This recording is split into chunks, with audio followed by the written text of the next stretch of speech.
This is a reading of a cycle of lectures by Rudolf Steiner entitled Genesis, Secrets of Creation, the First Book of Moses.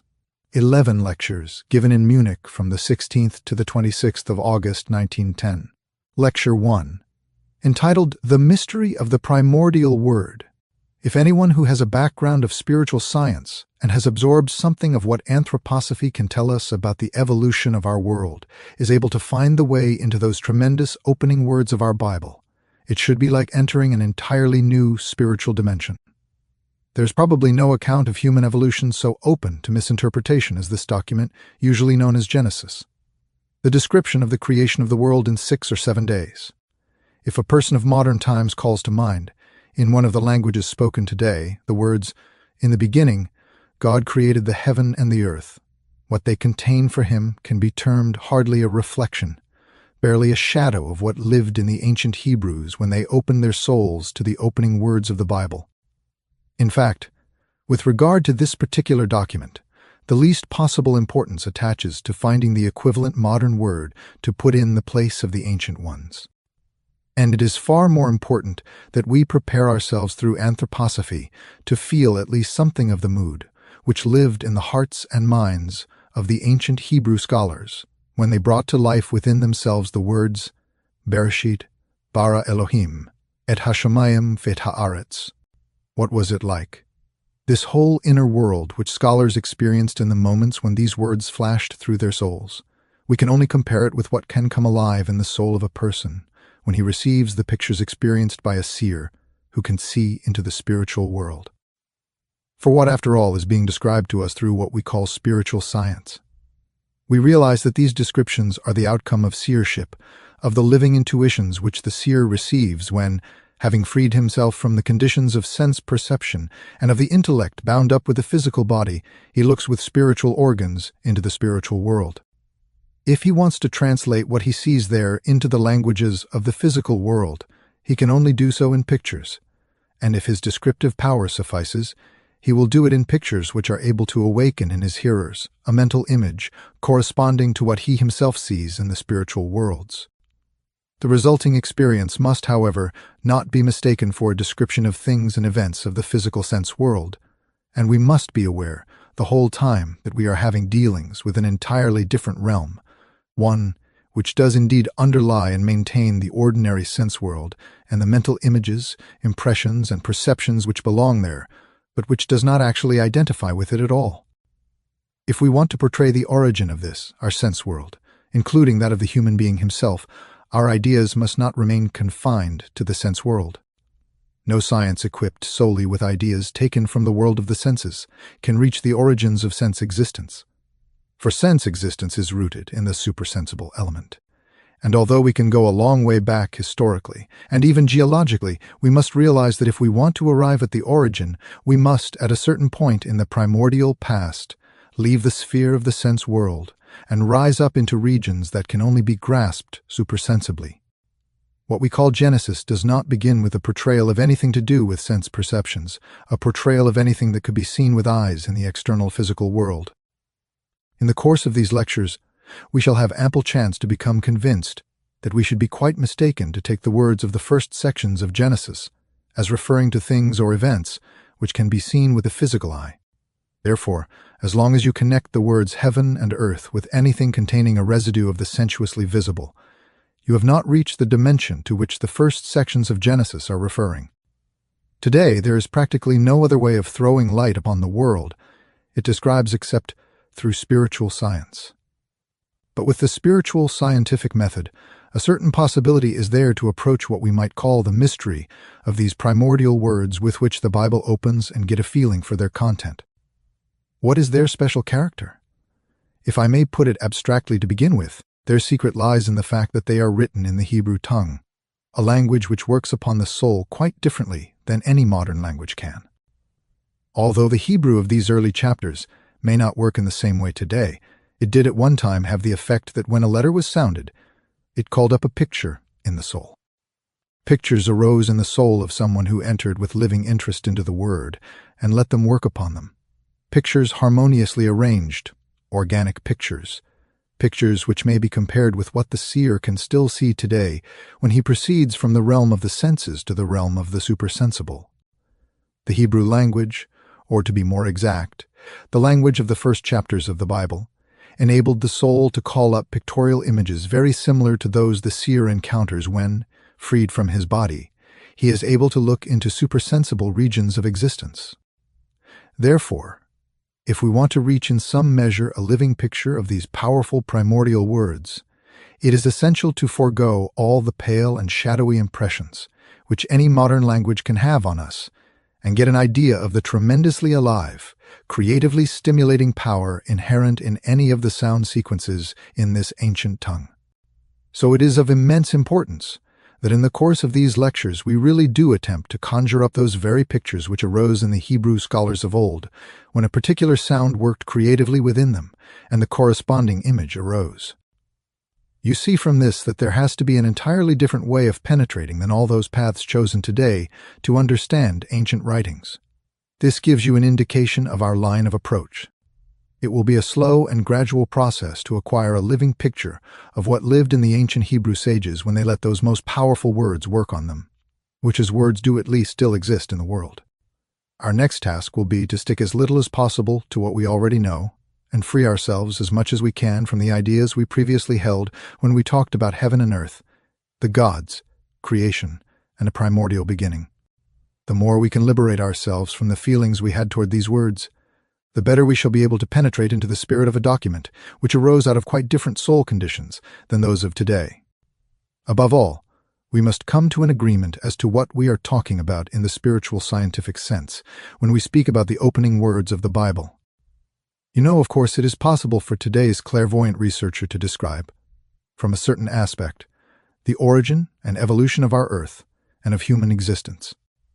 In my book titled An Outline of Esoteric Science, I endeavored to describe how the Earth, as the scene, the planetary scene of the human race, gradually came into being through the three preliminary stages of evolution, the Saturn, Sun, and Moon stages. You will certainly be able to recapture at least in broad outline what was described there. The question is, at what point in the spiritual scientific account should we place the soul impression made on us by the mighty word Bereshit? Where does it belong? Let us be clear about the way in which we can visualize the Saturn, Sun, and Moon existences. If we look back for a moment to ancient Saturn, we picture it as a cosmic body which does not yet possess anything of what we are used to calling material attributes. Of all that we find in our own environment, it has only the element of warmth or fire, the mobile element of warmth. No air or water or solid earth is yet to be found upon ancient Saturn, so that even where it is densest, it is living, weaving warmth. Then, as we know, existence advances to the so-called sun state. To that mobile warmth, a kind of air or gaseous element is added, and we have a true picture of the planetary condition of the sun. If we regard the elements of which it is composed as consisting of an interweaving and combining of gaseous airy elements and warmth elements. The third condition in the evolution of our Earth is the so-called moon stage. Here, what we can call the element of water is added to the warmth and air. During the old moon stage, there is as yet nothing of what in our present Earth stage we call solid.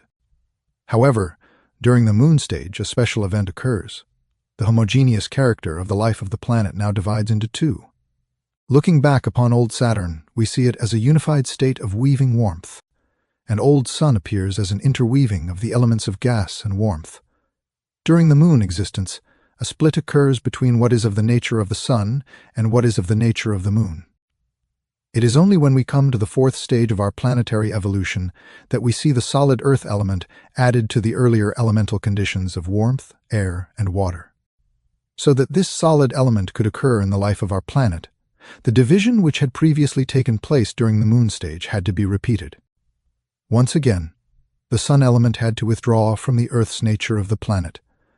Thus, at a certain moment in the evolution of our planet, the denser earthly elements and the more delicate airy sun element separate out from a unified planetary condition where there was an interweaving of the elements of fire, air, and water. It is only in this newly arisen earthly element that a densification into the solid element, which in a material sense we call solid, could occur. Let us picture this moment when the sun withdraws from its unified planetary existence and, from now on, sends its forces down to the earthly elements from outside.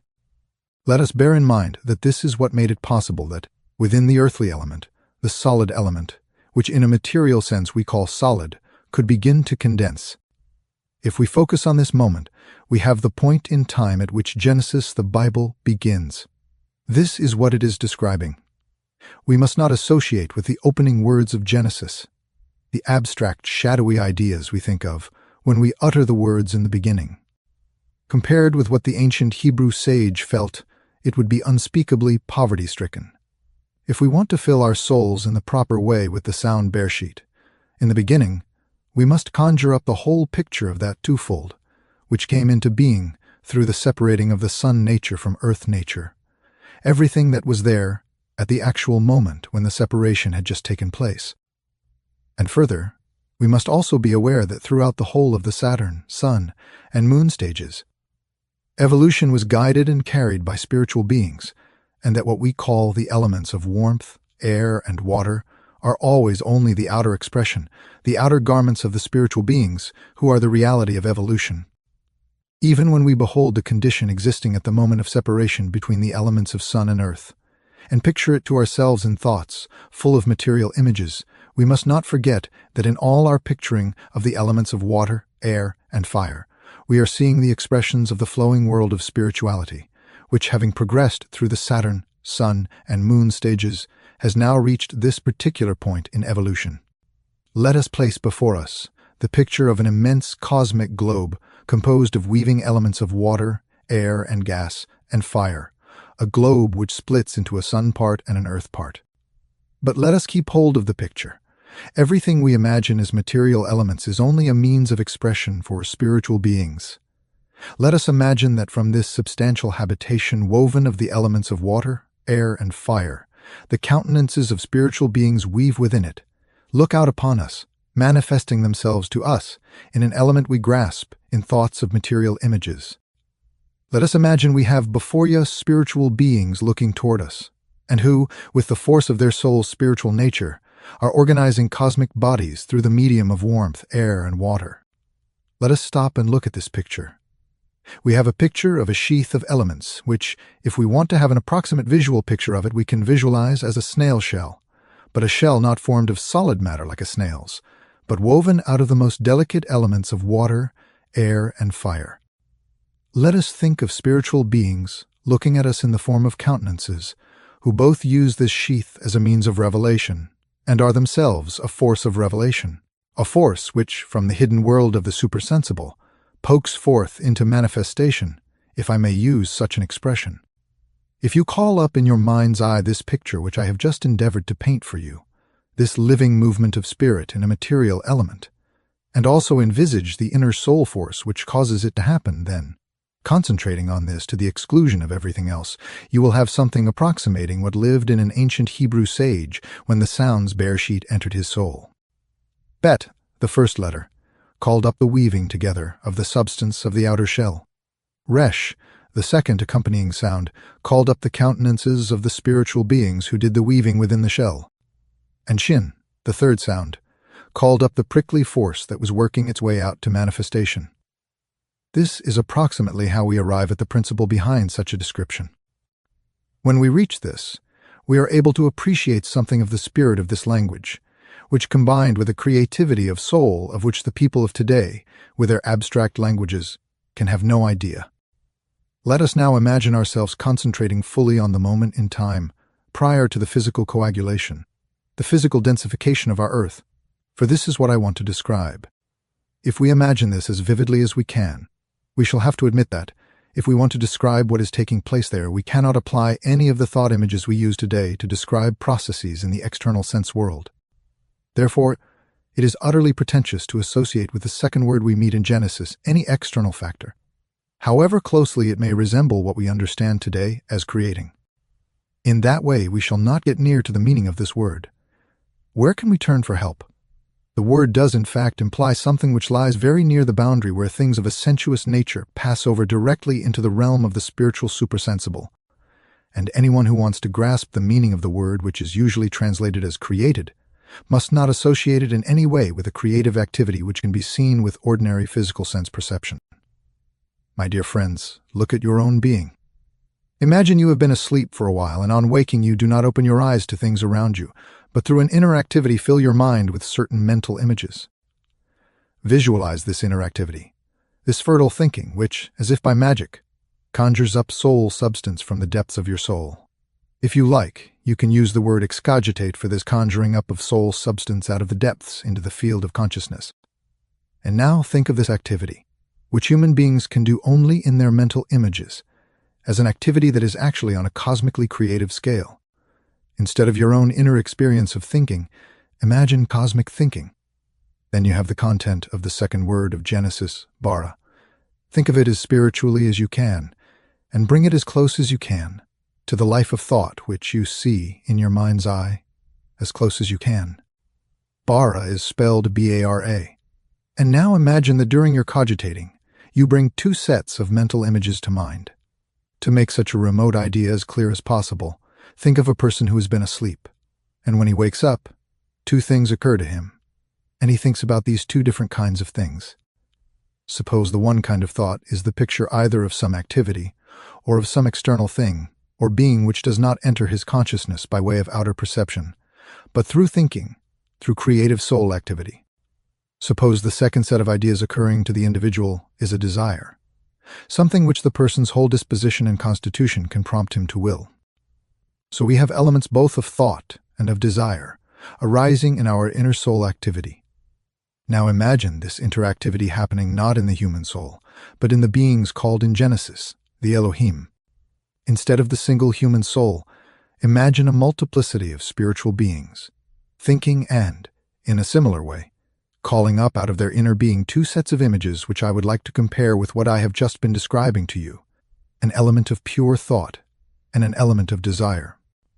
So, instead of imagining a human soul thinking, we think of an organization of cosmic beings calling up, in a similar way, except that their thinking is cosmic.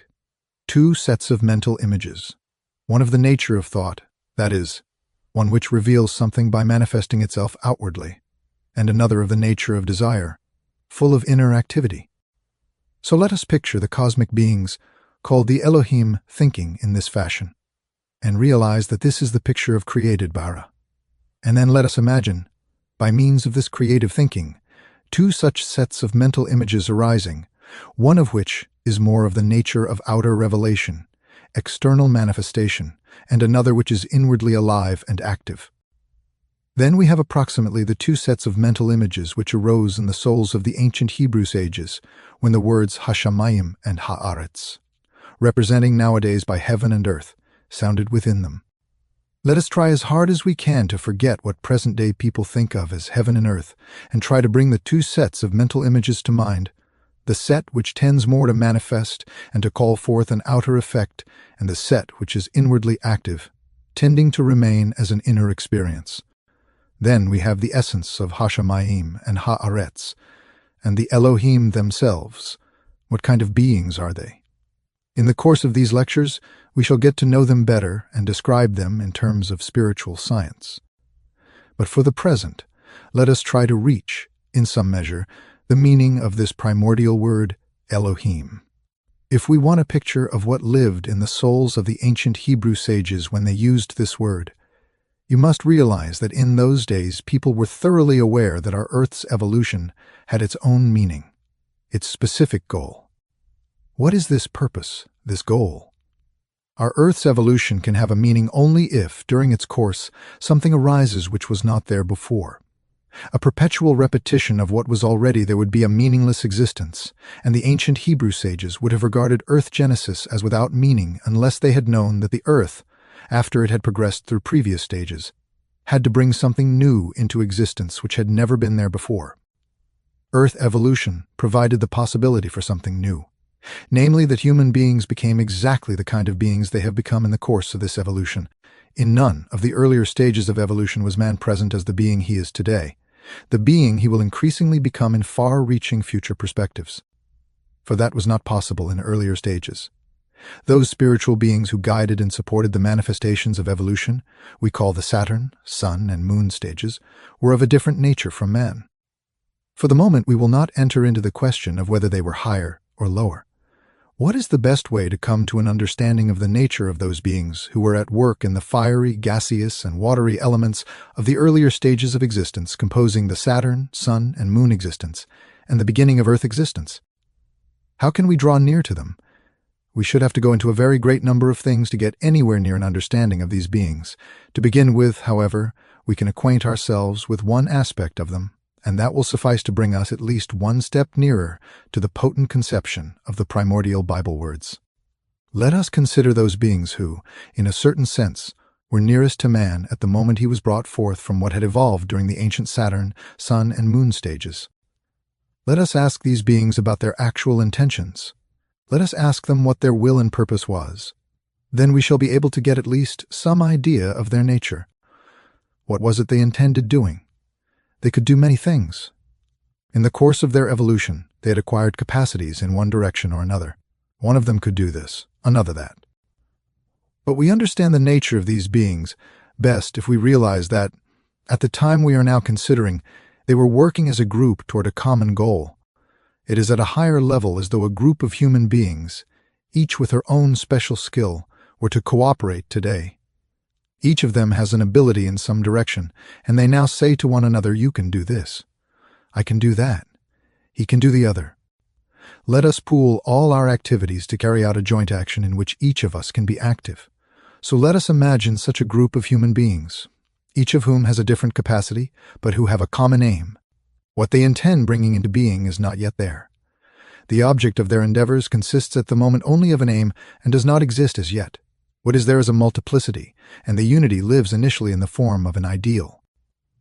Now think of a group of spiritual beings who have passed through the evolution of Saturn, Sun, and Moon, each one of whom has a specific ability, and who at the moment I have indicated come to the decision, we will combine our activities for a common end.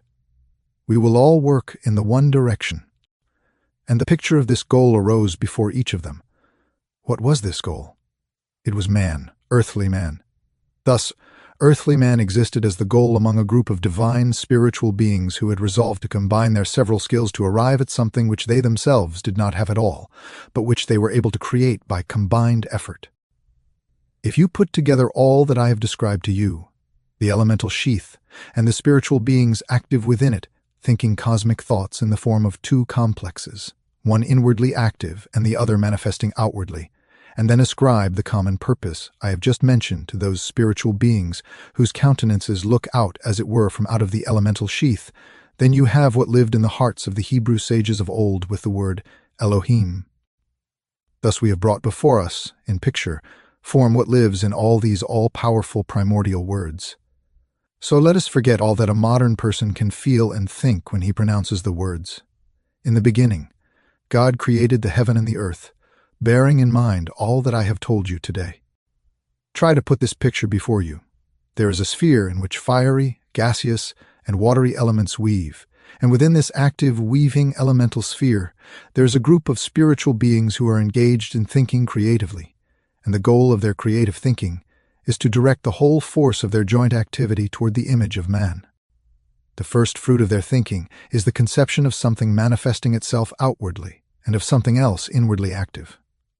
In the elemental sheath, the primordial spirits brought into being out of themselves the creative thought of a process outwardly manifesting, a process inwardly active. Try to picture, in these terms, what is said in the opening lines of the Bible. For here we have the foundation of all we shall be looking at in the next few days, regarding the true significance of those all-powerful primordial words which are for humankind such a tremendous revelation, the revelation of our own origin. The end of Lecture 1. This is a reading of a cycle of lectures by Rudolf Steiner entitled Genesis, Secrets of Creation. This is Lecture 2, given on the August 18, 1910, entitled Haaretz and Ha-Shamayim. In a good many places in the course of these lectures, as well as elsewhere in our anthroposophical discussions, it may well appear, particularly to the outside world, who are hardly aware of the kind of feelings that prevail in our circles, as if I rather enjoyed it, when I am pressed to set myself up in apparent opposition to modern science. This is a point on which I am particularly anxious to avoid misunderstanding.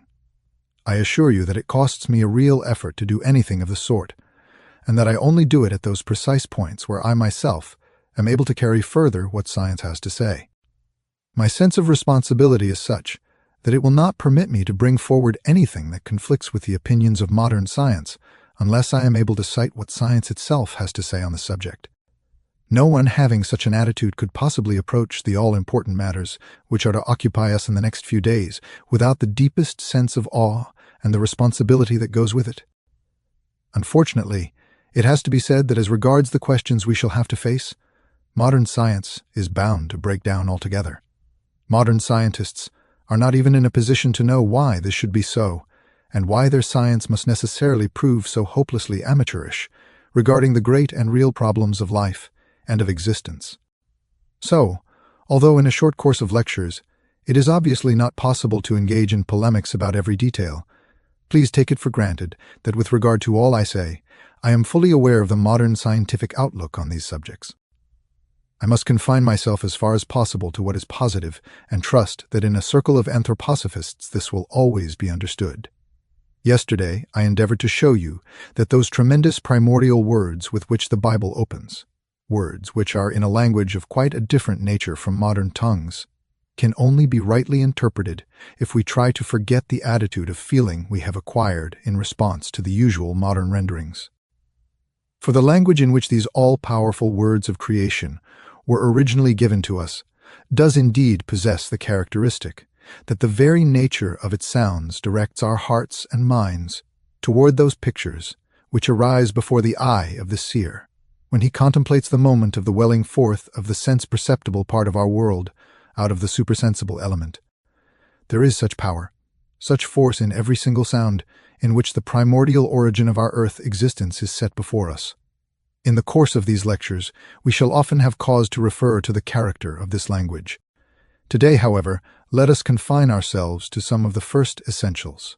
You know that in the Bible, after the words I endeavored to sketch for you yesterday, there comes a description of one of the complexes arising out of the creative thinking of the gods. I told you that we have to picture that as if out of cosmic memory two complexes arose. One was a complex which may be compared to the nature of thoughts which can arise in us, the other to our desire or will nature. The one complex contains all that drives toward outer manifestation, tends, as it were, to proclaim its force, ha-shamayim. The other, ha-aretz, consists of an inner activity filled with desire. Then we are told of certain qualities of this inwardly active, enlivening element. These are indicated in the Bible with sounds which portray their character. We are told that this inwardly active element was in a condition described as tohu vabohu, without form and void. Tohu vabohu. To understand what is meant by tohu vabohu, we must paint a picture of it, and we shall only succeed in this if, out of our spiritual scientific knowledge, we call to mind what it was that after its passage through the Saturn, Sun, and Moon stages re-emerged and surged through space as our Earth existence, as our planet Earth. I pointed out yesterday that what we call the solid condition, namely that which offers resistance to our senses, did not exist during the Saturn, Sun, and Moon stages. All that existed then were the elements of fire or warmth, gas or air, and water. Basically, it was not until the planet Earth stage emerged that the solid element was added to the previous elemental condition, so that when the moment occurred that we described yesterday, of the Sun as beginning to split off from the Earth, this was the moment when the elements of warmth, air, and water began mutually to interpenetrate. What we have to imagine as this preliminary surging interpenetration is the meaning of the phrase without form and void, though this is a quite inexact expression, and it is eloquently rendered by the succession of sounds tohu vabohu. What then does tohu vabohu mean? If we picture what can be stirred to life in us by these sounds, it is something like the following. The sound which resembles our own T calls up a picture of forces diverging from a central point in every direction of space. Thus, in the moment one utters the T sound, one has the picture of forces raying out from a central point in every direction into infinite distances. So we have to imagine the elements of warmth, air, and water permeating and interpenetrating each other, and within them a raying out as from a center in all directions. And this raying out would be there if we only heard the first part of the sound structure, tohu. What does the second part of the phrase signify? It expresses the very opposite of what I have just described. Bohu, the sound which resembles our B, has the character of calling forth in our imagination the picture of an enormous sphere, a hollow sphere with yourself inside it, and rays proceeding from every point inside this sphere toward the center. Thus you imagine a point in space with forces streaming out in all directions, and this is tohu. Then these forces are arrested, as it were, by an outer spherical enclosure and turned back on themselves from every direction of space. And this is bohu. Then, if you imagine this, and think of all the rays of force filled with the three elemental entities of warmth, air, and water, then you know the nature of the complex of inner animated activity. The very sound structure itself shows us how the being of the elements was administered and ruled by the Elohim. How far has this brought us? We shall not understand the whole enormous dramatic process of the 7 days of creation unless we bring these details to mind. If we do so, then the whole thing will present itself to us as a powerful cosmic drama. What are we being told? Let us remember once again that in all that is conveyed by the verb bara, in the beginning, the gods created, we are connected with a soul spiritual activity. I compared this yesterday to the thought complexes which are called up in our own souls. So we may think of the Elohim reposing in space, and of what is indicated by created bara as a cosmic kind of thinking. What the Elohim call up in thought is expressed by Hashamayim and Haaretz, an outward raying and an inner activating. Now, however, our attention is drawn to something else of great significance. To have as close a comparison as possible, picture yourselves in the moment of awakening. Groups of ideas arise in your mind. In the Elohim's minds, Hashamayim and Haaretz arise. However, we emphasized yesterday that these Elohim came over to Earth, evolving at the stage to which they had evolved during the Saturn, Sun, and Moon evolution. So they were in a similar situation to you when you wake up and bring groups of thoughts to mind. You can contemplate these thoughts in a kind of soul-spiritual way. You can tell what they are like. You can say, when I wake up in the morning and recall what was previously in my mind and what I am now calling up, I can describe it. It was approximately the same for the Elohim when they said to themselves, "Let us now think creatively about what arises in our souls when we recall all that took place during the old Saturn, Sun, and Moon evolutions. Let us see what it looks like when we remember it." What it looked like is described in the words tohu vabohu, and could be expressed by the picture I gave you of rays streaming out from a center into space and back again, in such a way that the elements interacted in these rays of force. Thus, the Elohim could say, "This is what things look like after we have brought them to this point. This is how they re-emerge." So as to understand what comes next, and what is usually rendered in modern languages in the words darkness was upon the face of the waters, we must consider something else. We must once more turn our attention to the course of evolutionary events before the Earth stage began. First, we have the Saturn stage, working its way into the element of fire. Then the Sun stage is added with its element of air. In my outline of esoteric science, you can read up, however, that something else was connected with the arrival of air. The element of gas or air was not the only thing that was added to the element of warmth, that is, so to speak, the coarsening of the warmth element. The finer warmth element of ancient Saturn was coarsened to the element of gas, but each such coarsening is connected with the arising of something of a finer nature. Just as a coarsening to the element of gas is the equivalent of a descending process, there is also an ascent to the element of light. So when we proceed from old Saturn to old Sun, we have to say that Saturn consists solely of the element of weaving warmth, whereas during the Sun's stage, something coarser, the gaseous element, is added, but also the element of light. This enables the warmth and the gas to reveal themselves in outward radiance. If we now look at the one group of thoughts, the one expressed by Haaretz, usually translated as earth, we have to ask how the Elohim, when they had brought it alive in their memory, would have described it.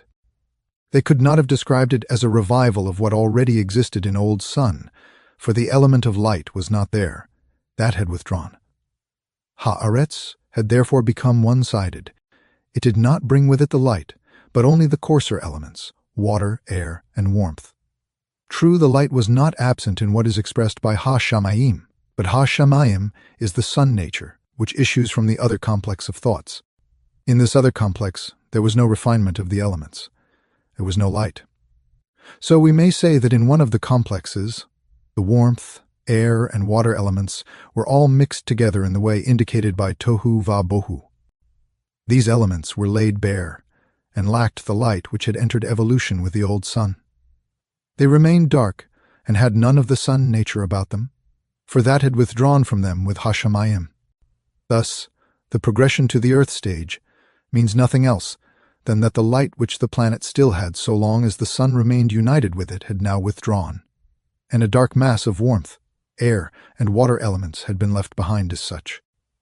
So now we have a more detailed picture of the thoughts of the Elohim, but we shall never be able to picture them in the right way unless we are conscious all the time that the elements of air, water, and warmth are in fact also the external expression of spiritual beings. It would not be quite correct to say their garment, for we should think of it more as an outer manifestation. Therefore, all that we call air, water, and warmth are basically Maya, an illusion. They exist only for outer perception, including the perception of the mind's eye. In fact, the real nature of these elements is soul spiritual, and they are an outer manifestation of the soul spiritual nature of the Elohim. However, if we want to know what the Elohim look like, we must not think of them as looking, as yet, at all human, for their actual goal was to give man his form and call him into existence in his own individual organization, which was about to be created by them in their thoughts.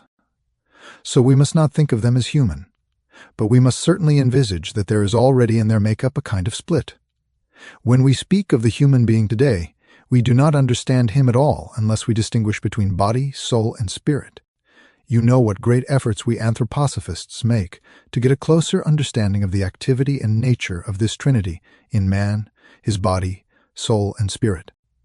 To recognize this unity in Trinity first becomes necessary in the case of man, and we should be making the greatest mistake to think of beings before man, the beings whom the Bible calls the Elohim, as if they resembled man. Nevertheless, in their case, we must certainly distinguish between a kind of body and a kind of spirit. When you distinguish between body and spirit in man, you are well aware that even his outer form bears testimony to the fact that his being lives in it in a variety of ways.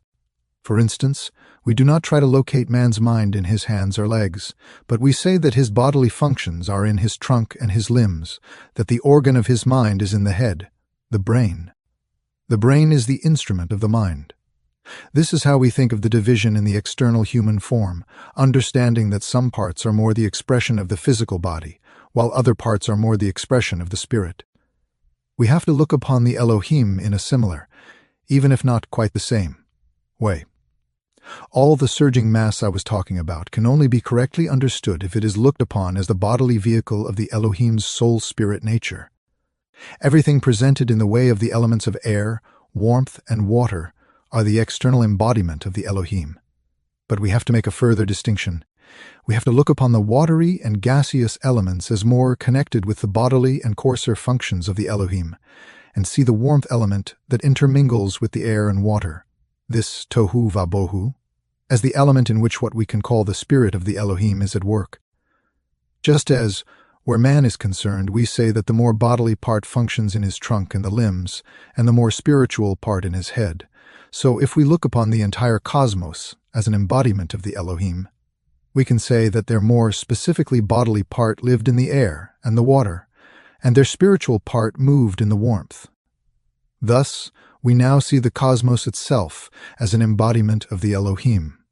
Having characterized their outer embodiment as a Tohu Va Bohu of elemental beings, we have localized the active spirit of the Elohim in the warmth element intermingling with the elemental beings. The Bible uses a remarkable phrase to express the relationship of this spiritual part of the Elohim to the elements. Let me give it a try. Ruach Elohim merahefet. A remarkable phrase we must go into more closely. If we want to understand how the spirit of the Elohim intermingled with the other elements, we can only understand the word merahefet. if we enlist the help of everything this word conjured up in the souls of those who heard it. If we simply say, "And the Spirit of God moved upon the face of the waters," we have not said anything. We can only arrive at a real elucidation of this verb merahefet if we imagine a hen sitting on her eggs and the warmth of the hen radiating out over the eggs beneath her. I know this is a crude illustration, but it does help to bring out the meaning. If you think of the activity of the brooding warmth streaming from the hen into the eggs to bring them to maturity, then you have an idea of the verb used to describe what the Spirit does in the element of warmth. It would, of course, be quite inaccurate to say that the Spirit of the Elohim broods, because what we understand today by the physical activity of brooding is not what is meant. It is far rather the activity of the radiating warmth that is being described. Just as warmth radiates from the hen, the Spirit of the Elohim, radiated by means of the warmth element into the other elements of air and water. When you think of this picture, we have an image of what is meant by the words, "And the Spirit of God moved upon the face of the waters." Up to a point, we have now reconstructed the picture which hovered in the mind of the ancient Hebrew sage when he thought about this primordial state. We have constructed a complex of warmth, air, and water intermingling in a spherical form, such as I have described Tohu Vabohu to be, from which all the light had withdrawn with the Hashemayim, and this intermingling of the three elemental conditions was inwardly interwoven with darkness. In one of these elements, the warmth, there works the spirituality of the Elohim, expanding in all directions with the expanding warmth and bringing to maturity what is still immature in the dark element. So when we come to the end of the sentence usually rendered by the words, "And the Spirit of God moved upon the face of the waters," we have a description of one of the parts conveyed in the opening verse of the Bible by Haaretz, namely earth. We have a characterization of what is left behind after Hashemayim has withdrawn. Let us now recall the earlier conditions. We can go back from the earth to the stages of the moon, the sun, and Saturn. Let us go back to the sun. We know that at that time it was out of the question that there could be a separation between what we today call earth and the sun. Therefore, it was impossible that the earth could be illuminated by light from outside. That is, of course, an essential aspect of our life on earth, that the light comes to us from outside. If you imagine the earth's sphere as enclosed within the sun, forming part of the sun and not receiving light but itself, forming part of the undivided entity that rayed light out into space, you have a picture of the sun stage. We can sum it up by saying that then the earth element did not receive light but dispersed it, for it was itself a source of light. Look at the difference. At the old sun stage, the earth itself participated in shedding light, whereas in its new condition, at the earth stage, it no longer does so. The earth has surrendered all the light-giving element and is dependent on receiving light from outside. Light now has to shine into it. That is the essential difference between the earth as it has become in the course of evolution and the sun, which stayed. With the separation of the sun, or Hashemayim, the light accompanied it. It is now outside the earth, and the elemental existence which intermingles in Haaretz as Tohu Vabohu has no light of its own, but only what we can call hovered over and warmed through by the Spirit of the Elohim. This, however, did not make it bright in itself, but left it dark. Let us take another look at this elementary existence as a whole. You know, of course, from earlier lectures that when we enumerate what we call the elemental conditions on Earth, we begin with the solid element and follow that with water, gas or air, and then warmth. These constitute, as it were, the densest conditions of matter. But these are not all of them. If we ascend further, we meet with finer conditions, but just calling them finer substances does not tell us much about them. The main thing is to recognize them as relatively finer than the denser ones of gas, warmth, and so on. They are usually called etheric conditions, and we have always described light as the first of these. So if we descend from warmth into the next stage below it in density, we come to gas, and if we ascend, we come to light. Going up a stage beyond light, we come to an even finer etheric condition, to something which is not actually directly there in the ordinary sense world. We are only presented with a kind of external reflection of it. From the occult point of view, one can say that the forces in this finer ether are those which govern the chemical affinities and combinations of material substances, the organization of matter such as we can observe it.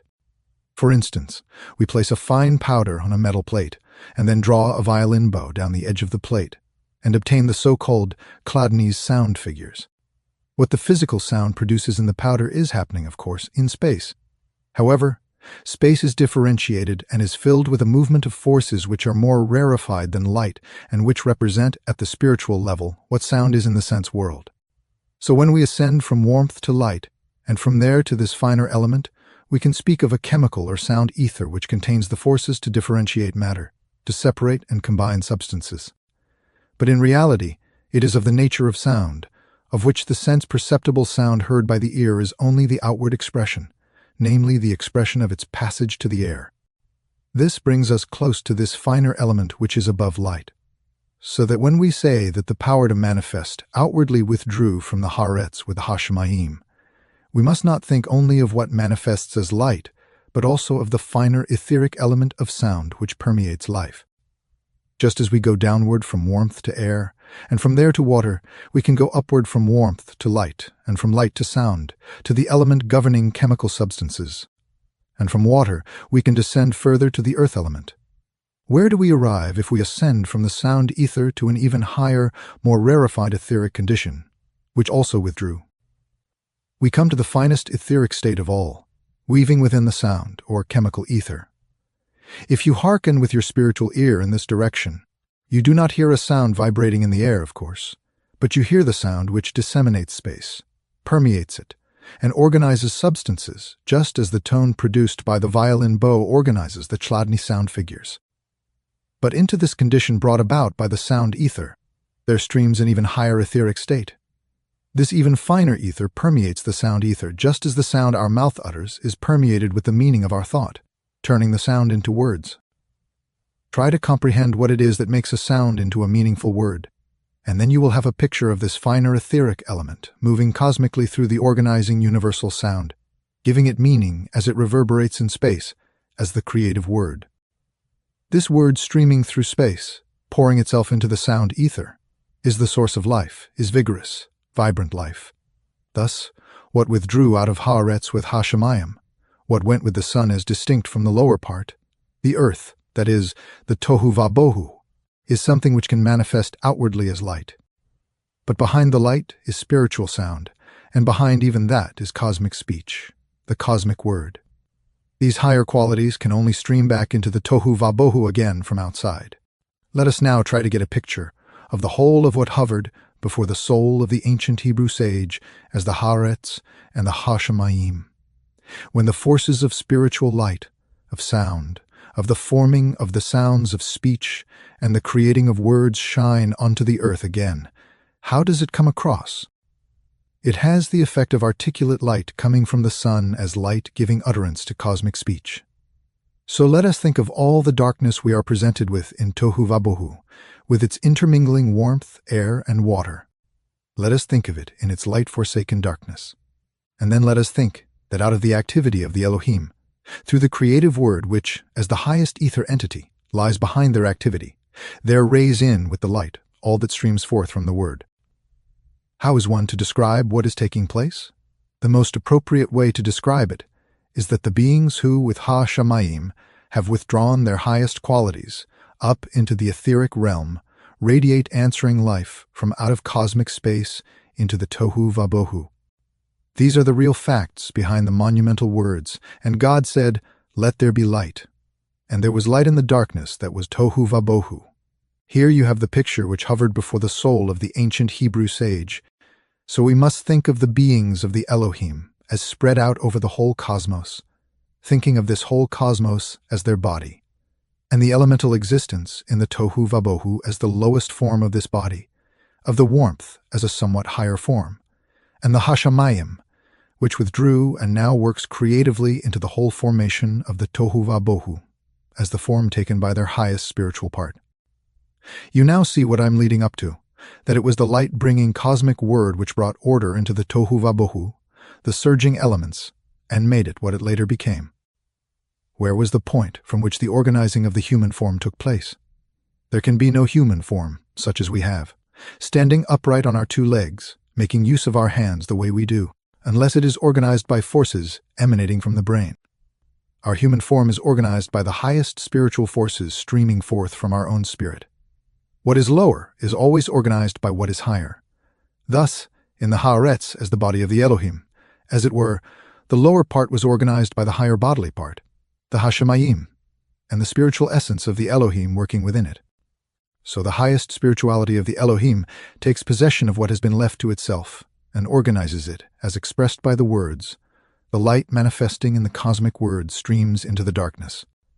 This is how the Tohu Vabohu was organized, raised up from out of the disorder of the elements. So if you think of the Hashemayim as a kind of head of the Elohim, and the elements left behind as the trunk and limbs, and these elements, the trunk and limbs, being organized through the power of the head, then you have the actual process. Then you have the human being enlarged, as it were, to fill the whole cosmos, and in this cosmos, he organizes himself out of the spiritual organs contained in Hashemayim. When we think of all the streams of energy which pour down from the Hashemayim to the haaretz, we may venture to picture a macrocosmic human being working on his own organization. So as to paint a picture even more exactly, let us now turn our attention to the human being as he is today. Let us ask ourselves how the human being has become as he is. I mean, as he is to the spiritual scientist, not to ordinary science. What is it that has given him the special configuration which distinguishes him from all the other living creatures around him? What is it that actually makes him human? What force is working throughout this human form? Unless you deliberately close your eyes to it, it is very easy to pinpoint what makes him man. It is something he possesses, and none of the other creatures around him in earthly existence possess. Speech, the sounds of speech. This is what makes us human. Think of the animal form and ask yourselves how it could be raised to the level of the human form. What would have to enter in for it to become human? Let us put the question this way. Let us think of an animal form and imagine we had to pour something into it, breathe something into it. What would this breath have to contain to make this form begin to speak? It would have to feel changed to the point where it brought forth the sounds of speech. It is the sounds of speech which make the animal form into a human form. So how can we imagine the picture of the cosmos? Create an inner feeling of what it is like. How can we build up a feeling of all the pictures I have presented to you, of all the intricate pictures I have described to you of the life of the elements? How can we create a feeling of all this? Create an inner feeling for the structure of the macrocosmic human being by beginning to feel how the sounds of speech come to life within it. When the sound ah sounds forth through the air, learn to feel not only its tone but the form it makes. Just as the tone of the violin bow drawn down the edge of a metal plate makes a form in the dust, learn to feel the ah and the eh in their movement through space. Experience them not merely as sounds but as form-making. Then you will feel what the Hebrew sage felt when the sounds of speech stimulated him to see the pictures I have put before your mind's eye. This was the effect the sounds of speech had. This was why I had to tell you that Bet aroused the idea of an enclosing gesture, like a shell shutting something off and enclosing it within. Resh stimulated a feeling such as one has when one feels one's head. And Shin suggested what I call pricking or poking. This is a thoroughly objective language, a language which, if the soul is receptive, crystallizes into pictures as the sounds are uttered. In the sounds themselves lies the lofty schooling which led the sages to the pictures which crowd in upon the soul of the seer when he enters the supersensible world out of which the material part of our physical earth planet has evolved. When you realize this, you will be filled with a feeling of deep awe and reverence for the way the world has evolved. It will dawn on you that it is truly by no mere chance that this tremendous document of human existence has been transmitted in this script, a script which by means of its very characters is capable of awakening spiritual images in the soul and guiding us to what, in our time, the seer is to discover anew. This is the feeling the Anthroposophist should cultivate on approaching this ancient record with which the Old Testament begins, the end of Lecture 2. This is a reading of the cycle of lectures by Rudolf Steiner entitled Genesis, Secrets of Creation. This is Lecture 3, given on the August 19, 1910, entitled The 7 Days of Creation. Yesterday, we painted a picture of the moments indicated by those meaningful words of the Bible, and God said, "Let there be light," and there was light. They allude to an event which portrays the recapitulation at a higher level of earlier evolutionary stages of our Earth's development. I have to go on using the illustration of a human being who, on awakening, calls up from the depths of his soul a certain soul content. It is in some such way that what had slowly and gradually been built up during the course of the Saturn, Sun, and Moon evolutions springs to life again in the soul of the Elohim in a new modified form. In fact, all that is narrated in the Bible about the 6 or 7 days of creation is a reawakening of previous conditions. Not in the same form, but in one that was quite new. The next question we are permitted to ask is this: what kind of reality altogether are we to attribute to the account of what happened in the course of the 6 or 7 days? It will be clearer if we put the question this way. Could an ordinary eye, in fact, could any of our sense organs such as we have today, have made rational sense of what we are told about the 6 days of creation? No, they could not, for the events being described there took place largely in the sphere we can call the realm of the elements, and a certain degree of clairvoyant perception would have been needed to observe them.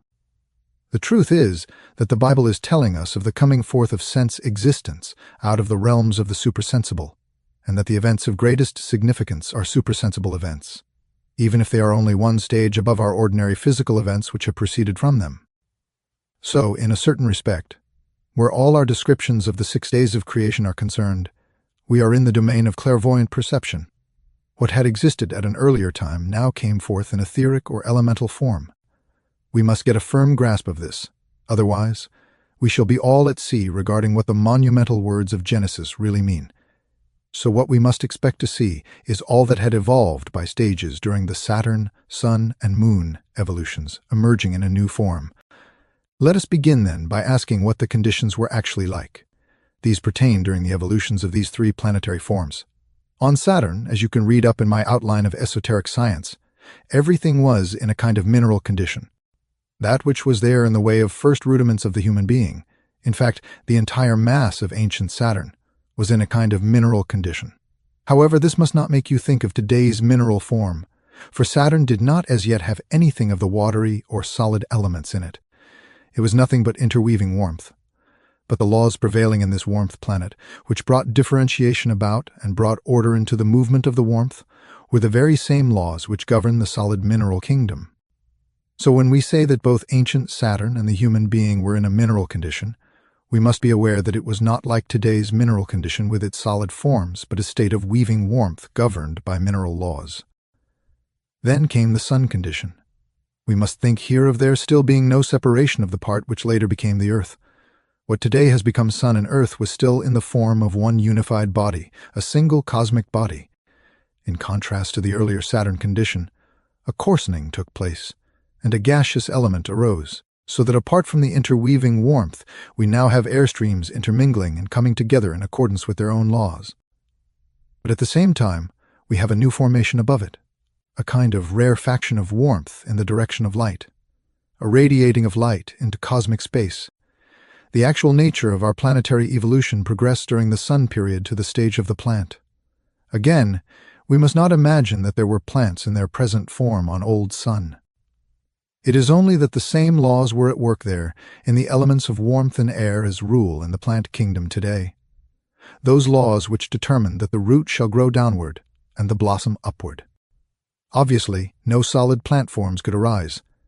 We must think of the forces which send blossoms up and roots down weaving in an air-like structure, and imagine the condition on ancient Sun as a light-like flashing forth of blossoms in an upward direction.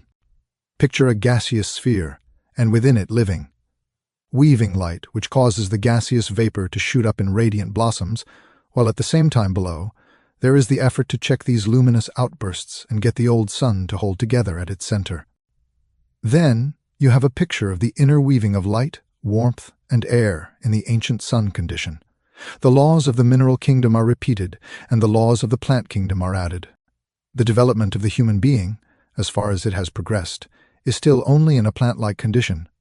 Where today would we find anything in the least comparable to this plant-like weaving in the air warmth light sphere of the Sun? With today's sense organs, we would search the whole of cosmic space in vain. At a certain period of Sun evolution, these conditions existed even physically, that is, as far as the density of air. Today, they cannot exist physically at all. The form of activity which actually existed physically at that time can only be found today by directing the faculty of clairvoyant perception toward the region of the supersensible world, where the archetypal beings are who belong to our materially physical plants, the entities whom we have come to know as the group souls of the plants. We know, of course, that behind the flora presenting itself to our physical senses, there is something we call group souls. Nowadays, they can only be found in spiritual realms by clairvoyant consciousness.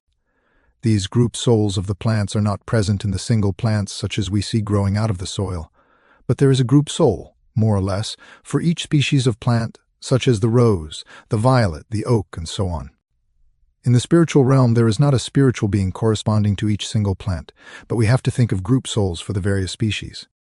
To the poverty-stricken abstract thinking of today, plant species are just abstract concepts.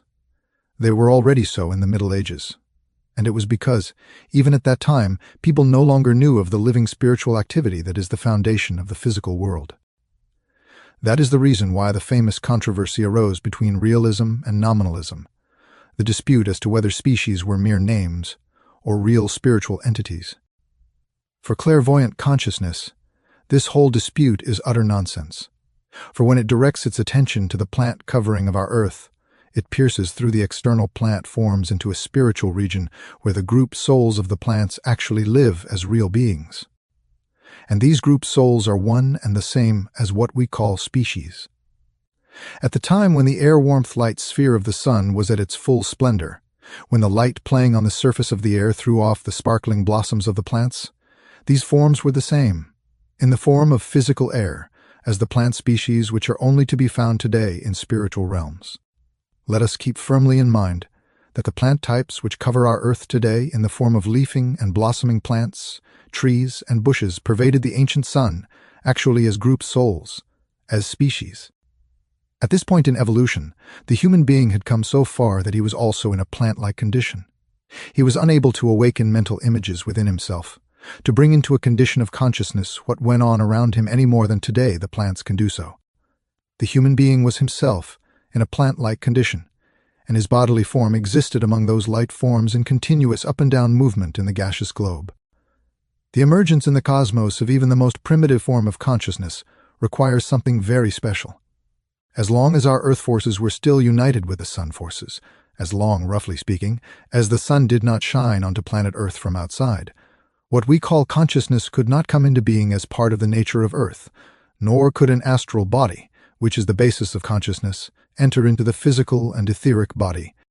For consciousness to arise, a separation, a split, had to happen. Something had to split off from the sun. This is what happened during the third stage of our Earth's evolution, during the ancient moon epoch.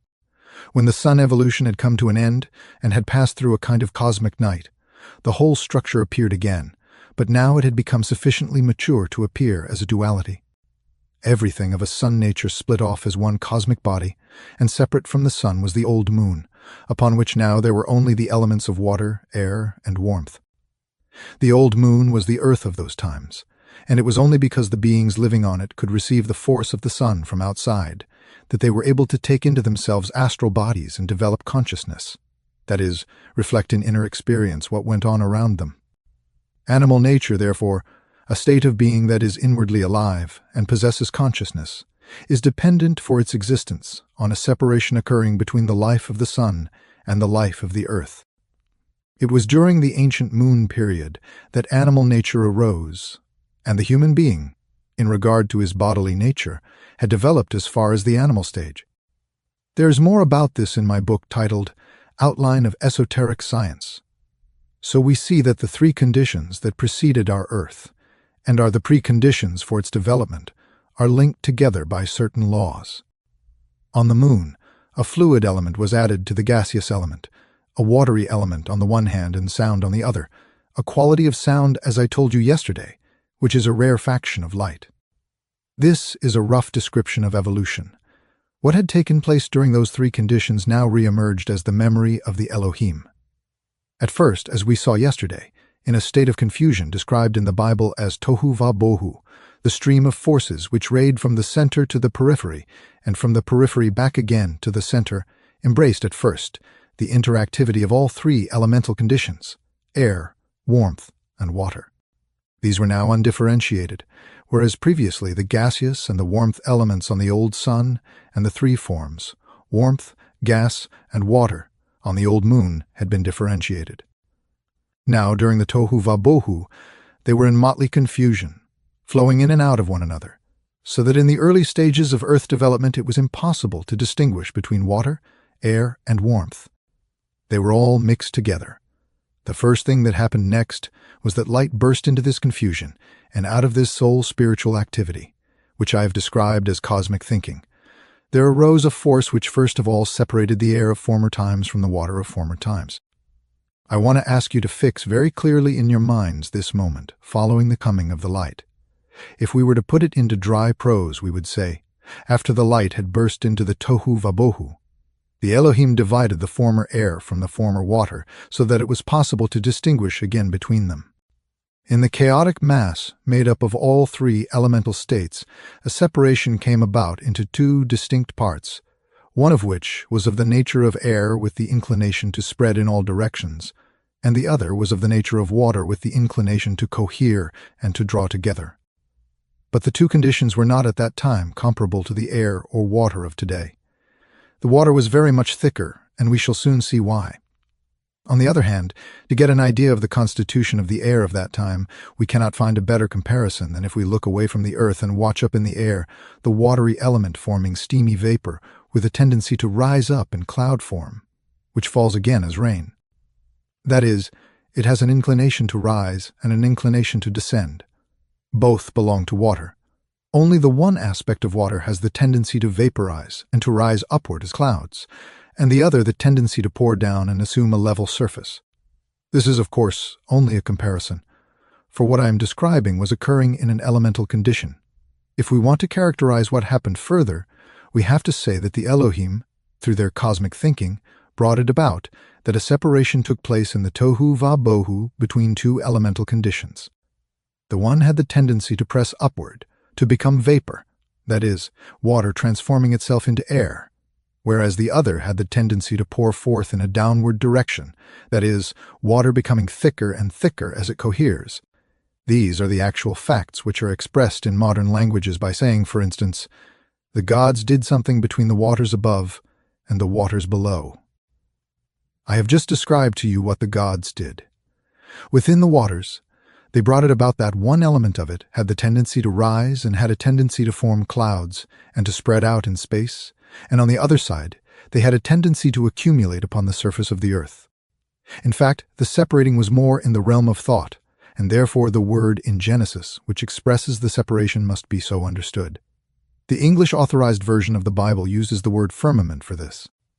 The Hebrew word is rakia. This word certainly does not mean anything which one can express in a physically material sense, but simply means the separating out of two directions of force. This brings us to what is described in Genesis as the second day. So if we wanted to translate it into our own language, we should have to say that in the turbulence of the elements, the Elohim first divided the air from the water. This is quite an exact rendering of what is meant. The Elohim divided what strove upward, which of course includes a mixture of air and water, from what strove to contract into greater density. This is the second day of creation. Now we proceed to the next day. What happens now? What has been sent forth and is spreading outward and tending to form clouds, has reached a condition which, in a way, is a recapitulation of an earlier condition, the condition in a coarser form of the ancient sun stage. The element which tends toward contraction, which in a way repeats the densification to the stage of water of the ancient moon, is now further differentiated, and this further separation constitutes what comes to pass on the third day of creation. We can say that on the second day the Elohim separated the air from the water, whereas on the third day, within the old moon substance, they separate the new water element from the earth element, which now emerges as something completely new. Everything which I have hitherto described had already existed before, even if in another form. The first thing which is entirely new is the earth element, solid matter, which now appears on the third day. This earth element, which had separated out from the water, is here for the first time. Not until now has the opportunity arisen for what was already there to show itself in renewed form. What are the first things which take on form? those forms which had already arisen on the old sun, which we described as plants shooting up in the delicate, airy element of the sun, and which had then reappeared on the old moon in the watery element, though of course there were still no plants in the sense of today.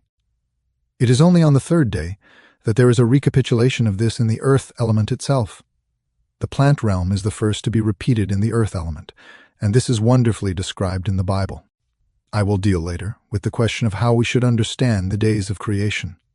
For the moment, I am talking of the coming of the light, and of the air, and of the separating of the water from solid matter. The solid element now brings forth from out of itself a recapitulation of plant nature. This is very graphically described in the Bible when it says that after the Elohim had separated the earth from the water, plant life springs forth out of the earth. Thus, the springing up of plant life on the so-called third day is a recapitulation in the solid element of what already existed during the ancient sun stage, a kind of cosmic memory. In the cosmic thinking of the Elohim, there now arose in a solid condition the plant life which had existed on the old sun at the gaseous stage. Everything is repeated in a different form. Plant life is in a condition in which plants are still not individualized, as on our earth today. I therefore expressly drew attention to the fact that separate individual plants, such as we can see and touch, in the external sense world today, were not in existence either during the old sun stage or the old moon stage, or even at the earth stage when plant life is recapitulated in the earth element. What did exist were the group souls of the plants, what we today call the kinds of plants or species, and which to clairvoyant consciousness are not abstractions, but something existing in the spirit realm. These manifested in the supersensible realm as a recapitulation, and that is what the Bible tells us. It is a strange thing, but biblical commentators hardly know what to make of the word and the earth, brought forth grass and herb, yielding seed after his kind. We ought to say in the form of species, for this is the explanation. Plant life existed in the form of group souls, species. There were no individual plants such as there are today. You will misunderstand the whole description of the springing forth of plant life on the so-called third day of creation unless you think of this group soul nature. You must understand clearly that there was no springing forth of plants in the present sense, but the forms of the species or the group soul nature of the plants spring forth on a soul level from out of active cosmic thinking. So when on the third day of creation we are told that the Elohim separated out from the water, the solid element, the fourth elemental condition, we find that in this solid state, which of course in its original elemental form would not yet have been visible to the outer eye, but only to clairvoyant sight, there was a reappearance of the forms of the plant species. There cannot yet be a recapitulation of animal nature. We have already pointed out that animal nature could only make its appearance during the ancient moon stage after a duality had come into being, and the sun had begun to function from outside. Therefore, a repetition of this process, the separation of the moon, had to occur before evolution could advance from the plant to the animal level. So we are told that after the third day, in the periphery of the earth, an outer element of sun, moon, and stars begins to take effect, that forces begin to work in from outside. Whereas we previously envisaged an activity coming forth from the planet itself, now in addition to this, there was activity raying in from heavenly spaces. In other words, the actual process should be described roughly in the following way. In addition to the forces of the terrestrial globe itself, which could recapitulate on its own only as much as it had previously brought forth as a unity, the Elohim from out of their cosmic thinking now brought forces into play which streamed down upon the planet from cosmic space. Cosmic dimension was added to the earthly dimension. For the present, let us read nothing further into what is described on the so-called fourth day of creation, what was brought about by this raying in of forces from outside. Those processes could now be repeated naturally which already existed during the old moon stage, but only in an altered form. During the old moon evolution, those animals had come into being which could live in the elements of air and water. These could now begin to reappear. Therefore Genesis tells us, in wonderful accord with the facts, how on the fifth day the air and the water began to teem with life. This is a recapitulation from out of the earth element of the old moon evolution, but at a higher level and in a new form. My dear friends, when we contemplate things such as this, our anthroposophical striving turns into a tremendous reverence for these ancient documents. What is experienced by clairvoyant consciousness is recorded in this document in impressive words, in words full of power. It confirms for us what clairvoyance has already told us, that once the light has started to shed its rays from outside, the creatures which existed in the elements of air and water at the old moon stage could reappear. In face of such a soul-stirring discovery, how can we attach any importance to intellectual criticisms of these things? What nonsense it makes of the argument that this document was written in primitive times when human knowledge was still at a childish level. A fine childish level when we rediscover in these records the highest knowledge to which we can raise ourselves. Must we not ascribe to those who have given them to us the very spirituality which alone is able to reach to this revelation? Does not this document, bequeathed to us by those seers of old, bear witness to them? The contents of this document itself testify that its writers were inspired. Indeed, we need no historical proof, for the contents themselves are the only possible proof. When we look at things this way, we realize that it was only after the fifth day of creation that anything new could happen, for everything which had to be repeated had already done so. Now the earth itself, which had emerged as a new element, could be populated by animal life, and all the new forms arising from this. Therefore, we find described in splendid realism how on the sixth day a new element appears whose existence is, so to speak, attached to the earth. The animals who are described as appearing in the world on the sixth day are the ones who are bound to the earth and to appear as a new element. So we see that until the fifth day we have a recapitulation of what had gone before, but now at a higher stage and in a new form.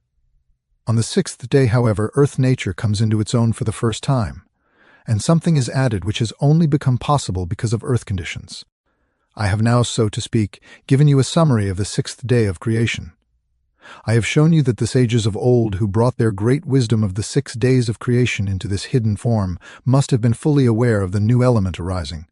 And further, they must also have been fully aware that it was only within this earth element that the actual being of man could break in.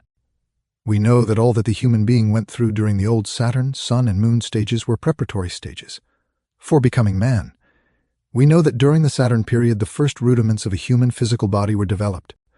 During the Sun period, the rudiments of an etheric or life body were added, and during the Moon period, the rudiments of an astral body. What was repeated up to the end of the so-called fifth day of creation contained an element of astrality. Everything which had been having astrality, to infuse the ego, the fourth member of human nature, into a being in this whole evolutionary complex was only possible when earth conditions had been fully created. So, the Elohim prepared the earth by recapitulating the earlier stages at a higher level throughout the 5 days of creation. It was only then, because the recapitulation had taken a new form, that they had at their disposal a fitting vessel into which they could impress the human form. And this was the crowning of the whole of evolution. If a mere recapitulation had followed, evolution as a whole would only have been able to advance to the animal stage, the astral level. But as right from the beginning, with every repetition an element was being poured in which finally revealed itself as the earth element, a vessel was finally arrived at into which the Elohim could pour all that lived within them. I have already described what this was like having a group of 7 people, each one of whom has learned something different. They all have different capacities, but all are working toward the same goal. There is one particular thing they all want to do, and each one contributes what he does best. This leads to an achievement in common. No single individual has the strength to do it on his own, but together they have the strength. What could we say about 7 people such as these who create something in common? We could say that the product of their work bears the imprint of the image they had made of their task. We must keep this in mind as an apt description of the way the 7 Elohim work together to arrive finally at their crowning achievement, transforming into human form what could arise out of the repetition of earlier stages. Because everything was given a new imprint, suddenly, therefore, quite a new language is spoken in Genesis. Earlier on, things are expressed in particular terms. The Elohim created, the Elohim spoke, and so on. We have the feeling we are dealing with something that was determined from the outset. Now, when the crowning of earth evolution is to appear, a new language is spoken. Let us, and in the usual translation, let us make man. This sounds as if the 7 were taking counsel together, as people do when they are endeavoring to fulfill a common task. Therefore, in what finally emerges as the crowning of the work of evolution, we have to see a product of the combined effort of all the Elohim, that they all contribute, each as he is able, to this common task, and that the human etheric form ultimately appears as an expression of the capacities and strengths acquired by the Elohim during the ancient Saturn, Sun, and Moon stages. In saying this, we have indicated something of immense importance. We have, so to speak, touched on what can be called human dignity. In many an epoch of history, the impression made upon religious minds, the feelings they felt when certain words were used, brought their consciousness far nearer to the truth than is the case today. The ancient Hebrew sages also knew these feelings, and when they turned their attention to the seven Elohim, it came over them that, despite all their humility and reverence, the human being is a tremendously important part of the world. If the differing activities of seven beings had to combine to bring him into existence, the human form on earth is a goal of the gods. When you feel the whole significance of these words, you will realize that each one of us has a tremendous responsibility, an obligation, to make the human form as perfect as possible. The possibility of perfection was given from the moment the Elohim resolved to combine all their capacities for the achievement of the one goal. This is a divine heritage, and it has been entrusted to human beings to develop it to ever higher levels of perfection into far distant times. Our study of cosmic evolution in relation to the tremendous opening words of the Bible must, among other things, lead us in all humility and patience, but also with strength to be feelingly aware of this goal. These words not only disclose our origin, but also point to our goal and highest ideal. We feel ourselves to be of divine origin, but we feel too, what I tried to show in my Rosicrucian drama, at the point where the initiate reaches a certain stage and feels himself to be at the level of, "O man, experience thyself." He is well aware of his human weakness, but also of his divine goal. He will no longer pass away, no longer become dried up in soul, but he feels uplifted, feels he is being inwardly experienced when he experiences himself, when he is able to experience himself and his other self that is filled with something that is akin to his own soul, because it is his own divine goal. The end of Lecture 3. This is a reading of a cycle of lectures by Rudolf Steiner entitled Genesis, The Secrets of Creation. This is Lecture 4, given on the August 20th, 1910. It is entitled The Forming and Creating of Beings by the Elohim, the Eons or Time Spirits. We have pointed out that in the Genesis account of the coming into being of Earth, there is first of all a recapitulation of those earlier stages of evolution, which can only be reached today through clairvoyant investigation, which is what we recognize as the source of our anthroposophical world outlook. If we recall what we have learned about the conditions of evolution in periods prior to the existence of our Earth, we can picture that what later became our solar system was all contained in a planetary existence, which we call ancient Saturn. And we keep very firmly in mind that ancient Saturn consisted solely of the interweaving movement of warmth. If anyone from the standpoint of modern physics wants to raise any objections to my speaking of a cosmic body consisting solely of warmth, I must refer him to what I said 2 days ago, that I myself could raise all the objections of so-called science against the thing said here today or at any other time. But there is really not the time in these lectures to touch on what this gullible modern science has to say compared with the sources of spiritual scientific investigation. The whole range of what has come from modern scientific knowledge seems pretty amateurish. I intend one day to deal with some of the objections raised, probably beginning next spring at the time of my lectures in Prague, when I shall be speaking not only about the whole basis of anthroposophy, but in order to satisfy contemporary minds, also about the arguments against it. Therefore, my Prague lectures will be preceded by 2 public lectures, of which the first will be entitled How Can Anthroposophy Be Refuted? And the second, How Can Anthroposophy Be Substantiated? Later on, I shall repeat these lectures in other places, and people will then see that we ourselves are fully aware of the objections which can be made against what is taught in anthroposophy, and can say it all ourselves. Anthroposophy has a firm foundation, and those who think they are able to refute it do not yet understand it. This will be adequately shown in the course of time. As to Saturn's state of warmth, let me once more draw attention to several observations in my book titled an outline of esoteric science which may even help to satisfy those who are prompted by their scientific training to make objections. Having said this, I feel free to resume speaking about anthroposophy without further reference to objections, even the well-meant ones. In ancient Saturn, then, there was an interweaving of varying states of warmth. Let us visualize this very clearly. According to Genesis, there is a repetition within the developing Earth of this ancient Saturn state. This interweaving of warmth or fire, this is the first thing in the development of the elements that we want to picture. But note well in what way we speak of warmth or fire in connection with such an exalted condition as that of ancient Saturn. We shall not get anywhere near it by striking a match or lighting a candle and examining fire or warmth from a physical point of view. We have to think of what we are here calling warmth or fire as something much more spiritual, or, more exactly, as something of the nature of soul. Feel yourself as a warmth-bearing being, and this feeling of your own warmth, this experience of your own soul warmth, will give you a rough idea of the interweaving warmth in ancient Saturn. Then we press forward to the second evolutionary condition of our planet, to ancient Sun, and speak of how in the development of the element's warmth has condensed to what we call a gaseous or aeriform state. Here we have to differentiate between warmth on the one hand and gas or air on the other. However, we have already referred to the fact that, alongside the condensation of warmth into air, that is to say, with the descent of the elemental state into something coarser, there is an ascent to something more rarefied, more of an etheric nature. So, if we call the elemental condition below warmth air, we have to call the next one above warmth light ether.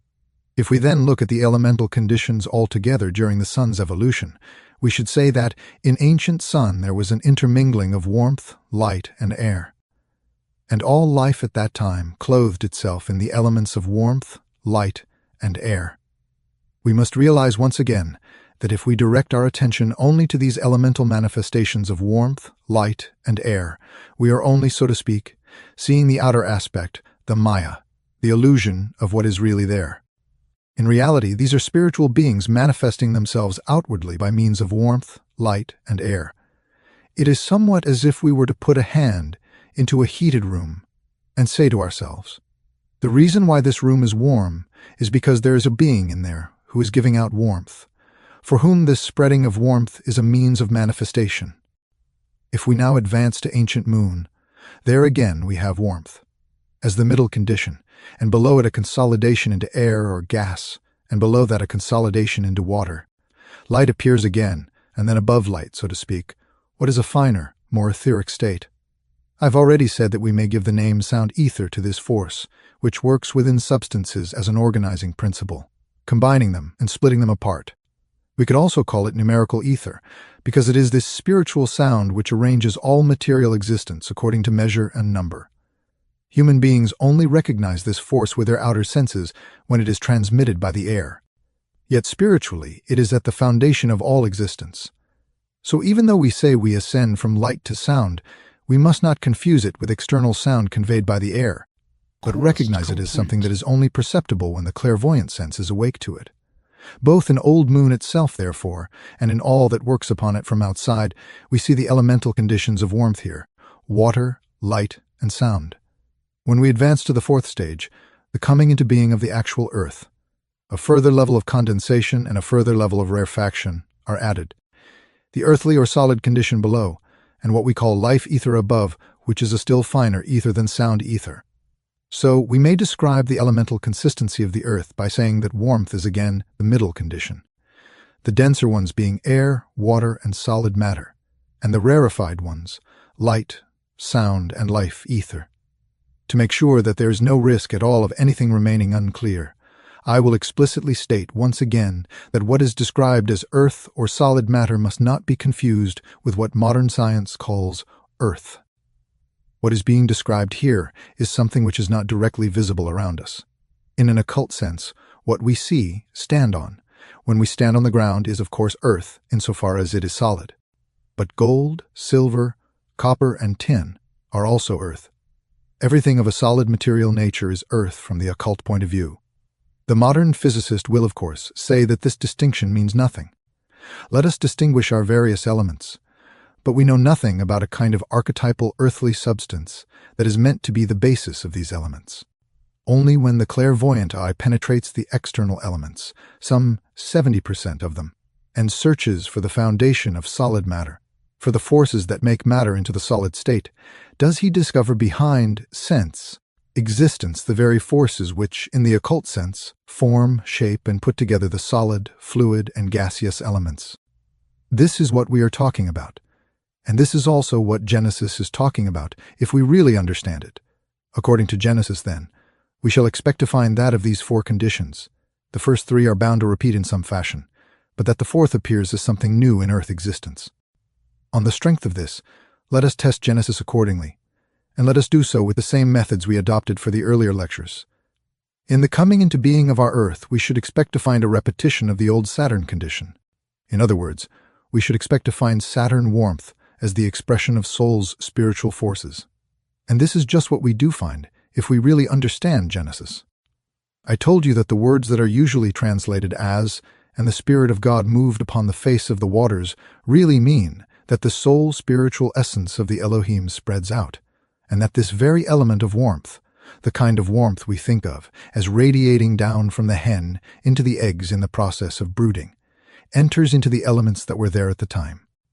With the words, the Spirit of God radiated as a brooding warmth over the elements of the water, you have an indication of the recapitulation of the warmth of ancient Saturn. Let us go on. The next condition ought to be one that represents a recapitulation of ancient sun. For the time being, let us ignore the condensation process which proceeded from warmth to air and only look at the process of rarefaction, the element of light. Let us pinpoint the facts that during the sun period the light invaded cosmic space. Then the recapitulation of the old sun evolution in Earth's development will be the coming of the light. This is announced in the mighty words, and God said, "Let there be light." And there was light. The third recapitulation ought to be that in the series of the more rarefied elemental conditions, what we call the organizing sound ether, streams into Earth development. So let us ask ourselves whether there is in fact any indication of such a recapitulation of the moon evolution in Genesis. What would we expect to find? We would expect sound to set to work to organize elemental conditions more or less in the way we see Chladni's sound forms arising when a violin bow is drawn down the edge of a metal plate covered with fine dust. It would have to be a recapitulation which would tell us that sound ether sets to work and organizes matter in some way. What then are we actually told about the moment of creation which followed the coming of the light? We are told that the Elohim stirred up the masses of elemental substance, so that a change came about in the way they were arranged, and some of them streamed upward, and some of them collected together below. A force entered into the elemental masses and altered the way they were arranged, just as sound takes hold of the dust and brings about the Chladni sound figures. In the same way as the dust moves into different places and forms a pattern, the elemental masses move, and some streamed upward, and some gathered together below. The word rakia, which is used to describe what the Elohim introduced into the elemental masses, is difficult to translate, and the usual translations are inadequate to render it correctly, even when one takes into account all that can be contributed today toward its elucidation, including what philology has to say. One has to admit that neither the translation firmament nor any of its variants takes us very far, for there is something active, something rousing about it. A more precise philology would find that this word contains the very thing I am pointing to here, that the Elohim stirred up something in the elemental masses which may be compared to what is set going among the dust particles of the Chladni sound figures. When the sound alters the pattern, in the same way as the dust particles move into a different arrangement, the elemental masses move either upward or downward on the second day of creation. So we see in Genesis the coming of sound ether, following on after light ether, in absolute accordance with the facts of the second day of creation. This presents us with what, from a certain aspect, is a recapitulation of moon evolution. You will readily see, of course, that these recapitulations cannot happen in an entirely unequivocal manner, but that, as it were, they overlap. So the apparent contradiction between today's exposition and that of yesterday will easily be cleared up. The recapitulations take place in such a way that first there occurs what I am now telling you, and then there is a more comprehensive recapitulation, as I described yesterday. After the moment in the coming into being of the earth, when sound ether has brought about a change in the elements, to the point where some rise upward and the others accumulate below, we ought to expect to find something becoming active which we have described as the rarefied substance of the earth and have called life ether. Something can be expected to follow on after the second day of the creation, which would indicate that life ether was pouring into the elemental masses of our earth, just as previously light and organizing sound ether had poured in. There should be some phrase in Genesis to indicate that life ether burst in and brought about the stirring and unfolding of life. Look at the Genesis account of the third day of creation. We are told that the earth brings forth green and living things, herbaceous plants and trees according to their kind. Here is a vivid description of the pouring in of life ether, calling forth everything that is said to have come into being on the third day. Thus we find in Genesis all that occultism can bring to light through clairvoyant investigation, and that we should expect to find if Genesis itself really derives from occult knowledge. It confirms it if we have the will to understand it. It is a wonderful experience, after we have first done our research independently of any document, to find it confirmed in Genesis. I can assure you that when, in my outline of esoteric science, I was describing the way the Earth came into existence, as a recapitulation of ancient Saturn, ancient Sun, and ancient Moon, I quite deliberately and scrupulously ignored anything which could have been found in Genesis. I only presented what I was able to discover independently of any external document, but if you then compare these independent findings with Genesis, you see that the latter presents us with a document which says just what our independent research has enabled us to say. This is a wonderful harmony. I pointed to yesterday, where what we can say of our own accord comes sounding back to us, as it were, through the spiritual faculties of seers who spoke to us millennia ago. Thus, in the first 3 days of creation, we see, as regards the more rarefied elements of our earth, a successive activity of warmth, like sound ether and life ether, and in what these activities stir up and enliven, we see at the same time the unfolding of stages of densification from warmth to air, then to water, and finally to solid matter, to the earth element, in the way I have described. The processes of densification and of rarefaction interpenetrate one another, and together they give us a unified picture of the coming into existence of the earth. Whether we speak of the denser conditions, air, water, earth, or of the more rarefied states, light ether, sound ether, and life ether, we are concerned with manifestations, with the outer garments of soul spiritual beings. From the Genesis point of view, the first of these soul spiritual beings to appear before the mind's eye are the Elohim. And from an anthroposophical point of view, we feel bound to ask, what kind of beings are the Elohim? So that we may know where we are, we must be able to give them their proper place in the order of the hierarchies. You will no doubt remember from the various lectures I have given over the years, or from what you have read in my outline of esoteric science, that in the hierarchical order, when we begin at the top, we can distinguish first a trinity, which we call seraphim, cherubim, and thrones. You know that we then recognize a second trinity, which we call kyriotets or dominions, the dynames or mights, and the exousiai or powers. When we come to the lowest trinity, using Christian designations, we call them archai, or beginnings, archangeloi, or archangels, and angeloi, or angels. Those in this lowest group are the spiritual beings who are nearest to man. Only then do we come, in the order of the hierarchies, to man himself as the 10th member within our hierarchical order. Now the question is, where among the angelic hosts do the Elohim belong? If we look at the second of the trinities, at those beings we call exousiai, or powers, or spirits of form, this is the position the Elohim have. We know from what has been presented over the years that during the ancient Saturn evolution, the archai, the spirits of personality, were at the human stage, the stage which we are at now. During the ancient Sun evolution, the archangels were at the human stage. During the ancient Moon evolution, the angels, and during Earth evolution, it is man who is at this stage. The spirits of form, the exousiai, the ones we call the Elohim, are one level above the spirits of personality. Thus they are lofty spiritual beings who had already advanced beyond the human stage when our planetary existence began on ancient Saturn. We get an idea of the sublimity of these beings when we realize that in the order of the hierarchies there are 4 stages above the human level. The force which was at work there, the force active in cosmic thinking which brought Earth existence into being, is in the ranks of the hierarchies, 4 stages higher than man. Human beings can work creatively only in their thought forms, while because the thinking of the Elohim is 4 stages higher than human thinking, It can not only shape, form, and create within the world of thought, but can do so within the realm of being. Having been told this, you are bound to ask, what about the other beings of the hierarchies? First, we should like to know what part those beings play in Genesis, whom we have just named as the archai, or spirits of personality.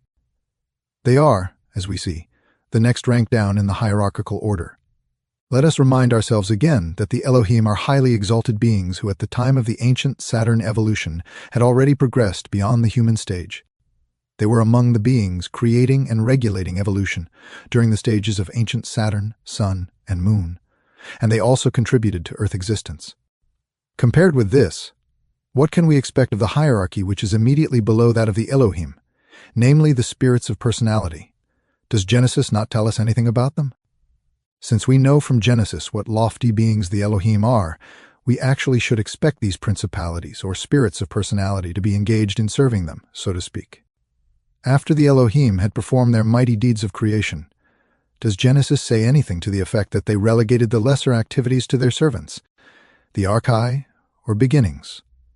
The Elohim performed the chief, most comprehensive tasks, but after they had carried out the broad sweep, had displayed their tremendous creative powers, did they not, for instance, leave the archai, or spirits of personality, to deputize for them? To answer the question as to whether Genesis says anything about the Elohim availing themselves of beings, such as those who were below them in rank, and setting them to deputize for them, we have to discover what Genesis is really saying. There is a subject in Genesis which has been a veritable stumbling block to materialistic commentators, because for centuries these Bible commentators have completely ignored what occult research has to say about the actual meaning of the opening words of our Bible. If you are at all familiar with Bible criticism, you will know what difficulty this point has caused. There is a sentence in Genesis which is rendered, "And God divided the light from the darkness," and we are then told that light and darkness alternate. I shall come back to a closer examination of these words. For the moment I will make use of the modern version. It is not right, of course, and it is only being used for the time being. At a particular place it says, "And the evening and the morning were the first day," and then it says, "And God called the light day." This is a real stumbling block for the scholars. What then is a day of creation? The naive mind regards a day as lasting 24 hours and alternating between light and darkness, as do the kind of days during which we go through a waking and a sleeping period. You all know, of course, how much scorn has been heaped on this naive notion of the world being created in 7 ordinary days.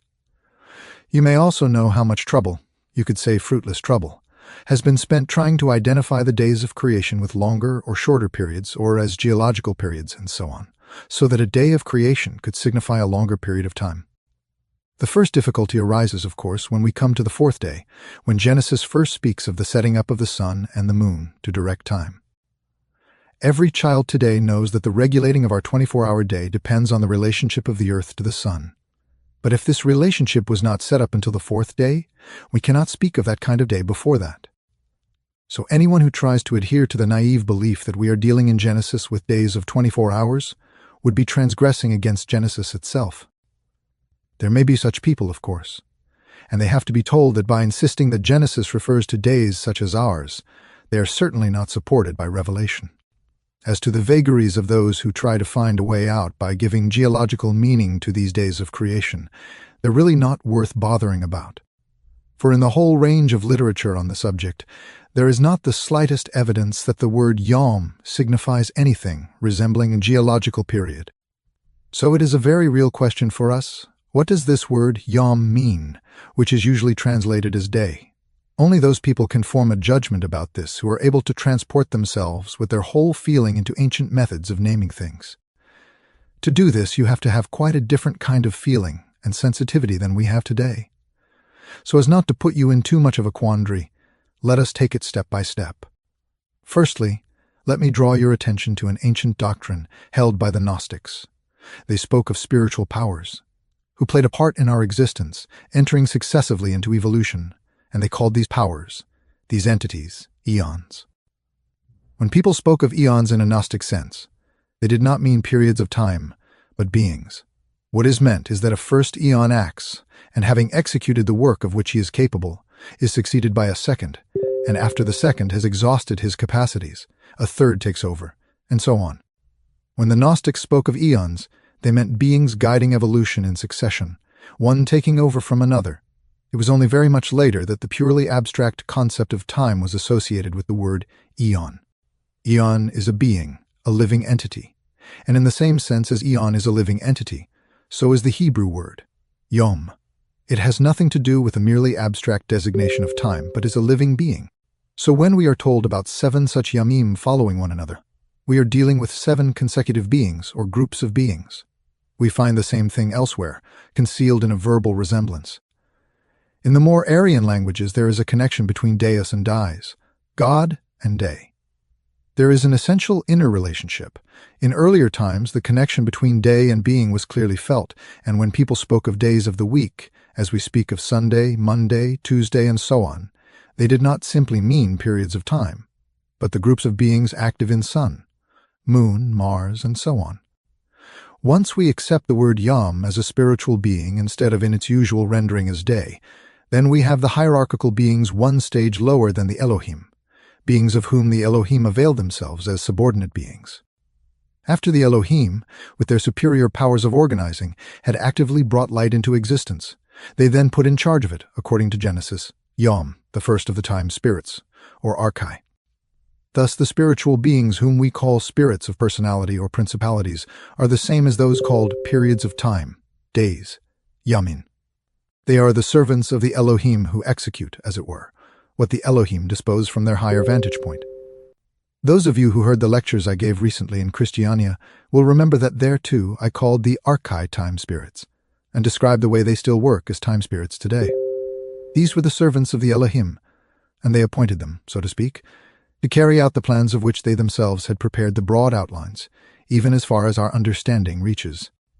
Everything fits together in one large system, but of course, only when you have followed up over years what is being said will you acquire a real grasp of the way everything fits completely into place. So we can say that as beings on an exalted level, the Elohim intervened in the interweaving ethers of air, water, and earth, and appointed beings below them in rank as their servants. If we may use this everyday expression, they, so to speak, gave them orders. When they had poured light into existence, they transferred to these beings the elaboration of what they had set going. Therefore we may say that after the Elohim had created the light, they put in charge of it the first of the time spirits in their service. It is this spirit who is concealed behind the customary words, the first day. We shall, of course, only understand the still deeper meaning of what is meant by the first day when we also understand the rest of the statement. And the evening and the morning with the first day. It means that the first of the time spirits became active, and associated with this what can be described as an alternation between Erev and Boker. Erev is not the same as evening, or Boker the same as morning.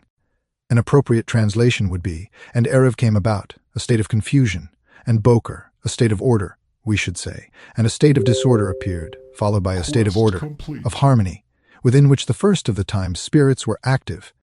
The end of Lecture 4. This is a reading of a cycle of lectures by Rudolf Steiner entitled Genesis, The Secrets of Creation. This is Lecture 5, given on the August 21st, 1910, entitled Light and Darkness, Yom and Layla. If we look back once more at what we have learned about our Earth's beginnings, we find many things which still need to be explained. The investigations we have made so far show us that there is far more in the way of living beings that can be found in the verbal descriptions of Genesis than is seen from the usual Bible translations. Yesterday we pointed out that the word Yom in quotes day is not the abstract division of time which at present we call day, but refers to the beings whom we call spirits of personality, time spirits, or archai in the hierarchical order. This discovery persuades us to enter even more deeply into what I have already said many times, namely, that behind the weaving life of elemental existence described in Genesis, soul spiritual beings are to be found everywhere. Therefore, if we pursue the matter, we may discover beings, instead of empty abstractions, behind some of the other things we are looking at in Genesis. Of course, it is easy to see the existence of beings when we hear the spirit of the Elohim, Ruach Elohim. But if we want to arrive at the real meaning of the old records, we have to look for beings not only in those expressions where probably even modern minds would be prepared to see them, but track them down wherever they are. So we should be justified in asking, what is concealed, for instance, Behind the expression put now in my own words, and the inner activity was tohu wabohu, and darkness was upon the material existence of the elements. Do we not possibly have to see some kind of being behind what is described as darkness? We cannot understand Genesis at all unless we can answer such questions. Just as we have to see all the positive elements, such as light, air, water, earth, and warmth, solely as the manifestations of spiritual beings, perhaps we should also see in the more negative expressions solely the outer manifestation of some being hidden more deeply behind them. To get to the bottom of this, we must go back to the earliest point we can reach in the development of our planet. As we have often said, we must think of the ancient Saturn existence as a condition of pure warmth, and that with the transition to the ancient Sun existence, there then took place a densification to air and gas, and on the other hand, a rarefaction in the direction of the etheric to light ether. We therefore understand the passage in God, the Elohim said, "Let there be light," and there was light to be a kind of repetition of the coming of this etheric light. We may ask, was the darkness there of itself? Or is there also a being hidden behind this? If you read the relevant chapter in my outline of esoteric science, something will occur to you which is extremely important for the understanding of all development, the fact that at each stage of evolution certain beings remain behind. Only a certain number of beings reach their goal. Quest complete. I have often used a superficial but drastic expression and pointed out that not only do some school children worry their parents by having to remain another year in the same class, but that in the cosmic process too, certain beings actually remain behind at a previous stage and do not attain their required level. So we may say that during the ancient Saturn evolution, certain beings did not reach their proper goal but lagged behind, and during the ancient Sun evolution, they were still at the Saturn stage. How would one recognize, during the ancient Sun existence, beings who were still Saturn beings? By the fact that they had not reached the level of being of ancient Sun, which was of the nature of light. But because these Saturn beings were nevertheless there, the Sun condition, which I have described as an interweaving of light, warmth, and air, had darkness interspersed in the light. This darkness was the expression of the beings remaining at the Saturn stage, just as much as the weaving light was the expression of those beings who had reached the Sun stage in a regular way. The outer aspect showed a manifestation of the interweaving of retarded Saturn beings with Sun beings who had progressed normally. From the inner aspect, these beings moved in and out among one another, and outwardly they manifested as an interplay of light and darkness. Looking at the light, we can call it a manifestation of the beings who had progressed to the Sun stage. Looking at the darkness, we can call it the external manifestation of the beings who had remained behind at the Saturn stage. Once we realize this, we can expect to find that during the recapitulation of ancient Saturn and ancient Sun on planet Earth, the relationship between the advanced and the retarded beings will reappear. And because the retarded Saturn beings represent an earlier stage of evolution, so to speak, they will be able, during the recapitulation too, to appear sooner than light. Thus, quite rightly, in the first verse of Genesis, we are told that the darkness prevailed over the elemental masses. This is the recapitulation of the Saturn condition, but it was the retarded Saturn condition. The other one, the Sun condition, has to wait. It comes later on at the point where the Bible says, "Let there be light." Thus we see in a most pertinent way that with regard to these recapitulations too, Genesis gets it just right. If we really want to understand existence, we must be clear about the fact that what has emerged at a previous stage did not just persist for a while and then fade away. On the contrary, the truth is that although something new is continually arising, the older element remains alongside the new one and continues to function within it. Thus, even today, the two stages of evolution, which we can call the relationship between light and darkness, still coexist on Earth. Light-darkness is really something that is interwoven into our existence. However, as far as present times are concerned, this is a very thorny subject indeed. I do not know whether any of you are aware that for the past 30 years or so, I have repeatedly been trying to demonstrate how very significant and valuable Goethe's theory of color is. Of course, anyone who stands up for it today must be quite clear about the fact that he will not gain the ear of his contemporaries. For those whose knowledge of physics would qualify them to understand what one is talking about with regard to Goethe's color theory, they are far too immature. to get any idea of the essence of it. Modern physics, with its fantastic nonsense about ether vibrations and so on, is utterly incapable of penetrating to the core of Goethe's color theory. For this, we shall have to wait a few more decades. Anyone who deals with the subject knows that, and the others, forgive me for saying this, who are in the occult direction, are mature enough to understand the essential nature of Goethe's color theory, but know far too little about physics for me to be able to go into the matter properly. So the foundation for it is still not there. For what is at the heart and core of Goethe's color theory is the mystery of the interaction of light and darkness as two polar opposite spiritual entities in the world. The fantastic notion put forward today as the theory of matter, which in the manner in which people think of it today is an illusion and has no existence at all. This concept of matter is a sole spiritual being concealed behind all the instances where the polarity of light and darkness is operating. What physicists today call the concept of matter is in fact fantasy. In the regions of space where, according to physics, we are to look for an apparition called matter, there is in fact nothing else but a certain degree of darkness. This dark volume of space is filled with soul spiritual beings that has an affinity to something certainly mentioned in Genesis, where all these soul spiritual beings are described as darkness, and we are told that this darkness surges over elemental existence. All these things are much more profound than modern science would dream of. Thus, when Genesis speaks of darkness, it is speaking of the manifestation of the backward Saturn being.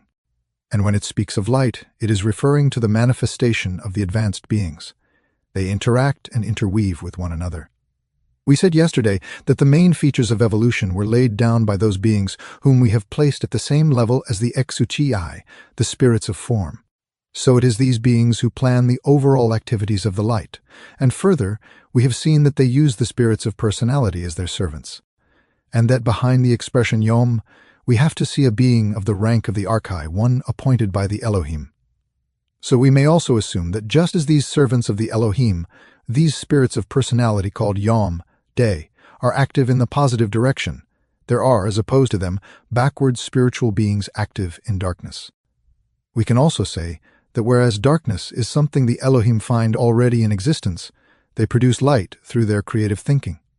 When, from what has remained of ancient existence, they think out of the two complexes of thoughts, it transpires that the darkness interwoven in it is the expression of the retarded beings. They themselves contribute to light. But just as out of the light the Elohim appoint the beings called Yom, day, so out of the darkness convene who are of the same rank as these, but beings who have lagged behind at an earlier stage. So we can say that all that manifests as darkness is a common front in opposition to the Elohim. We therefore have to ask, who are the beings who oppose the servants of the light? The Archai, the beings indicated by the term. Who are the corresponding backward beings in opposition to them? To avoid misunderstanding, it would be a good thing if we were first to answer another question, namely whether we have always to think of retarded beings as evil, as something wrong in the world context. An abstract person, someone who only sticks to concepts, can easily become almost indignant about the backward being, or he can go the other way and feel sorry for the poor thing. We should not allow ourselves to have any feelings and ideas of this kind when it comes to cosmic realities of this dimension and significance. That would be quite wrong. On the contrary, we have to realize that whether beings attain their goal or whether they stop at a particular stage of evolution, all these things happen from out of cosmic wisdom, and that whenever beings remain behind at a particular stage, it means something. It means just as much to evolution as a whole, whether beings remain behind or whether they attain their goal. In other words, there are certain functions which cannot be carried out at all by the progressive beings, and for these functions, beings are needed who remain behind at an earlier stage. Their backwardness puts them in exactly the right place. We could well ask, what would become of the world if all the people who ought to be teachers of young children became university professors?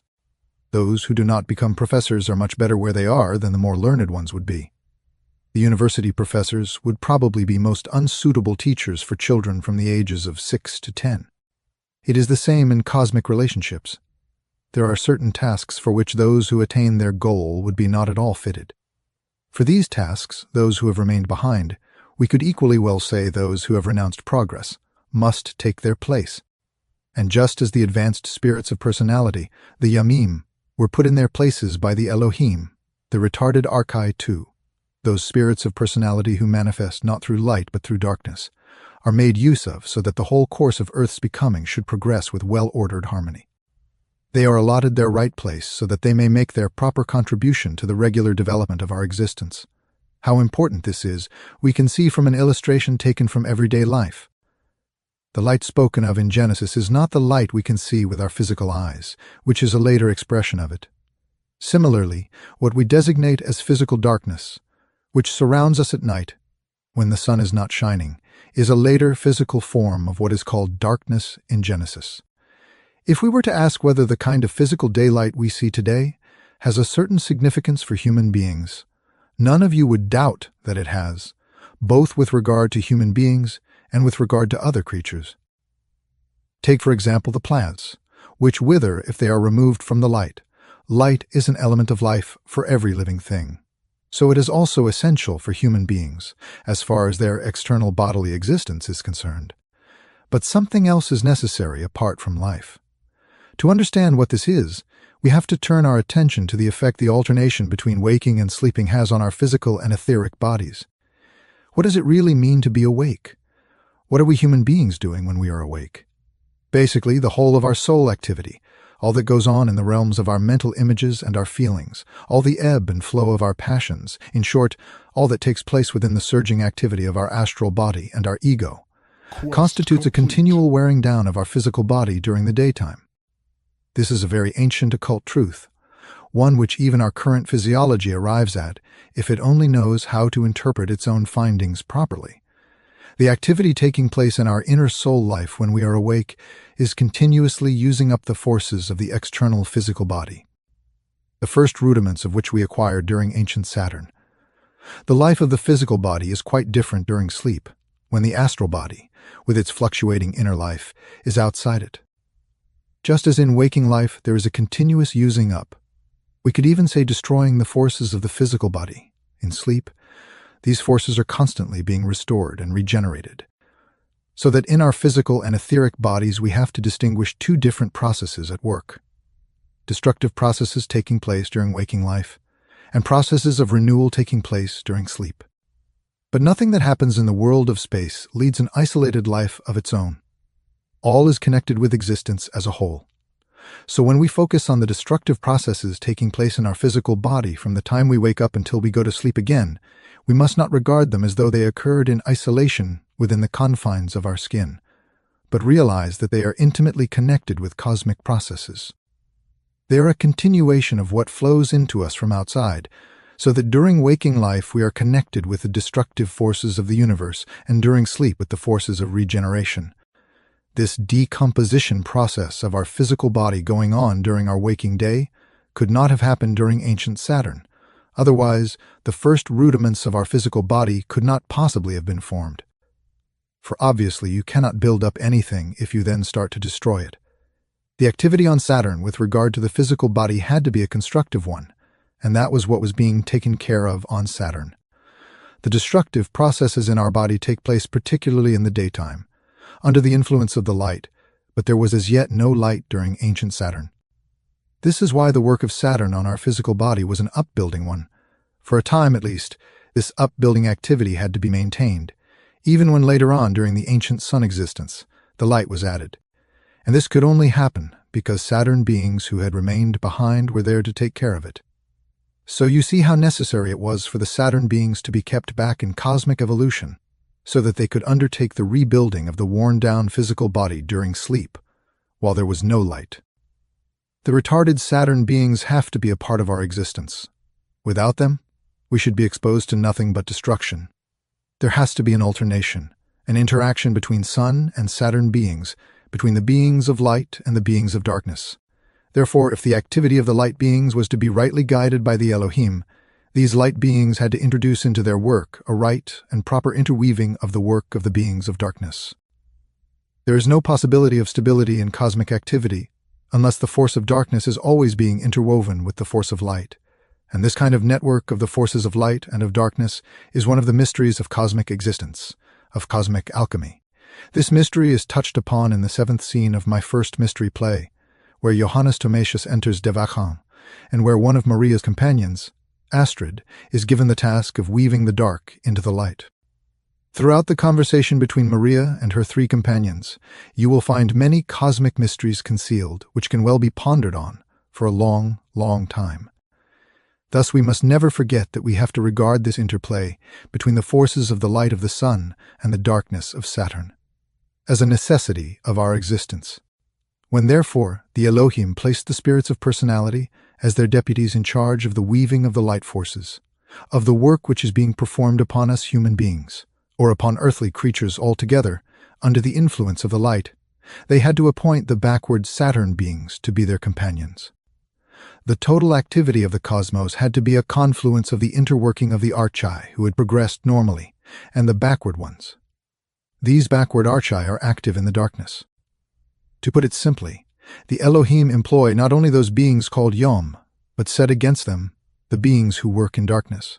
And the Bible gives a wonderfully realistic description of the facts when it says, "And God called the light day, and the darkness he called night." Layla, this is not our abstract night. These are the Saturn archai who at that time had not advanced to the sun stage. To this day it is they who are active in us during sleep, when they exert their influence to build up our physical and etheric bodies. This mysterious expression, Layla, which has given rise to all kinds of myths, is neither our abstract night, nor is it anything which could lead us to think of mythology. It is simply the name of the backward archai, of those beings who unite their work with that of the advanced archai. Thus we have paraphrased the respective passages in Genesis as follows. The Elohim planned the main outlines of existence and appointed to the subordinate posts the progressive archai, and gave them as helpers those archai who, in resignation, had remained in darkness at the Saturn stage in order that existence could come about. So we have Yom and Layla as the two opposite groups of beings who are the helpers of the Elohim and who are at the level of time spirit, of spirits of personality.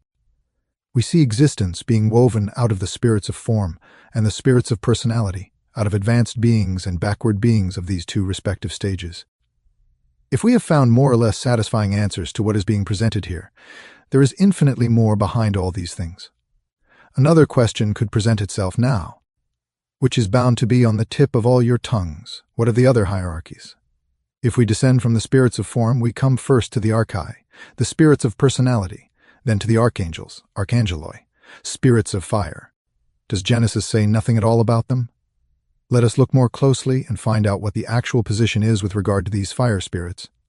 We know that they reached their human stage during the sun evolution. Then they progressed further through the moon stage to that of Earth. They are beings who are intimately connected with everything we can call sun nature, for it was during the sun evolution that they reached their human stage. And when? During the ancient moon evolution. It became necessary for the sun to separate from the Earth, which was at that time of a moon nature. Then these beings who had gone through their most important stage on the sun, and who were by their very nature associated with the sun, naturally remained united with the sun. When therefore the moon later became Earth, separated from the sun, these beings remain not with the separating earth-moon but with the sun. These are the beings who work upon the earth chiefly from outside. I have already mentioned to you that in the evolution from Saturn to Sun, the highest form of life which could arise on the sun was the plant species. Animal nature, a species which has inner life, could arise only in conjunction with a separation. Therefore, it was not until the moon's evolution that anything of an animal nature could arise. There had to be an influence from outside. We are not in fact told in Genesis of anything being active from without up to the end of the third day of creation. And the transition from the third to the fourth day is an important one, in that we are told that on the fourth day light forces, beings of light, began to be active from outside. So just as in the moon evolution the sun shone upon the moon from outside, now both the sun and the moon shine upon the earth from outside. What we are saying is no less than that up to this point, all those forces could be active which were within the earth itself. Up to this moment in time, everything could be recapitulated which represented earlier stages, and those things which were centralized in the earth itself could arise anew. Thus we saw yesterday that the spirit of the Elohim brooding over the waters was a recapitulation of the condition of warmth, that at the moment designated by the words, "Let there be light," the entry of light was recapitulated. How at the point where the forces of the sound ether broke in and separated what became the upper realm from what became the lower realm, the sound ether stage was recapitulated.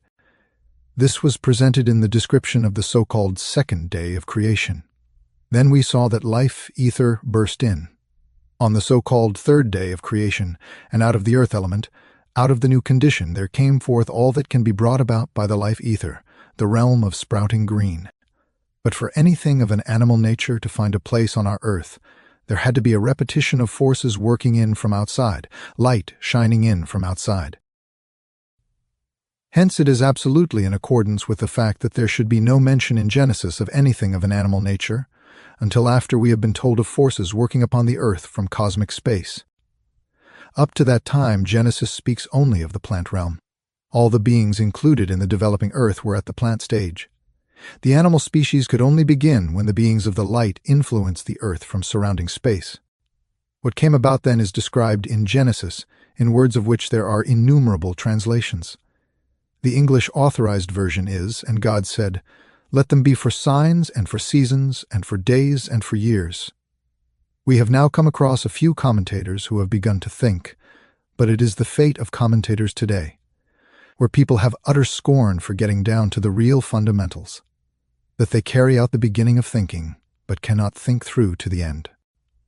I have come across some commentators who have actually reached the point of acknowledging that the usual rendering is nonsense. I should like to meet the person who can actually make any sense of these words. What is really being said? If we want to render these words faithfully, and with a real sense of the associations they would have had for the ancient Hebrew sage, and put them into a thoroughly philological translation, we should have to say that once more, it is not a matter of signs, but of the activity of living beings, making themselves known in the form of successive events in time. Quest complete. A correct translation would be, and the Elohim appointed beings to regulate the course of time for the creatures on earth, to be the regulators of particularly impressive moments of larger and smaller periods of time, which are usually rendered as year and day. Thus a reference is made to those beings who are one rank below the rank of the archai and who regulate life. The tasks performed by the time spirits, the archai, lie a stage lower than the tasks of the Elohim.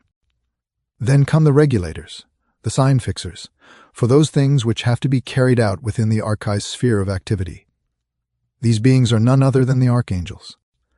Thus we may venture to say that, coinciding with Genesis telling us that not only is something taking place in the body of the earth itself, but that forces are working into it from outside, Genesis also says that at that same moment, those beings make their appearance who were connected already with the sun existence. The regulating archangels, who are one stage lower than the archai. While these archai themselves are still active as eons, as it were, for the deployment of their forces, they make use of the archangels, the light-bearers who act out of our earth's surroundings. In other words, the way the archangels worked is that from out of cosmic space, by way of the constellations of the light beings surrounding the earth, they carry out the tremendous decrees which are actually laid down by the archai. Those who were present at the lectures I gave in Christiania will remember that, right up to today, the archai are still there behind what we are accustomed to calling the spirit of the age. If we look around at the way our world affairs are organized, we shall find that, at any given time, there are a number of nations. You will be able to say of these national groups that for a specific period, an all-encompassing time spirit rules, while side by side with this spirit, beings subordinate to him rule the several folk spirits. Just as today the spirits of the age are in control, and behind them are the archai. I describe this in my Christiania lectures. So behind the folk spirits are the archangels. In a certain way, they are the folk spirits. Genesis actually points to the fact that even in times when man was actually not yet there, these spiritual beings were the organizing powers. So we must say that it was the Elohim who brought light into existence. They manifested themselves through the light. But for the lesser activities within the light, they appointed the archai indicated by the word Yom, and who rank next below them among the hierarchies. And beside them, they placed the beings who must of necessity be woven into the web of existence, so that as well as the activity of the light, there could also be the activity of darkness which goes with it. Beside Yom, they put Layla, which is usually translated as night. Then had to be further progress, further specialization in evolution. And for this, other beings had to be taken from the ranks of the hierarchies. So when we say that the Elohim, or spirits of form, manifested themselves through the light and placed the affairs of light and darkness in the charge of the Archai, we have to continue by saying that the Elohim now took another step, and specializing further appointed the archangels to the task of not only calling to life plant nature, which is presented as an outer manifestation, but of now calling forth inner life, which is a reflection of outer existence. They entrusted to the archangels the activity which has to stream down upon our earth from outside, so that not only can the plant species burst forth, but also the animal species with its inwardly active life of mental image and sensation can arise. Thus we see, if we know how to interpret these things correctly, that Genesis points clearly to the archangels. If you think about what the usual run of commentators say, you will always feel dissatisfied. But if you turn for help to the same source from which Genesis arose, esoteric science, you will be able to throw light on whichever part you are looking at. It will all appear to you in a new light, and this ancient document, which, because of the impossibility of translating the living words of old into our own language, would otherwise inevitably remain incomprehensible, will endure as a document which speaks to humankind for all time.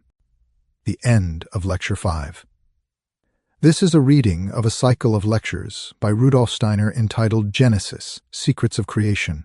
This is Lecture 6, given on the August 22, 1910, entitled Elemental Existence and the Spiritual Beings Behind It, Jehovah Elohim.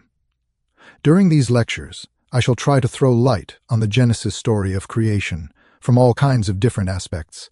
As with all such presentations, we must never lose sight, of course, of our anthroposophical principles, of which the first and foremost is to inquire into the facts of spiritual life. So too, what is of primary importance as regards the Genesis story is to ascertain what were the supersensible events, the supersensible facts which preceded the visible course of Earth's evolution.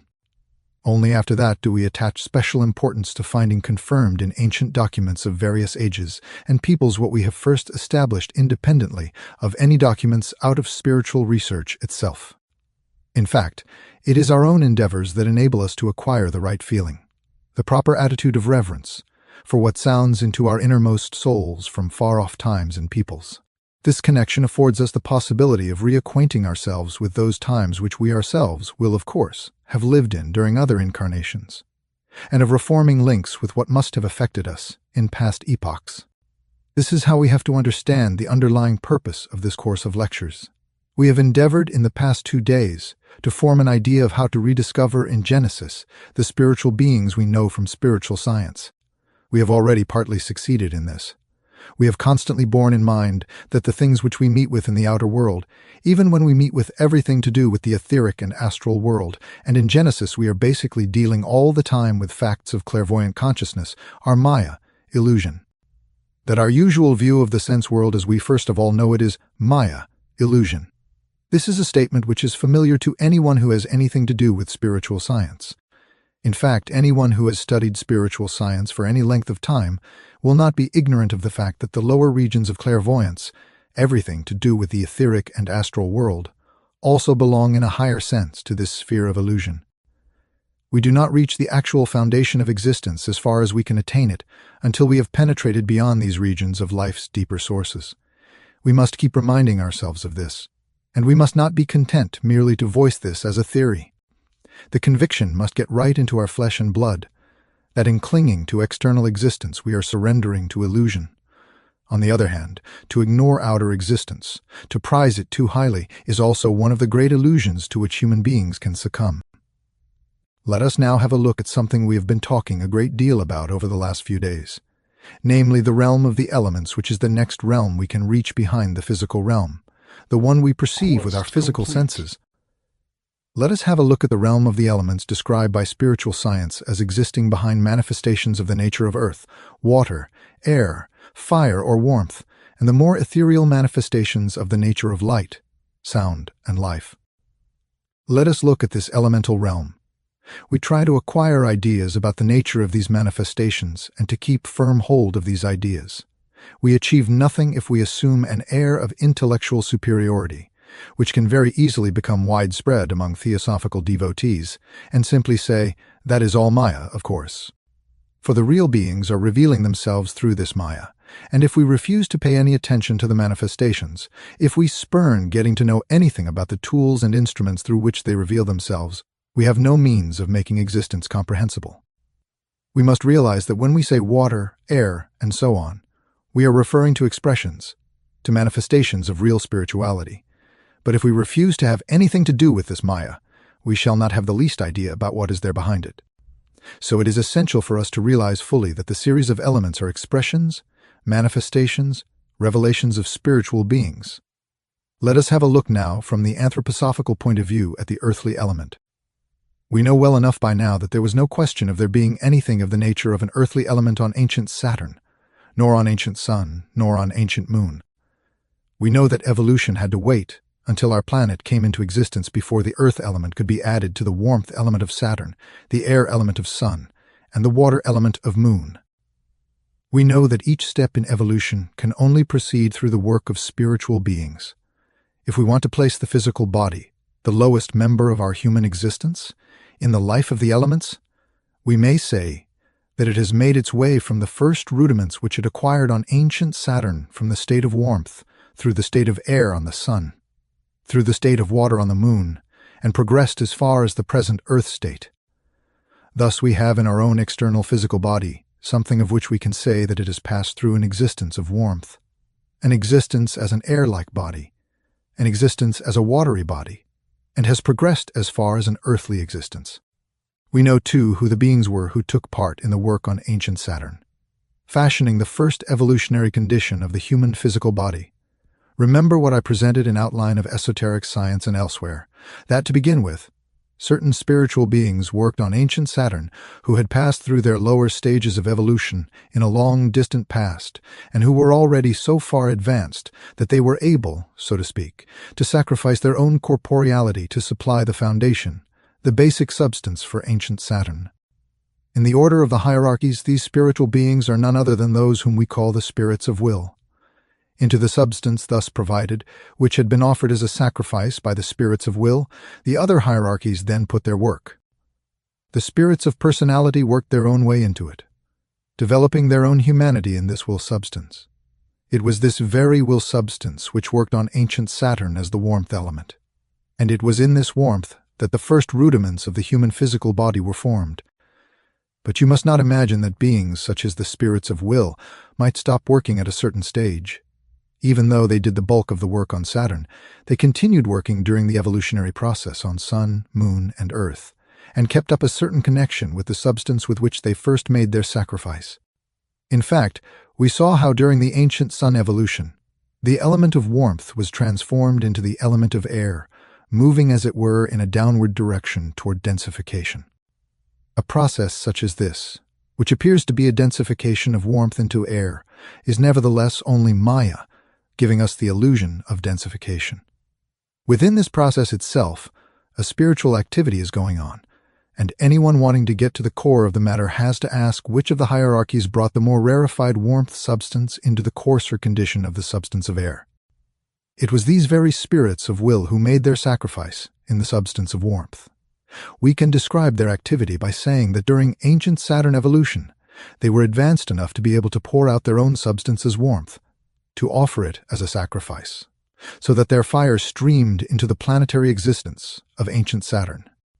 Then, during the ancient Sun existence, they condensed their fire into a gaseous element. It was also they who, during the Moon evolution, condensed their gaseous element to liquid, and during Earth evolution they condensed liquid still further to the Earth element, to solid matter. So when we look about us in the world today and see solid matter, we have to tell ourselves there are the forces of beings at work in it without which it would be utterly impossible for solid matter to exist. Forces belonging to beings whose very substance flowed forth as warmth into ancient Saturn, and they made this substance coarser and coarser until it reached the solid state which is now firmly held together by their powerful forces. And if we want to know who it is that brings us about, if we want to look beyond the Maya of solid matter, we have to say that behind everything of a solid nature, there is the active work of the spirits of will, the thrones. Thus, even in our present earthly existence, the spirits of will are still present. This throws a new light on what we are told in Genesis. When we are told that what is expressed in Genesis as bara is a kind of meditative activity of the Elohim, we have to say that the Elohim recreated out of their meditation, as a kind of memory, something I've described as a complex of existence.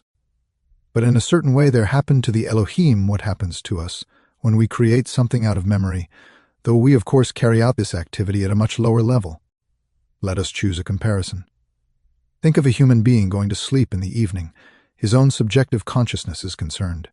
His world of thought and feeling sinks into oblivion as he passes into a condition of sleep. Suppose the last thought he had in the evening was, say, of a rose that was beside him when he fell asleep. This thought sinks into oblivion. In the morning, the thought of the rose reappears. If the rose were not still there, the person would only have the thought. You must distinguish between these two facts. The one is the calling up in memory of the image of the rose, which could occur even if the rose had been removed, so you have the thought, the memory of the rose. But if the rose is still there, you also perceive the visible rose. That is the other fact. I want you to distinguish in a similar manner these two things in what I have described as the cosmic meditation of the Elohim. So when we are told that on the third day of creation a cosmic meditation takes place, and that the Elohim divide the water from the land, that they separate out the solid element and call it earth, we must also include in the picture the cosmic meditation of the Elohim, from whom this thought comes forth creatively. But in what appears in their meditations, we have to see the spirits of will at work, bringing forth yet again real being, objectively, from out of themselves. This is how the spirits of will work, and this is how they have worked from the beginning in everything of an earth nature. You must make yourselves familiar with such ideas. You must get used to the thought that in the things closest to us, and which we often regard as very lowly, we may meet very high and exalted beings. It is easy enough to say of the solid element that it is only matter, and some people may be tempted to say that it is no concern of the spiritual investigator, for after all, matter is only of minor importance. Why bother with it? We rise above matter to a spiritual level. Anyone who thinks like this is ignoring the fact that through countless ages lofty spiritual beings have been working in the substance he wants to discredit to bring it into this solid state. Actually, if our feeling life were to penetrate through the elemental covering of the earth to what has made this earth covering solid, it would be the natural thing to feel the deepest reverence and the greatest respect for the exalted beings we call the spirits of will who have labored so long in this earthly element to build the solid ground upon which we tread, and which we ourselves bear within us in the earthly constituents of our physical bodies. It is these spirits of will whom in Christian esotericism we also call the thrones, who have in fact constructed, or rather condensed, the solid ground upon which we walk. The esotericists, who gave names to what the spirits of will created within our earth existence, called these spirits thrones, because they did indeed build thrones, which all the time are supporting us and giving us a firm foundation. And upon this, all the other aspects of our earth existence will continue to be firmly and solidly enthroned. These old expressions have an essential quality to which our feelings can respond with the greatest respect and admiration. If we now go back up again from the solid to the watery element, we have to say that a longer time had to be spent on building up and densifying the earthly element than the watery. Therefore, we shall expect to find the fundamental forces behind the watery elements belonging to beings of a lower hierarchy. For the condensation of this element into the condition it has around us today, it needed only the activity of the spirits of wisdom, creationism or dominions, the next rank down in the hierarchies. Therefore, whereas behind our solid foundations we see the spirits of will, behind what is not physical water but the forces which constitute the liquid element, we have to see the activity of the spirits of wisdom or creationism. If we go up to the airy element, we have to see the next lowest hierarchy at work in the activity of the air around us. To the extent that it is brought about by forces lying behind them, we have also to see the effect of the activity of certain spirits of the hierarchies. Just as the spirits of wisdom work in the watery element, the spirits of movement, the dynamis, the mites, as we are accustomed to call them in Christian esotericism, are at work in the air. And when we ascend to the warmth element, the next stage of rarefaction, it is the spirits of the next hierarchy lower down, the spirits of form, exousiai, Who were at work there? The spirits we have been speaking of for days as the Elohim. Up to now we have been describing the spirits of form from quite a different side, namely as those who brooded in the warmth element. When we trace the order of the hierarchies from the spirits of will down through the spirits of wisdom and of movement, we once again come to our Elohim, to our spirits of form. You see how it all links up if you line them up properly. If you now try to bring sensitive and perceptive feelings into all this, you will say that at the foundation of all we see around us with our senses, there is an elemental realm, there is an element of earth, yet in reality there live within it the spirits of will. There is a fluid element in which, in truth, live the spirits of wisdom, an airy element within which, in reality, live the spirits of movement, and a warmth element wherein, in truth, live the spirits of form, the Elohim. However, we must not think that we can make a clear separation between these spheres, that we can draw rigid boundaries between them. The whole of earthly life is based on the fact that water, air, and solid matter work into one another, and that warmth permeates everything. There is nothing of a solid nature that is not in a state of warmth. We find warmth everywhere within the other levels of elemental existence. Therefore, we can also say that the activity of the Elohim, the actual force behind the element of warmth, is to be found absolutely everywhere. It has poured itself out into everything.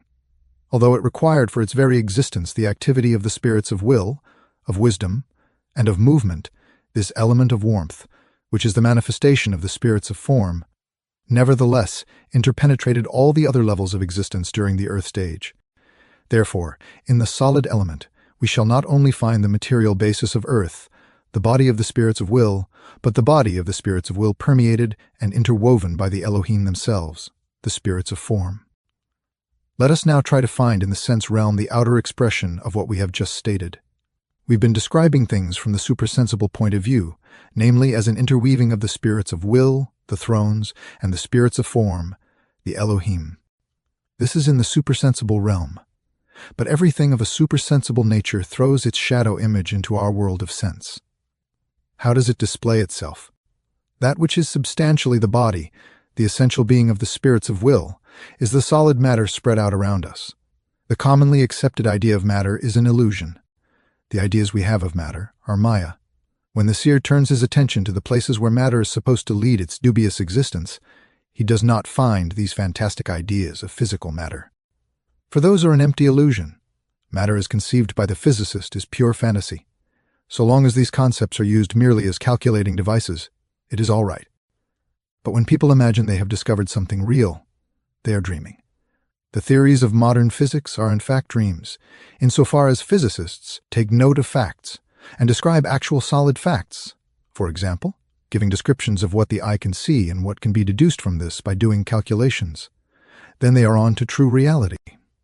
But as soon as they begin to speculate about atoms, molecules, and so on, as if these were simply material entities, then they begin to hallucinate on a grand scale, which reminds me of Felix Baldes Ducats in his mystery play, when he says in the temple, "Fancy telling someone from whom you want to buy something.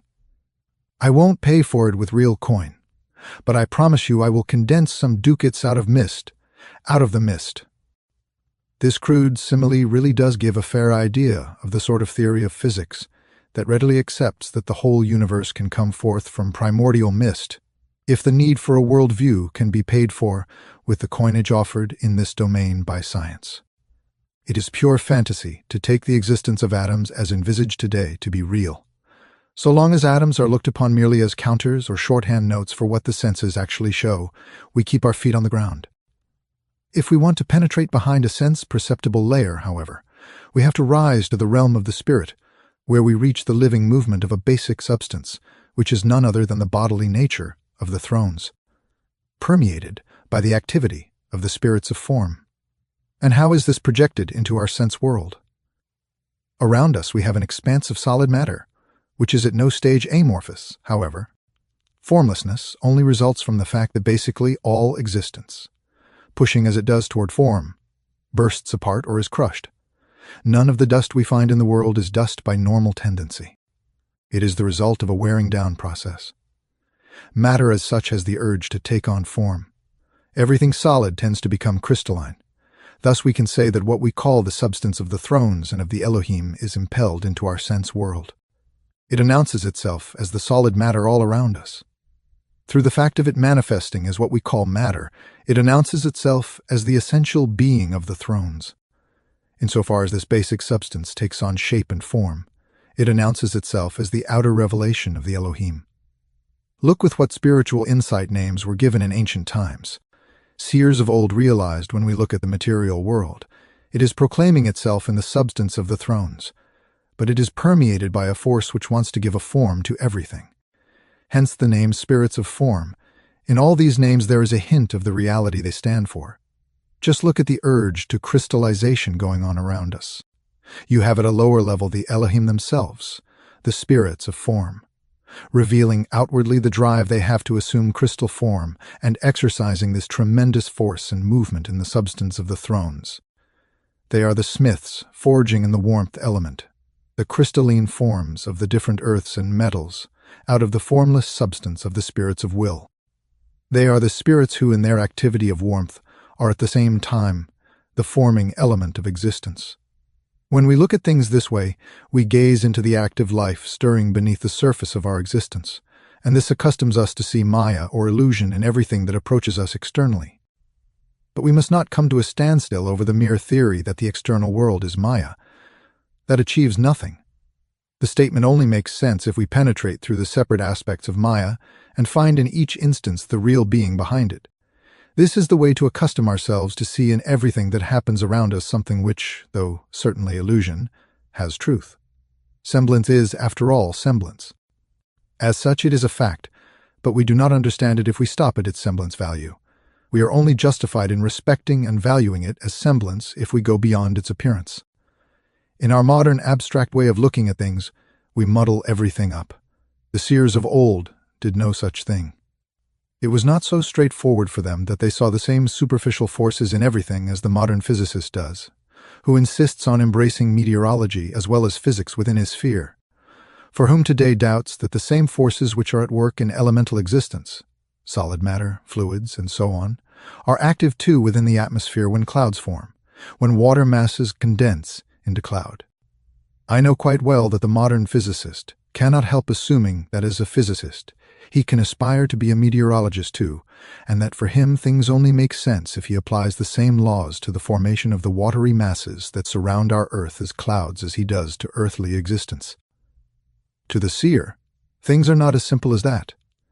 As soon as things are traced back to their spiritual sources, you cannot expect to see the same thing everywhere.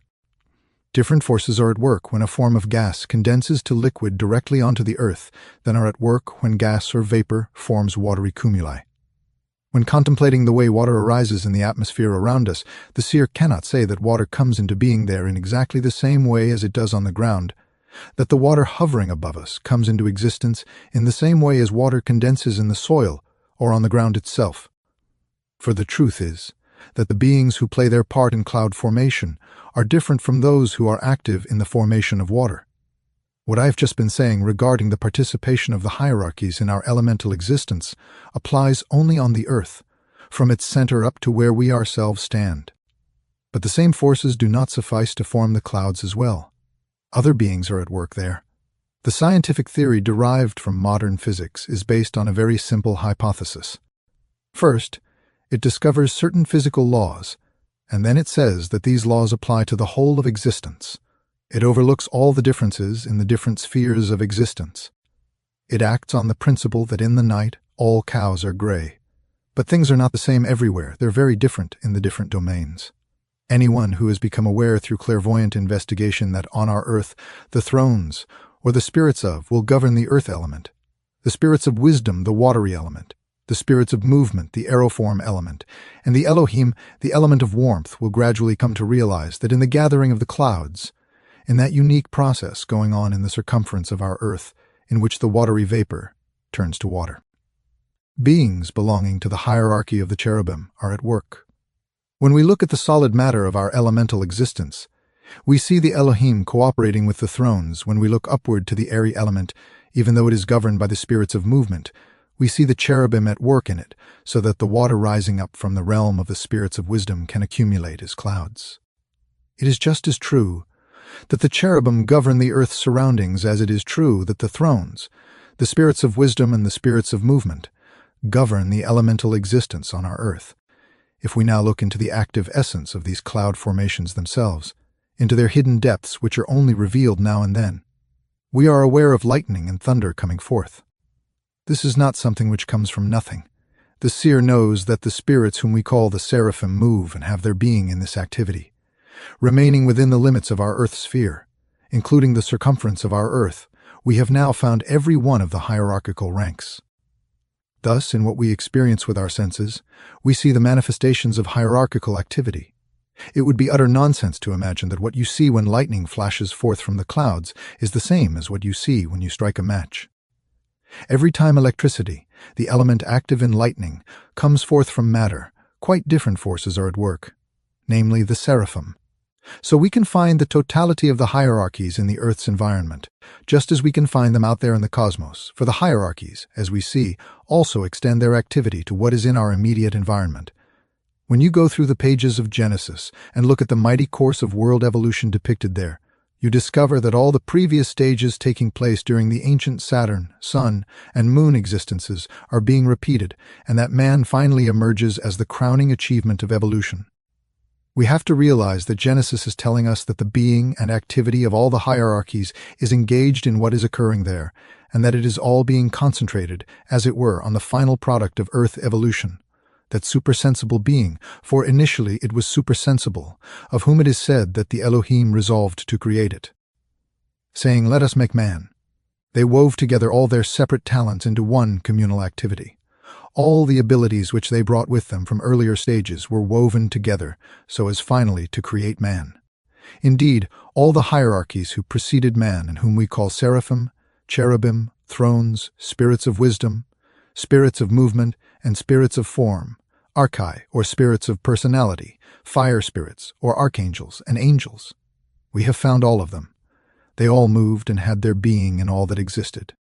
And if we follow the Genesis account up to the crowning of the structure on the sixth day of creation with the appearance of man, if we review the whole life and essence of pre-human earthly evolution, we find that all the various hierarchies are already there. All of these hierarchies had to join forces to prepare what finally appeared as man. Thus we may venture to say that the seer or seers among whom Genesis arose were aware that all the hierarchies we have named had to contribute to the preparatory stage of man. But they also had to be aware that for the creation of man himself, for the final crowning of this whole sequence of the hierarchies, help had to come from another direction, one that is still higher in a certain respect than any of these hierarchies. So we turn our gaze beyond the seraphim to an as yet unknown and only dimly sensed divine being. Let us try for a moment to follow up the activity of one of the members of the hierarchical order, the Elohim, let us say. Before they had reached the decision to crown their works by creating man, it sufficed for them to work in harmony with the activity of the other hierarchies up to the seraphim. But then help had to come from the direction to which, out of a dim presentiment, we have to lift our spiritual gaze. It had to come from a realm above that of the seraphim for the Elohim to raise their creative activity to these dizzy heights. To obtain help from this source, something had to occur, the significance of which we want to try to understand. They had, so to speak, to grow beyond themselves. They had to acquire a greater ability than was theirs during the preparatory stages of the work, to crown their work completely and carry it through to the finish.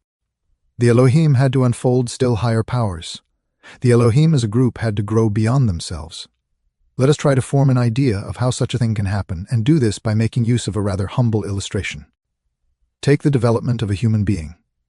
When we see a tiny child on the threshold of earthly existence, we know that he has not yet developed what we call an integrated consciousness. It is only after some time that he even calls himself I, which brings unity into the consciousness. It is only then that the contents of his soul life become knit together in an integrated consciousness. The child grows to a further stage through the drawing together of the various activities which in the baby are still decentralized. Thus in the human being, this drawing together signifies an advance to a higher state. We can think of the progressive development of the Elohim as analogous to this. During the preparatory stages of human creation, they learned a certain activity.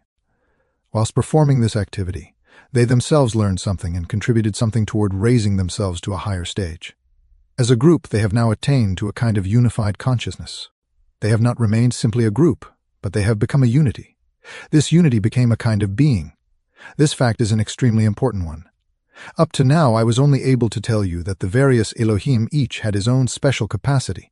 Each of them was able to contribute something to the common resolve, the common image of the human being they wanted to form, and yet this was still only an idea upon which they could cooperate.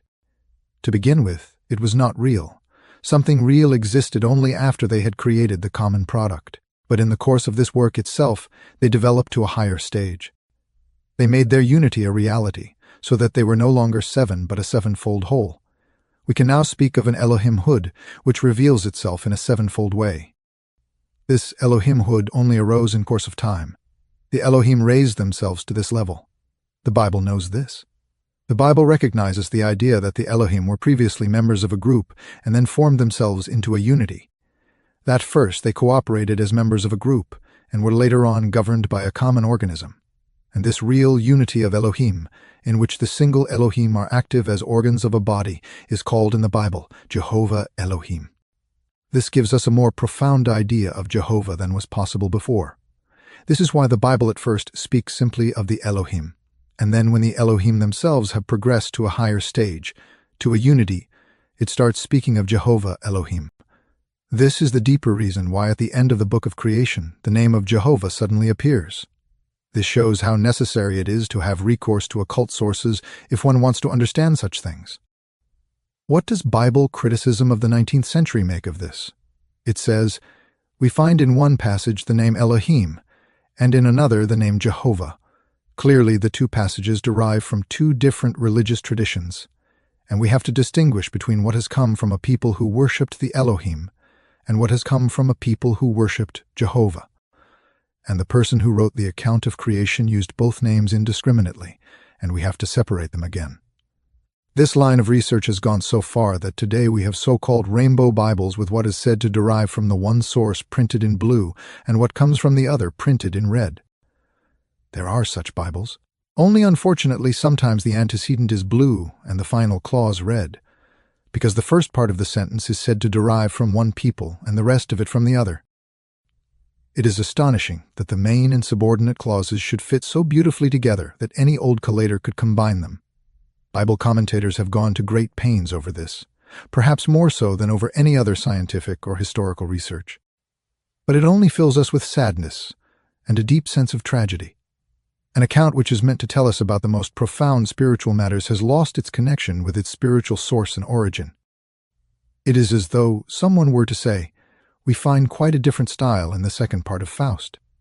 If we compare the passage containing the words of Ariel with the doggerel in part 1, it is impossible that one and the same person could have written them both. Therefore Goethe must be a mythical figure. Through being cut off from occult sources, the fruit of this immense and devoted labor is worth as much as the conclusion of someone who denies the existence of Goethe, because he cannot believe that two such different things as the style of Faust, part 1, and Faust, part 2, could have been written by the same person. This gives us a glimpse into a deep tragedy of human life, one that stresses the necessity that minds should again turn to the sources of spiritual life. Spiritual knowledge will only be possible if people set out once more in search of the living spirit. They will do so, for to do so is an irresistible urge of the human soul. And all the strength with which Anthroposophy can inspire us comes from our confidence that there is this urge in the human soul, activating our hearts to seek once again for a connection with spiritual sources, and which will bring us to understand the true basis of religious documents. Let us fill ourselves with this confidence, and then we shall reap the genuine fruits of the theme which should lead us to the living spirit. The end of Lecture 6. This is a reading of a cycle of lectures by Rudolf Steiner entitled Genesis, Secrets of Creation. This is Lecture 7, given on the August 2003, 1910, entitled The Structure of the First and Second Days of Creation, the work of elemental beings on human organs, in our efforts to understand existence. It is our practice to trace the course of some aspect of its development, and we have had many opportunities to become familiar with the idea that everything we perceive around us is in course of evolution. We must get used to applying the idea of evolution on a larger scale in spheres not usually associated with it today. For instance, people hardly think of real evolution with regard to the life of the soul. We probably do recognize it as it manifests outwardly in the life of the individual between birth and death, but so far as humanity as a whole is concerned, people immediately think of evolution as an upward ascent from lower animal forms and draw the conclusion, a somewhat fanciful one even from the standpoint of what can be known today, that higher organisms can develop from lower ones. The human organism can evolve from animal organisms in an absolutely straightforward way with no further input. It is, of course, not my task in these lectures to show in detail, as I have often done, that our present consciousness has undergone a large-scale evolution, that the kind of consciousness, the kind of soul life we have today, was preceded by another form of consciousness. We have often described this earlier form as a kind of lower clairvoyant consciousness. With our modern consciousness, external perception provides us with mental pictures of external objects, but that other, earlier form of consciousness can best be studied if we look back to the ancient moon evolution.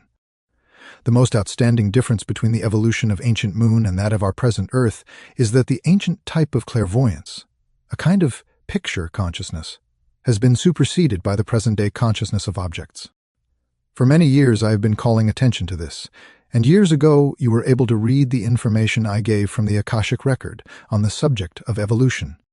It appeared in the early essays of the magazine titled Lucifer Gnosis. There I pointed out that the old dreamlike picture consciousness which we had in former times has developed into our earthly consciousness, into what today gives us consciousness of external things, of what we call external things in space, in contrast to what we ourselves are in our inner being. This ability to distinguish between external objects and our own inner life is what characterizes our present state of consciousness. Consciousness on ancient moon was not like that. Beings with an ancient moon consciousness made no such distinction. Suppose that when you looked at the rose, you were not aware that the rose was outside and that you were making a mental image of it, but that you had an awareness of the rose hovering in space and of its actual essence not being confined to the space it occupied, but spreading outward into space and actually being within you too. In fact, we could go further. Suppose that when you looked at the sun, you were not conscious that the sun was up there and you were down here, but that you were aware that while you were forming a mental image of the sun was within you, that you were taking hold of the sun in a more or less spiritual way. Then there would be no distinction between inside and outside. If you can grasp this, then you will have arrived at a real understanding of one of the characteristic qualities of the kind of consciousness which belonged to ancient moon. Another characteristic of this consciousness was that it was pictorial, so that things did not appear directly as objects, but as symbols, just as dreams often make use of symbols today. For instance, in a dream, a fire external to ourselves appears as the symbol or image of a radiant being. Things were perceived in a similar way by the ancient moon consciousness, but also pictorially. It was a pictorial consciousness permeated with the quality of inwardness, and there was yet another essential difference between that consciousness and the one we have today. It did not have the effect at all as though external objects were there. For the ancient moon consciousness, what we today call our environment, what we perceive as sense objects belonging to the plant, mineral, and human realm, were not there at all. What was there was somewhat similar, though on a lower dreamlike level, to what is experienced in the soul today when the power of seership clairvoyant consciousness arises. The first awakening of clairvoyant consciousness is of such a nature that it first does not extend to external beings. This is a source of countless deceptions for those who, by means of esoteric development, for instance, are developing the gift of clairvoyant faculties. Such a training progresses by stages, of course. There is a first stage of clairvoyance in which a person develops certain things and sees certain things in his environment, but he would be making a mistake if he were straightway to think that what he perceives in his environment, let us say in spirit space, is actually spiritual reality. In my mystery play, Johannes Thomasius is going through this stage of astral clairvoyance.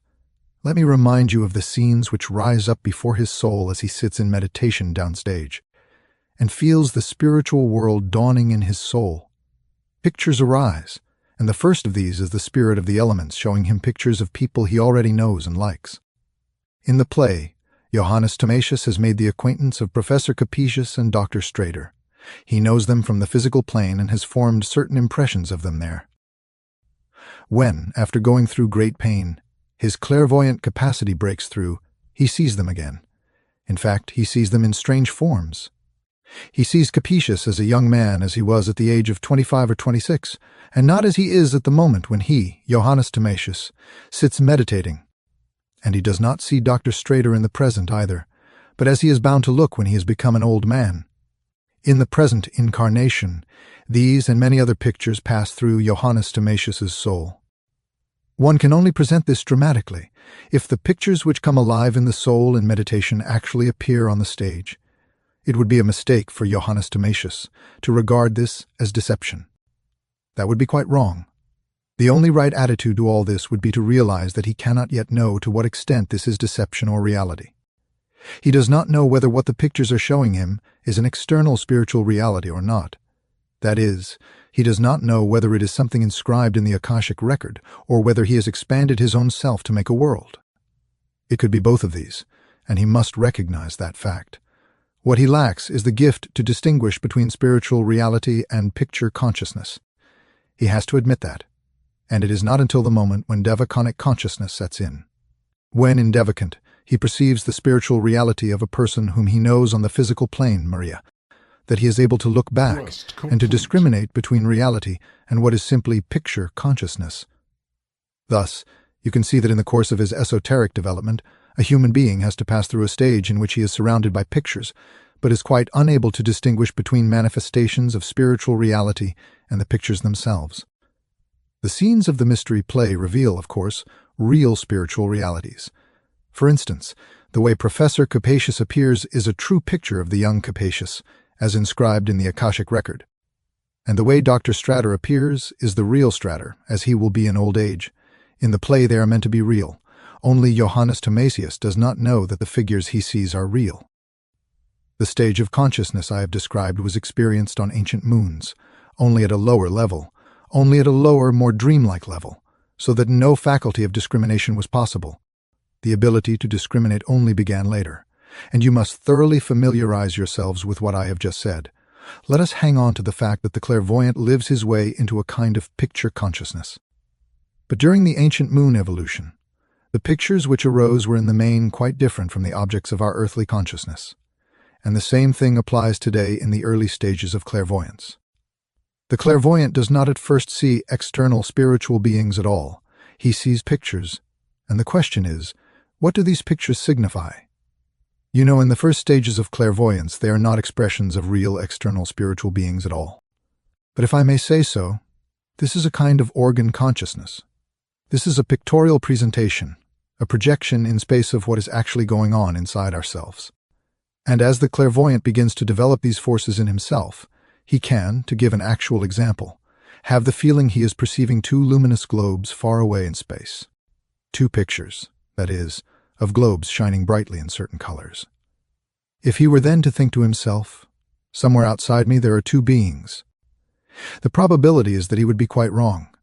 At any rate, that would be the case to begin with. For the fact is that his clairvoyance is projecting outward into space forces which are at work in himself, and seeing them as two globes. These two globes could represent what is at work in his astral body, bringing about in him the power of sight in his two eyes. This power of sight can be projected outward in the form of two globes. An actual fact. It is inner forces which are presenting themselves as external phenomena in astral space, and it would be the greatest mistake for something like this to be taken to herald the external presence of spiritual beings. It would be a still greater error if right from the beginning. With the help of a little bit of questionable assistance, one were to hear voices and immediately interpret them as inspiration from outside. This is the greatest error to which one can fall prey. It will hardly be anything else but an echo of an inner process, and while what appears in images of color and form usually represents fairly sound inner processes, voices are, as a rule, signs of pretty chaotic things going on in the soul. The best thing for anyone to do who begins hearing voices is to cultivate the greatest mistrust in what they say. So you see that the beginning of pictorial imagery must under all circumstances be undertaken with the greatest care. It is a kind of organ consciousness, a projection of one's own inner being into space. During the ancient moon evolution, it was normal that the consciousness possessed then was a consciousness of the organs. At the moon stage, human beings scarcely perceived anything beyond what was happening within them at the time. I have often recalled an important saying of Goethe, "The eye was formed by the light for the light." This saying should be taken extremely seriously. All organs we human beings have were formed by our environment. And philosophy is being very superficial if it only stresses one half of the truth, namely that without eyes, human beings could not perceive light. For the other important half of the truth is that without light, eyes could never have developed, and similarly, without sound, there would have been no ears. Looked at from a deeper point of view, Kantianism is altogether superficial because it only presents half the truth. The light weaving and flooding through cosmic space is the cause of the organs of sight. During the ancient moon evolution, the main task of the beings who took part in the upbuilding of our universe was the construction of our organs. First, these organs have to be constructed, and then they are able to perceive. Our present objective consciousness is due to the fact that first of all the organs were constructed. The sense organs, as purely physical organs, were constructed as early as ancient Saturn, with the eye somewhat like the photographer's camera obscura. Purely physical apparatuses such as these can perceive nothing. They are constructed according to purely physical laws. During the ancient moon evolution, these organs were internalized. With regard to the eye, we have to say that on ancient Saturn it was constructed to the extent that it was at most just a physical apparatus. At the moon stage, through the sunlight shining in from outside, it was transformed into an organ of perception, an organ of consciousness. The essential thing about this activity during the ancient moon evolution is that our organs were, so to say, drawn forth. During Earth evolution, the important thing is that light, for instance, influences the plants from outside and maintains their development. We see in the flora around us the product of this activity of the light. During the ancient moon evolution, light did not act in this way. It drew forth our organs. And what human beings perceived at that time was this work on their own organs. It was a perceiving of pictures, though these pictures appeared to be spread out in cosmic space. They were in fact nothing else than the expressions of the activity being carried out by the elements upon human organs. What the human being perceived during the ancient moon evolution was his own construction, developing, as it were, out of his own being. He perceived his seeing eyes the work being done in the course of his own inner becoming. Thus, the outer world was an inner world because the entire outer world was working on his inner being. And he made no distinction between what was outside and what was inside. He did not perceive the sun as an external object. He did not separate the sun from himself, but felt within himself his eyes coming into existence. And this active growth of his eyes expanded for him into a pictorial perception which filled space. This was how he perceived the sun. But it was an inner process. The characteristic thing about moon consciousness was that the human being perceived a world of pictures around him. But these pictures represented inner growth and inner building up of soul life. On moon dance, the human being was enveloped in astral existence and felt his own development to be an outer world. Nowadays, it would be pathological to perceive this inner development as an outer world, so that one could not distinguish these pictures of the world outside which one is perceiving only as a reflection of one's own growth. But during the ancient moon evolution, it was the normal state of affairs. Human beings perceive, within their own being, the activity of those beings who later became the Elohim. They perceive their activity somewhat as today we might perceive your blood flowing within you. It was within him, but it was reflected in pictures, coming from outside. But on ancient moons, such a consciousness was altogether the only one possible, for what happens on our earth has to happen in harmony with the whole cosmos. A consciousness such as human beings have on earth, with this distinction between what is outside and inside, with the perception of real objects being there, outside us, as well as the perception of our also having an inner being, called for the whole evolutionary transition from moon to earth, and quite a different form of separation occurred in our cosmic system. The kind of separation such as we have today between moon and earth was not there at all during the ancient moon evolution. We have to think of what we call ancient moons as though today's moon were still united with the earth. So all the other planets, including the sun, were quite differently constituted, and under the conditions of those times, only a picture consciousness of that kind was possible. It was only after our whole cosmos had assumed the form it has as our Earth environment that our present objective consciousness could develop. So we must say that a consciousness such as human beings have on Earth today was reserved for them until Earth's evolution. Not only did human beings not have it, but nor did any of the other beings whom we speak of as belonging to one hierarchy or another. It would be foolish to think that because the angels passed through their human stage on ancient moons, they must therefore have had the kind of consciousness there that humankind has today on Earth. This was not so, and this distinguishes them from human beings in that they went through their human stage with another consciousness. There is never a direct repetition of past circumstances. Each evolutionary impulse happens once only, and it happens for its own sake, and not for the sake of repeating something. Therefore, to produce what we know today as earthly human consciousness, all the processes which have actually brought this Earth about were needed, and also the human being as he is today. It was impossible for such a form of consciousness to develop at an earlier stage of evolution. When we confront an object, it is outside us and appears to us as an entity external to us. All previous kinds of consciousness belonging to any of the beings we can name made no distinction between what is outside and what is inside, so that it would have been nonsense for any of them to say, "Something is appearing in front of me." Even the Elohim could not say that, for they had no such experience. They could only say, "We move and have our being in the cosmos. We create, and in creating are aware of this, our creation. There are no objects in front of us. No objects appear before us." To say, "objects appear in front of us," conveys a situation in which we are confronted by something real, formed in an external space from which we ourselves are separated. This did not come about even for the Elohim until Earth evolution. During the moon evolution, when these Elohim felt themselves weaving and working in the light which streamed from the sun upon moon, they might have said to themselves, "We feel our existence in this light. We feel ourselves descending along with this light into the beings who, on ancient moon, are at the human level. We speed through space with this light." But they could never have said, "We see this light outside ourselves." There was nothing like that during the moon evolution. That was a totally new occurrence belonging to the Earth. When at a certain stage of evolution, in Genesis, the momentous words occur, and God said, "Let there be light." A new occurrence has to come about, that the Elohim will not continue only to feel themselves flowing with the light, but that the light is raying back to them from objects that appear to them from outside. This is expressed by the writer of Genesis, when, to the words, "And God said, 'Let there be light,'" he adds, "and God saw the light."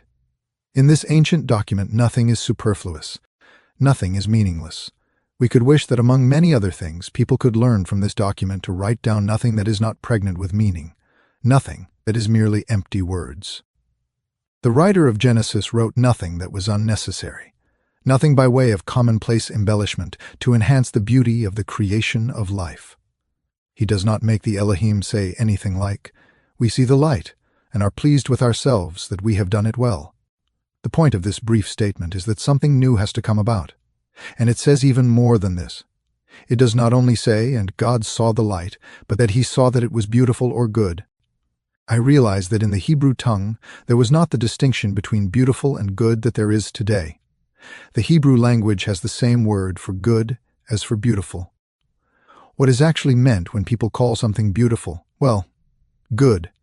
In ancient Sanskrit, even in German, there is still an echo of what is meant. The word beautiful covers all words in all languages, which means that an inner spiritual element appears in an external image. To be beautiful means that an inner quality appears outwardly. The best concept we can connect with the word beauty today is to hold fast to the idea that in the beautiful object an inner spiritual reality is being presented in a physical image on the surface, so to speak. We call something beautiful when we, as it were, see the spiritual element appearing in sense-perceptible form. When does a marble statue become a thing of beauty? When, through its outer form, it produces the illusion that living spirit is in it. Beauty is the appearance of spirit in external form. So when, in Genesis, we come to the words, "God saw the light," we can say that they convey the specific quality of Earth evolution, but also that what could formerly only be experienced subjectively now appears externally, that the spirit presents itself in its outer manifestation. So the words, which are usually translated as, "And God saw the light, and he saw that it was good," can be paraphrased as, "And the Elohim experienced the consciousness that the element in which they previously existed now confronted them externally. And in this external phenomenon they experienced that the spirit was in the background, expressing itself in the outer object." For this is what the word beautiful or good means. Wordy explanations will not help us to understand Genesis. What will help will be to keep our eyes open all the time for the secrets which are actually concealed in the words themselves. Then research will yield rich fruits, whereas all too many interpretations are nothing but tiresome pedantry. Let us go a bit further. We saw that the characteristic features of moon evolution could only arise because the sun separated from the moon, and we appreciated the fact that during Earth's evolution, the sun had also to separate from the Earth, that a duality is essential for the existence of conscious being.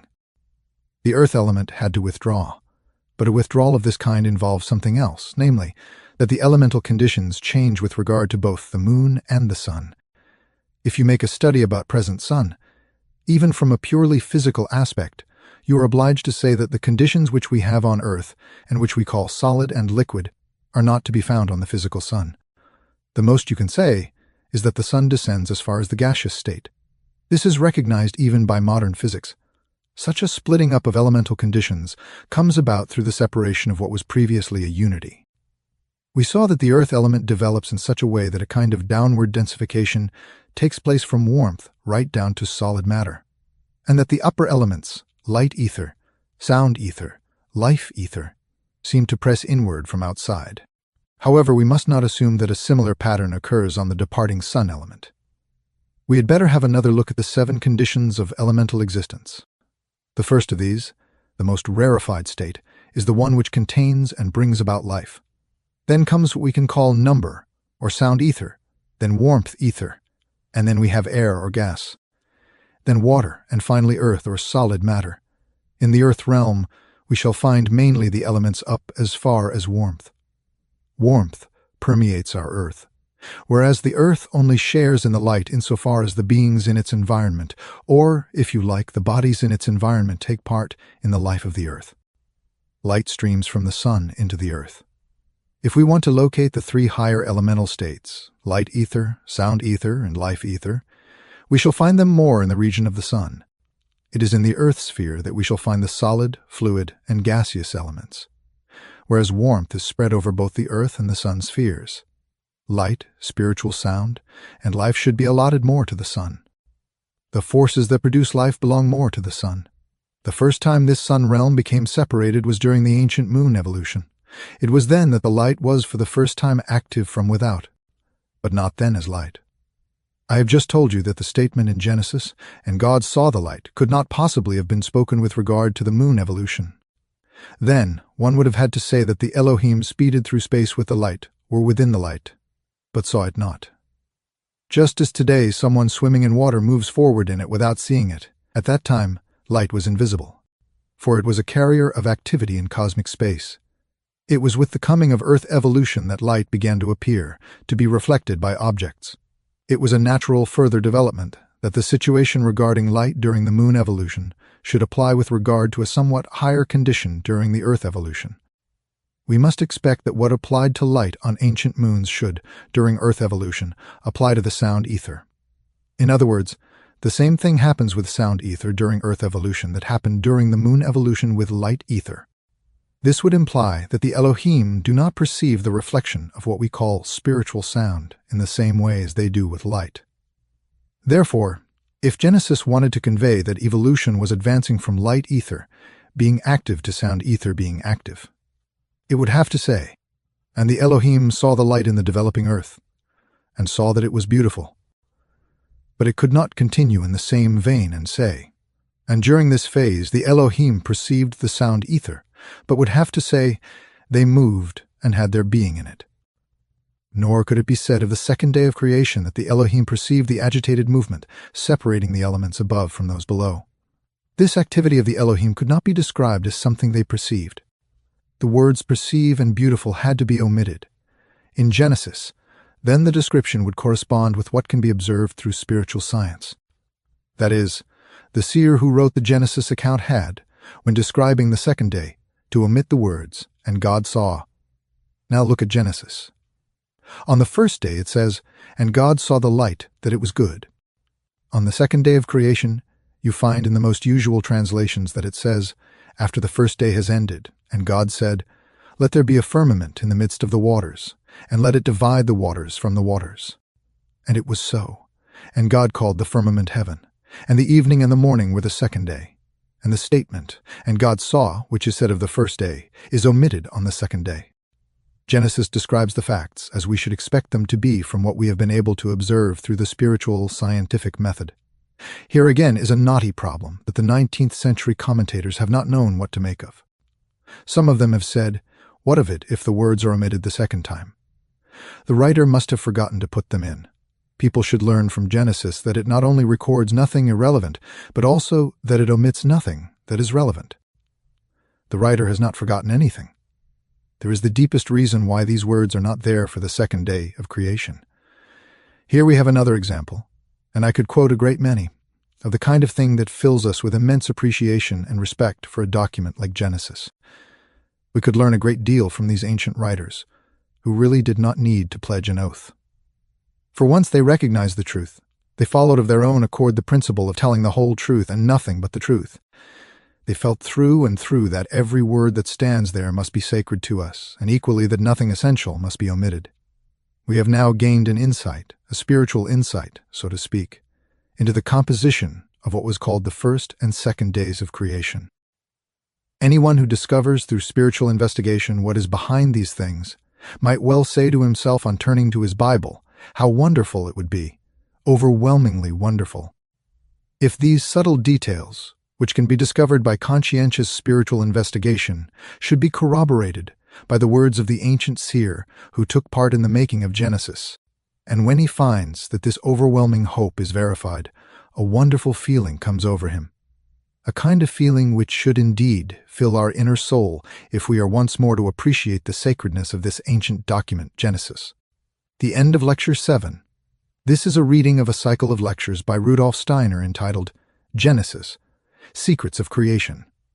This is Lecture 8, given on the August 24th, 1910, entitled Stages of Human Development up to the Sixth Day of Creation.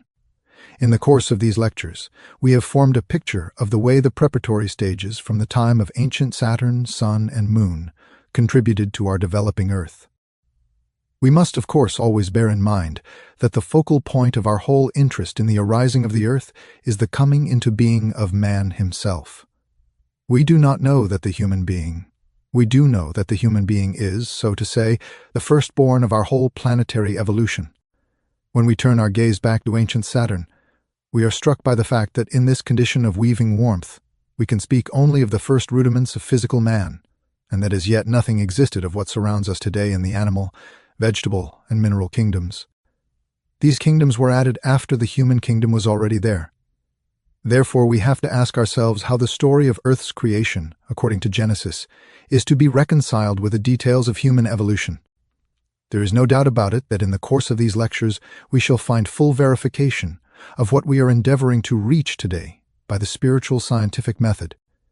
From a superficial reading of Genesis, it might seem as though on the sixth day of creation, humankind suddenly appeared from nowhere, like a bolt from the blue.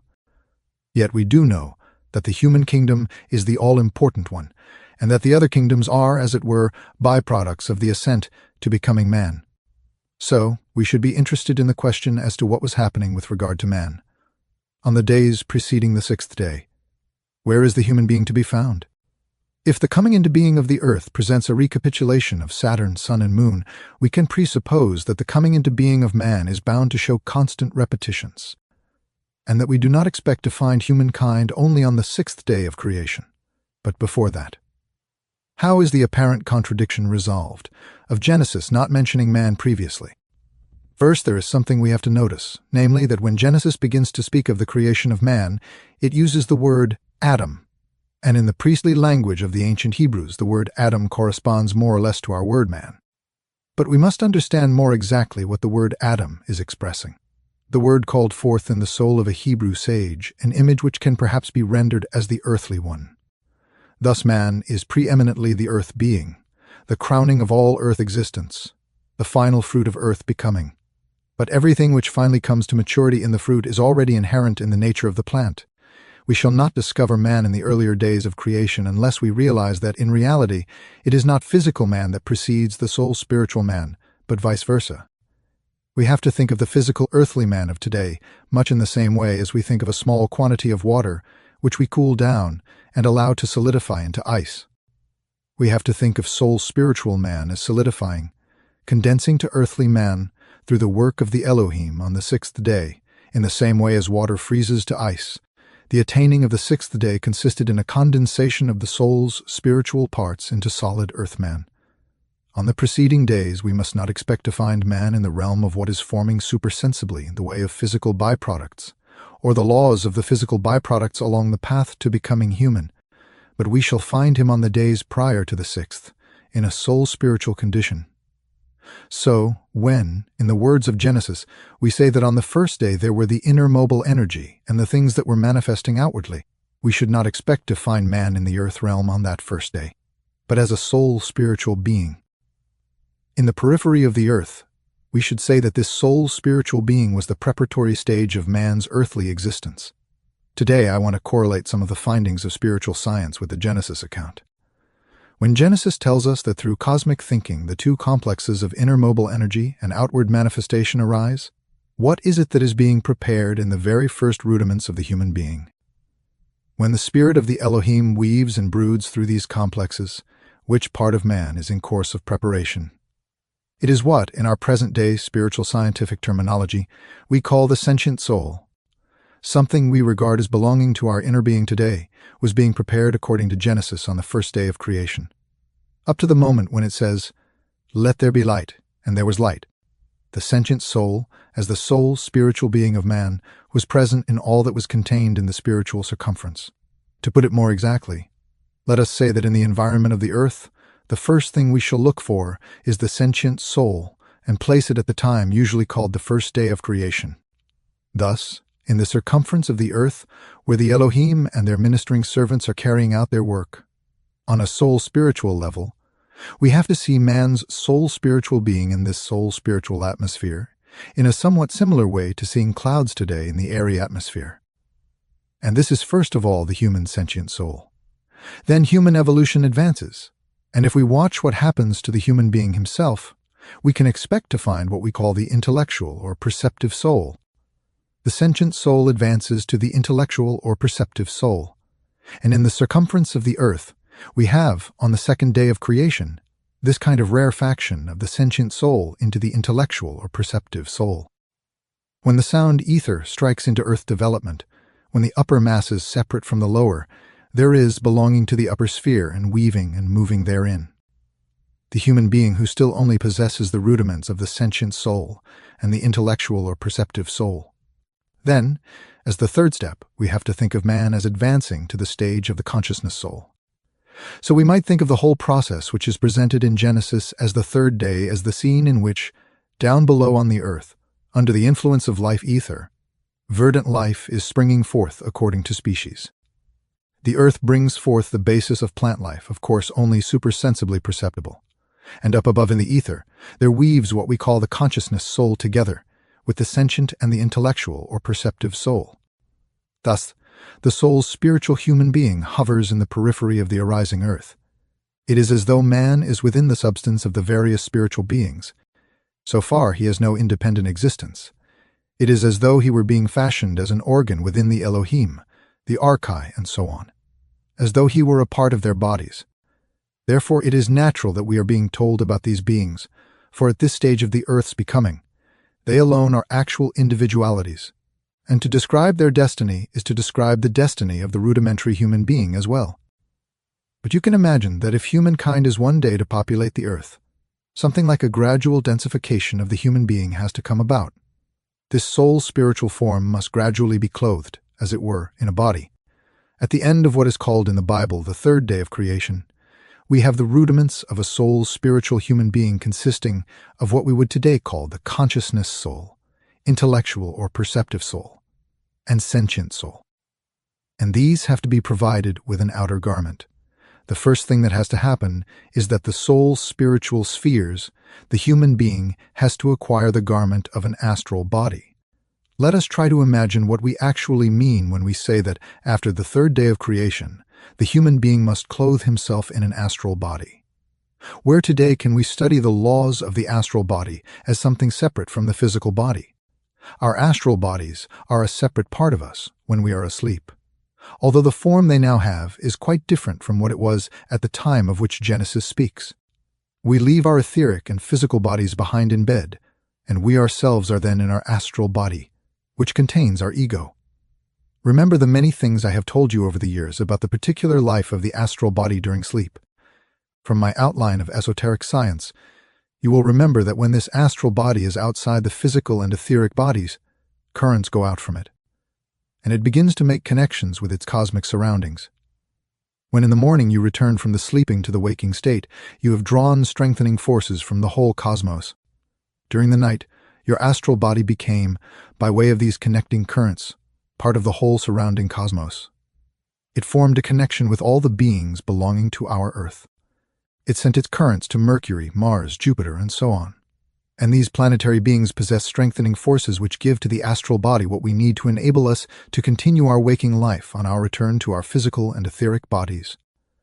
During the night, our astral body streams forth and then becomes expanded to cosmic proportions. Clairvoyant consciousness sees the astral body passing out of the physical body when the person falls asleep. But in point of fact, this is an inexact expression. The astral body winds its way out of the physical body in a spiral and moves as a cloud in spiral form. But this spectacle shows us only the beginning of the currents which emanate from the astral body.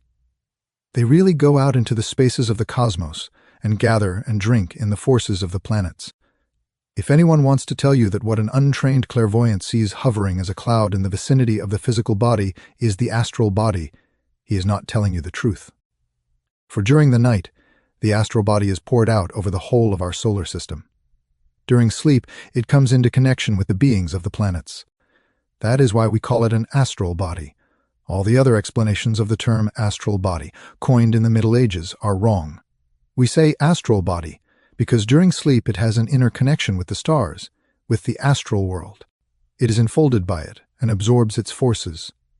When you consider this fact, confirmed today by spiritual investigation, you will say to yourselves, then surely the first currents to form this astral body must have come to the human being from the astral world, the world of the stars. And the starry world must have been engaged in Earth's becoming. So, when we say that on the fourth day of creation, what up till then had been of a soul spiritual nature clad itself in the laws and forces of the astral body, then on that same fourth day, the stars, the astra, must have begun their activity in the circumference of the earth. Genesis confirms this when on the fourth day, we are told about the happening which we can describe as the astral body being formed in accordance with its laws.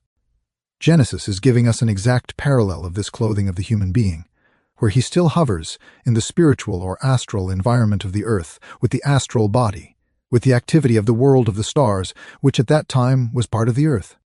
Thus, here too we find deep meaning which is in complete accord with what clairvoyant investigation can tell us about human beings today. Although we shall realize that, at the time of which Genesis speaks, the astral body was not the same as our astral body is nowadays during the night, yet its laws were the same. And the activity which it developed was the same. We shall expect that during the next period, which Genesis calls the fifth day, a still further densification will take place. Man still remains a supersensible, etheric being, but a further densification does take place in the etheric. Man still does not make contact with the earth, he still belongs to the more spiritual etheric circumference of the earth, and here we touch on something which is extraordinarily important that we understand for the whole development of man in connection with the earth.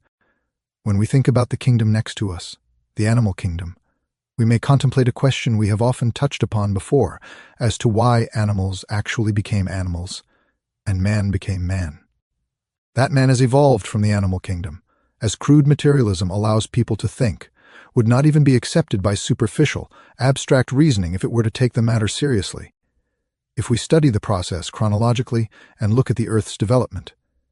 We have nevertheless to admit that animals made their appearance before man became visible as an Earth being. So that man could become man on Earth, it was necessary that he met with appropriate conditions for his densification.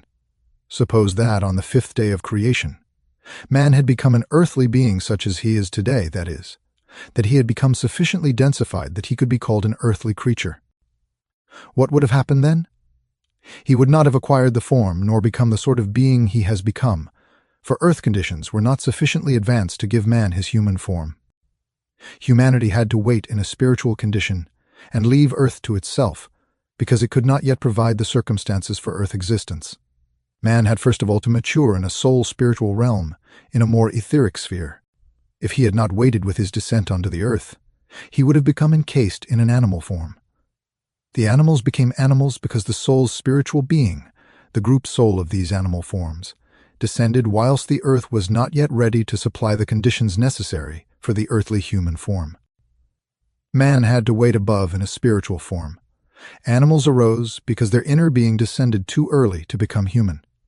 At the time of the fifth day, the Earth consisted of air and water. Man was not permitted to descend and fashion himself an earthly body in these.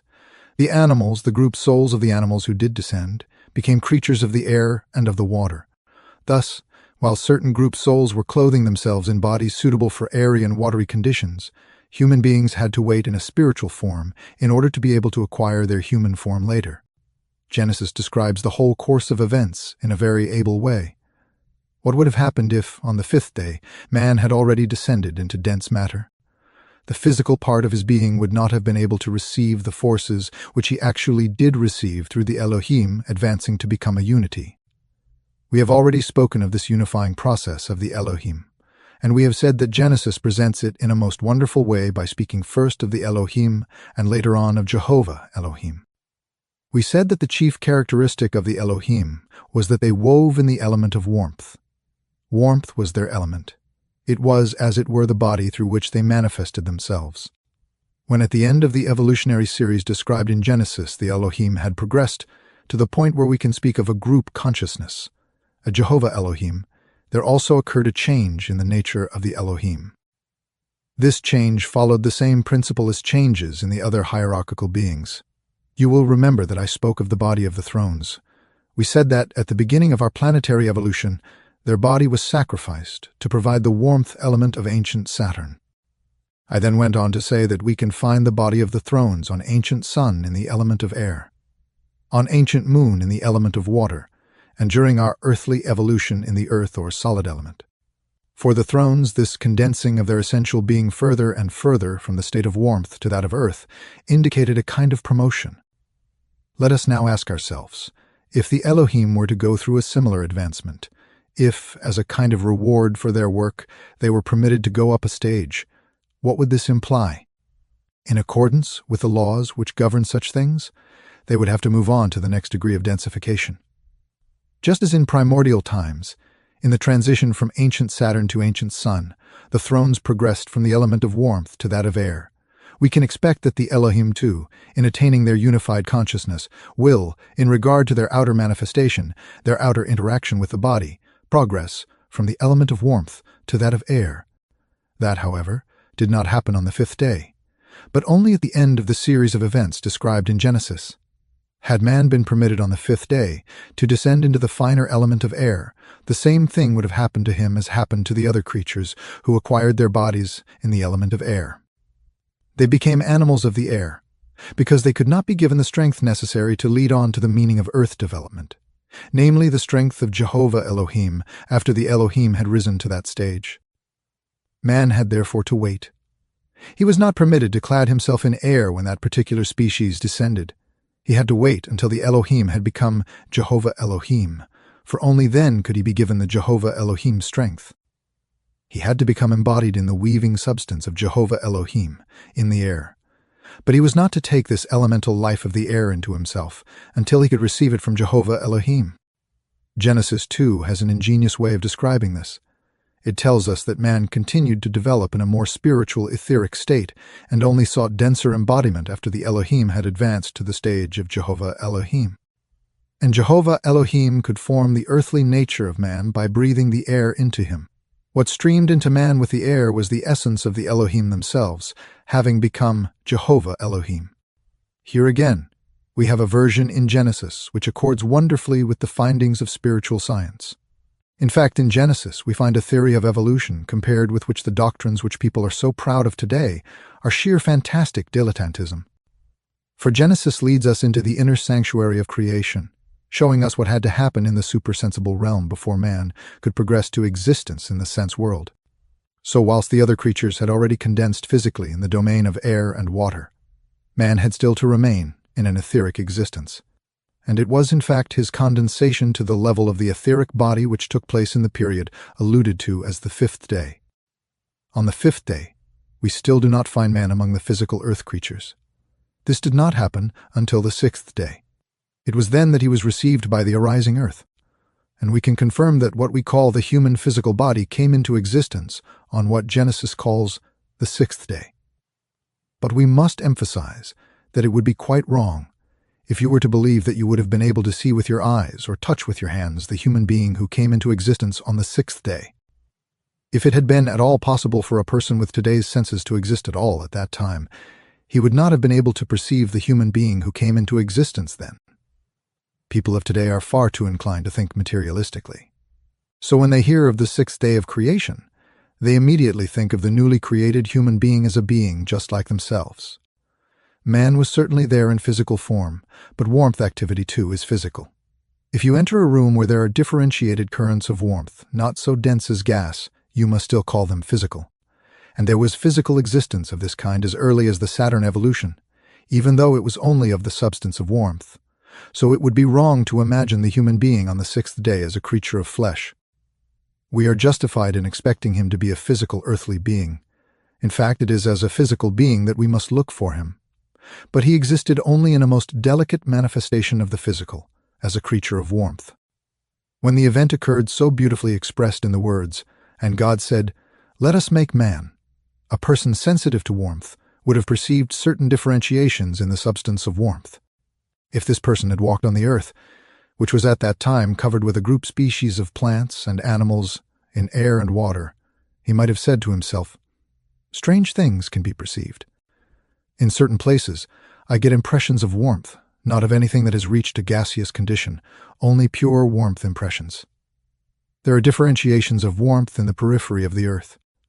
Beings of warmth are flying about, for the human being was not yet even a gaseous being, but only a being of warmth. Think away all the solid part of you, as well as all the fluid part and the gaseous part, and imagine only that part of you which is pulsating in the warmth of your blood. Imagine your blood heat separate from everything else. Then you have what came into being as the Elohim spoke the creative word, 'Let us make man.' And the next stage of densification came about only after the days of creation. The instreaming of what Jehovah Elohim was able to give, namely the air, did not take place until the sixth day of creation was over. Human beings will not understand their own origin until they make up their minds to picture their path of descent in the following order. At the very beginning of Earth's creation, things were first of all in a soul-spiritual condition. Then came the astral, then the etheric, and of the physical conditions there was first of all warmth, and not until after that air, even as regards the point of time when, after the 6 days of creation, we are told, "And the Lord God breathed into his nostrils the breath of life," unless we think of man at that moment as consisting only of warmth and air, and do not allow ourselves to believe that he had a fleshly part. We human beings will not understand our own origin. The coarser elements derive from the finer ones, and not vice versa. It goes against the grain for someone with a present-day consciousness to think in this way. Yet it is nevertheless true. When we have grasped this, we shall then realize why so many accounts of creation say that the origin of man should be looked at as a descent from the periphery of the earth, when the Bible itself, after telling us about the days of creation, speaks of paradise. Here too we must look for a more profound meaning behind it. And only a science of the spirit can put us on the right track. To anyone who knows the truth of the matter, it is really very odd that the commentators should argue as to whether paradise, from which we human beings came, was in this part of the earth or that. It is only too clear in many accounts of creation, including the Bible, that paradise was not on the earth at all, but was raised above the earth's surface, more or less at cloud height, and that while man lived in paradise, he was a creature of warmth and air. He most certainly did not walk about on the earth with two legs. This is materialistic daydreaming. So even after the days of creation were over, we have to think of man as a being belonging not on the surface, but in the periphery of the earth. How then did the human being get from the periphery onto the earth? How did the further densification come about from the condition into which Jehovah Elohim had put man? Here we come to something described pretty fully in my outline of esoteric science, to what we call the influence of Lucifer. To express more precisely what we mean by this, we must imagine luciferic beings pouring themselves, as it were, into the human astral body, so that the human being, made up as he was of all the forces we have been describing in the earth's becoming, now receives into himself the luciferic influence. We shall understand what this influence signifies if we say that man's life of desire and aspiration, everything anchored in the astral body, became shot through with the luciferic element, became more forceful and passionate, more impelled by greed, more self-centered. To sum up, what we today call egoism, the inclination to be a law unto oneself, the preoccupation with securing one's own inner comfort, came about through the influence of Lucifer. Everything good or bad which can be classed as a state of inner comfort or satisfaction came from Lucifer. At first, it was an alien influence. The astral body, as it had been previously when it was formed by the currents which streamed into it from the world of the stars, now became different, became the kind of astral body which was permeated by the luciferic influence. In consequence, the human body of warmth and air became more condensed. It was only now that the man of flesh came into being. It was only now that this further densification occurred. So we can say that the part of the human being belonging to pre-luciferic times is contained in his warmth and air part, and the luciferic influence has insinuated itself into his fluid and solid part. It lives in all that is solid and liquid, and it is not at all a figure of speech, but fairly literally describes the situation. When I say that, because of the contraction of the human body brought about by the luciferic influence, the human being became heavier and descended out of the periphery onto the surface of the earth. That was the withdrawal from paradise, as described in picture form. Not until now did man acquire, so to speak, the force of gravity to sink down from the periphery onto the earth's surface. This is the descent of man onto the physical earth, what brought him right down to earth, whereas he had hitherto dwelt in its periphery. Therefore, the luciferic influence has to be reckoned among the actual formative forces which have fashioned man. This is why there is such a remarkable parallel between the descriptions derived solely from spiritual scientific investigation and those of the Bible. Please note how, in my outline of esoteric science, I keep clear of anything which might have come about if any part of the Genesis account had been introduced into it. In my description there, I was careful to guard against that. I relied solely on spiritual scientific investigation. Then, at a certain point in the account, the luciferic influence occurs described here from quite a different aspect. But when we have made this discovery, then in our spiritual scientific description, we have reached the very period of time which is described in the Bible as man's temptation by the serpent, by Lucifer. We discovered the parallel later. Just as gravity, electricity, and magnetism are forces which in a coarser way play their part in the formation of our earth today, so too the development of the earth could not have proceeded without what we call the luciferic influence. We have to include this luciferic influence among the earth-building forces. Oriental accounts of the creation, in particular, but not with such delicacy as those of the Bible, all show paradise in the periphery of the earth, and not on the earth itself, and conceive of the expulsion from paradise as descent from the periphery to the earth's surface. Here also, if we only know how to interpret the words, we find complete agreement between spiritual scientific investigation and the Bible. But let us now look at another factor. We have stressed the point that things are not so easy for the spiritual investigator, as they are for the sort of scientist who works roughly on the principle that at night all the cows are gray and traces any amount of occurrences back to the same underlying cause. Where there is cloud formation, the spiritual investigator sees something quite different from what he sees when water forms on the surface of the earth. We have spoken of the cherubim as the directing powers in cloud formation, and of the seraphim as the directing powers in the lightning flash that issues from the cloud. If we now look upon the expulsion from paradise as really referring to a descent from the periphery, we are describing almost word for word how man fell through his own weight and how he had to leave behind him the forces and the beings who form the clouds and the lightning. The cherubim with the flaming sword. Man fell from the earth's periphery out of the region where the cherubim rule with their fiery swords of lightning. There we have a spiritual, scientific version that confirms almost word for word the account of the expulsion from paradise, according to which the Godhead placed before the gates of paradise the cherubim with the sword of whirling fire. When you realize this, then it becomes almost palpable that those ancient seers who gave us Genesis gazed with full powers of seership into the mysterious processes where the human being moves and had his being in the etheric heights before he fell from the regions where the seraphim and cherubim rule. How realistic the Bible is. Its descriptions were not just similes or crude symbols. They are the direct findings of clairvoyant consciousness. People of today do not have much of a feeling for the way people in olden times thought about things. The Bible is criticized on all sides for being naive enough to tell us that paradise was once upon a time a big garden planted with beautiful trees, where lions and tigers roamed around, mingling with human beings. It is easy to criticize a description like this, and one flippant critic has gone so far as to ask what would have happened to man if he had been a lot naive enough to stretch out his hand to one of the lions. Once you have invented a fanciful picture of something never intended by Genesis, then criticism is easy. This kind of outlook has only arisen in recent centuries. People nowadays know very little about the way people of earlier centuries thought. The scholastics of the 12th century would be amazed if they were to return today and could hear what they themselves are supposed to have said about the Bible. It would never have occurred to a scholastic to have the sort of ideas about the Bible such as people have today. People could soon find this out if they really wanted to learn. You only need to study scholasticism properly to see that they are quite clearly saying that they were talking about something different.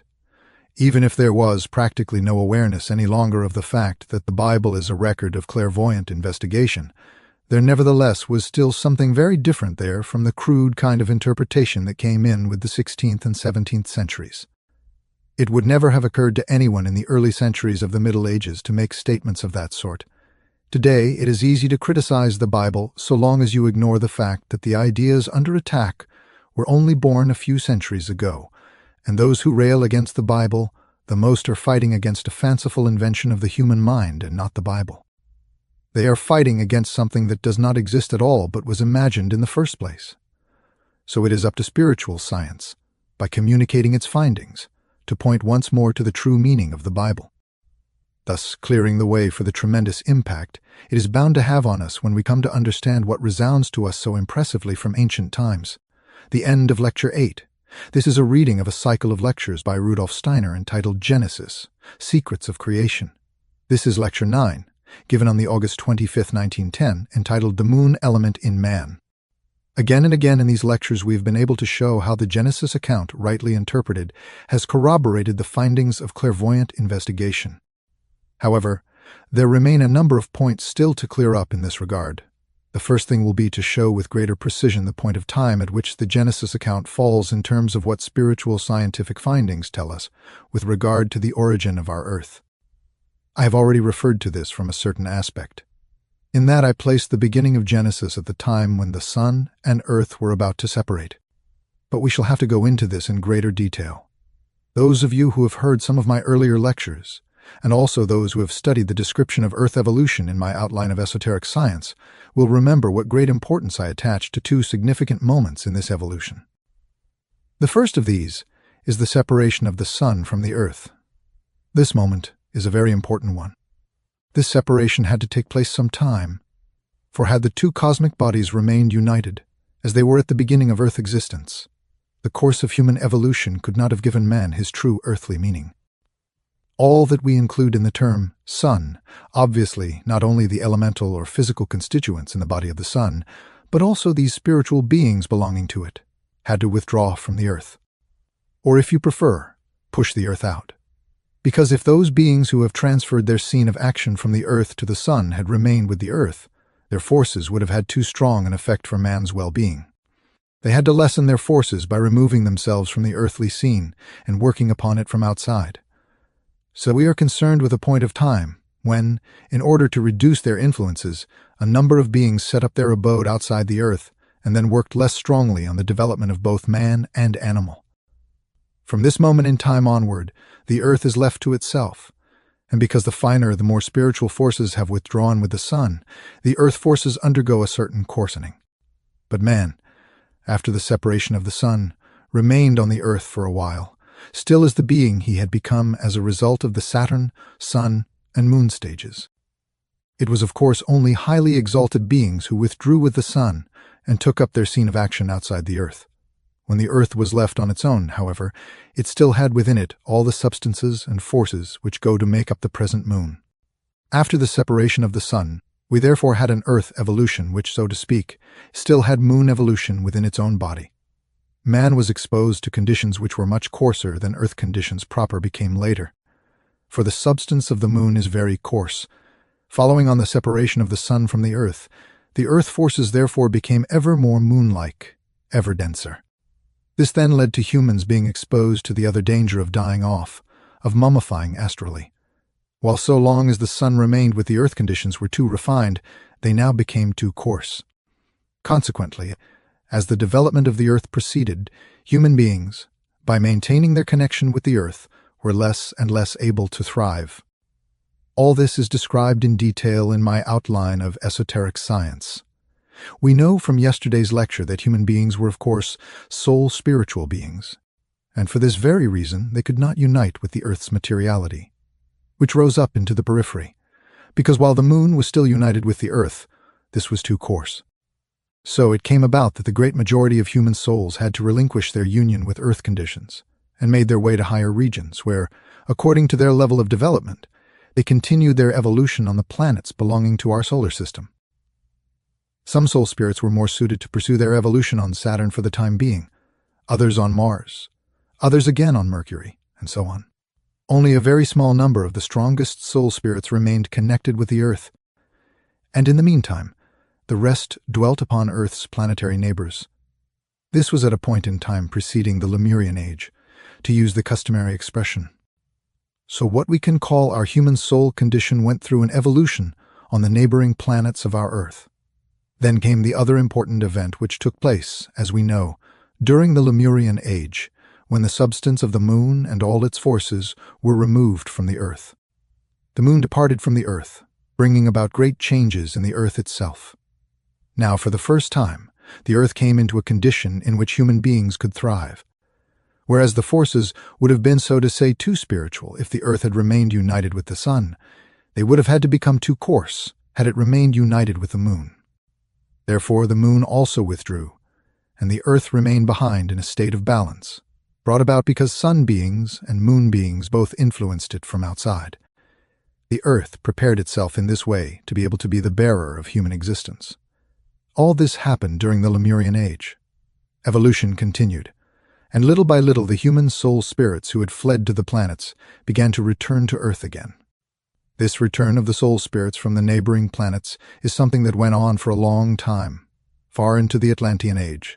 Evolution happened in such a way that what crystallized out as man during the latter part of Lemuria and during Atlantis was gradually endowed with soul spirit, who had different characteristics according to whether they came down from Mars, Mercury, or Jupiter, and so on.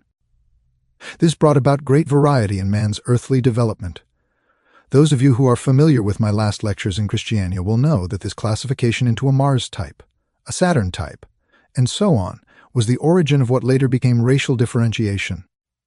This is how differences arose among the human race as a whole, and it is still possible today, if you have an eye for it, to recognize whether a person's soul has descended from this or that planet.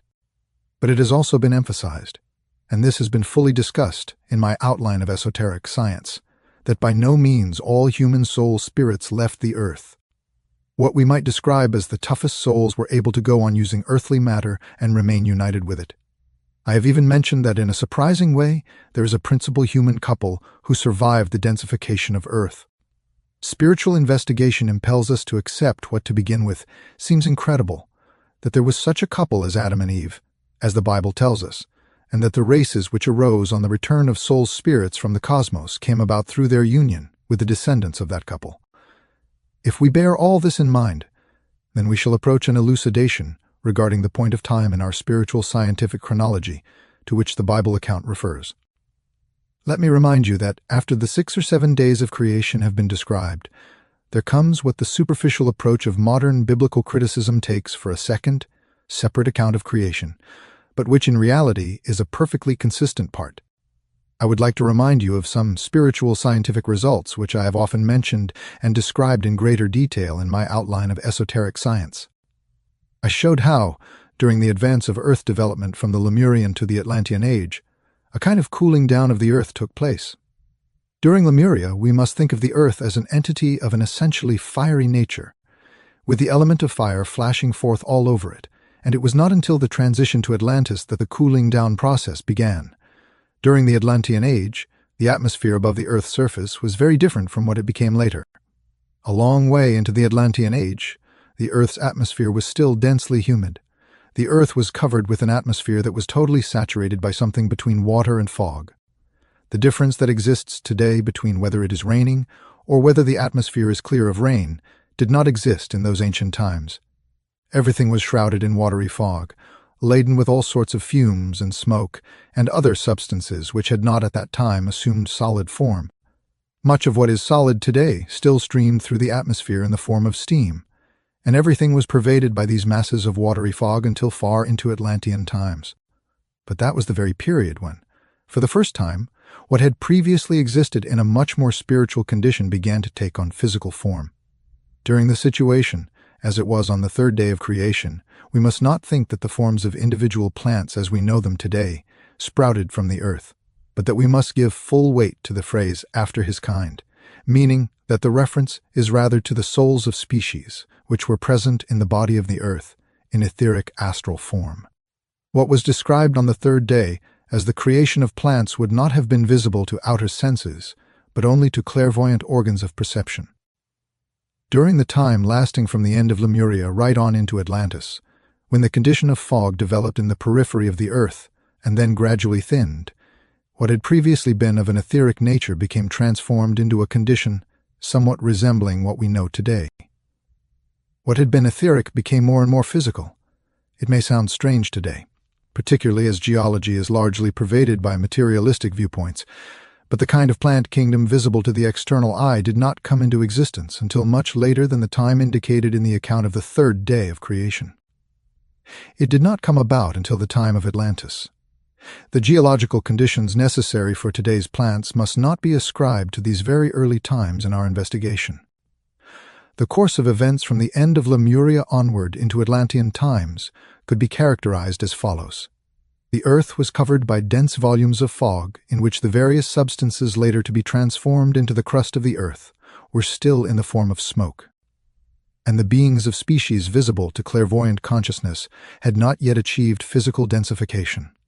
The fertilizing of the earth's surface, with the water hovering in the air, had not yet taken place. That only happened later. How could the Bible give the first mention of this? It would have to say at a different point, even after the conclusion of the 7 days of creation, after what coincides with the Lemurian age had taken place. Still none of the plants we know today sprouted from the earth, and the earth was still covered with fog. The Bible does in fact say this if you read on after the 7 days of creation. You find it mentioned that there were still no herbaceous plants or shrubs on the earth, although it had been said earlier that the plant forms had arisen as species. On the first occasion, the reference was to souls of the species, and the second time to something which sprang from the earth as a vegetation in individual physical form. The Atlantean fog is described as in fact it was. After the days of creation, the words, "For the Lord God had not caused it to rain upon the earth," indicate that it was only after the days of creation that the condensation of the water in the atmosphere came about.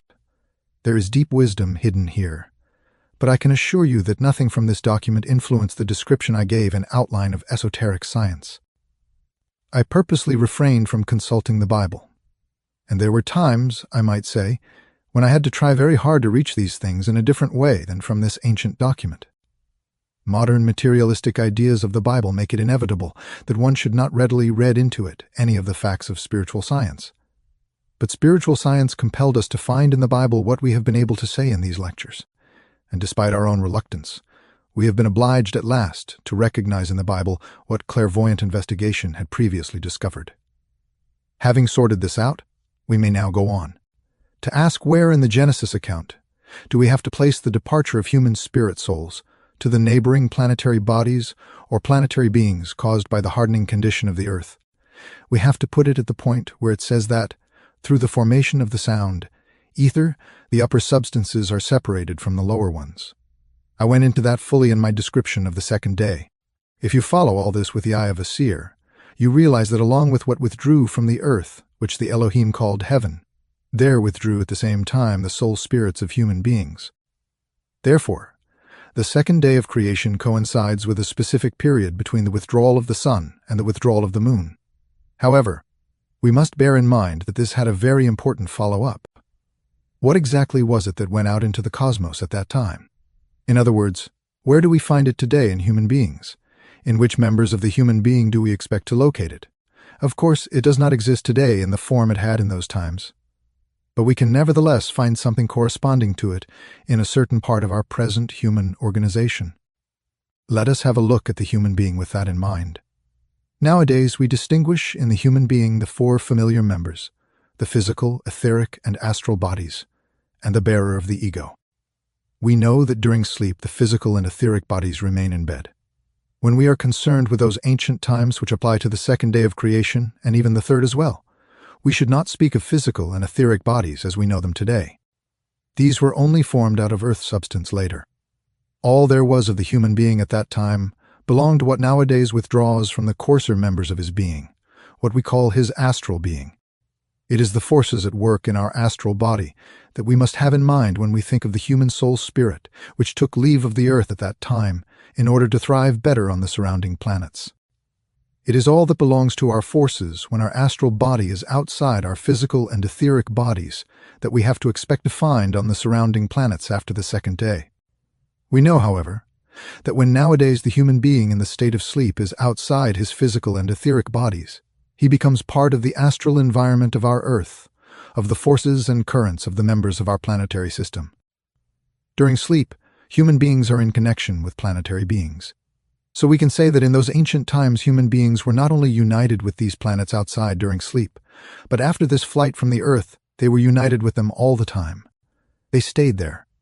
Therefore, we have to bear in mind that during the third day of creation, human soul spirits, with the exception of those I mentioned who survived Earth conditions, were not on the Earth at all, but they settled on the planets surrounding the Earth and underwent further development there. In the meantime, the strongest, toughest human soul spirits continued developing on Earth, and their development consisted in clothing themselves more and more with earthly material. So that there below on the Earth, the first models were coming into being of the etheric and physical bodies we now live in during the day. It was in order that these etheric and physical bodies, which were in the process of being prepared, should be able to play their part in every situation of Earth evolution that some of the soul spirits were kept alive on Earth.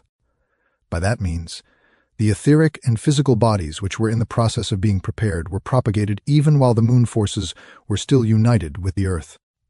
If we take a really good look at the state of things after the separation of the sun, we have to say that most of the substance of human soul spiritual nature was in the periphery of the Earth, on the neighboring planets. The sun had already departed from the Earth, but if a human being had been able to station himself on the Earth at that time, he would have seen upon its surface dense masses of a mixture of fog, smoke, and steam. He would have seen no trace of the sun. The sun's forces were far away, and only little by little did they begin to have the effect on Earth of clearing up the masses of smoky fog and bringing the atmosphere into a condition necessary for human evolution. Our imaginary person, looking at evolution from outside, would have seen that it was only very gradually that the fog began to clear and the volumes of smoke to thin out, and the forces of the sun now began no longer to work their way through a dark covering of smoke, but to be perceptible, actually visible. We are now approaching the fourth day and getting closer and closer to the event we call the separation of the moon. So our imaginary human being would actually have caught sight of the rays of the sun penetrating through the volumes of smoke and steam.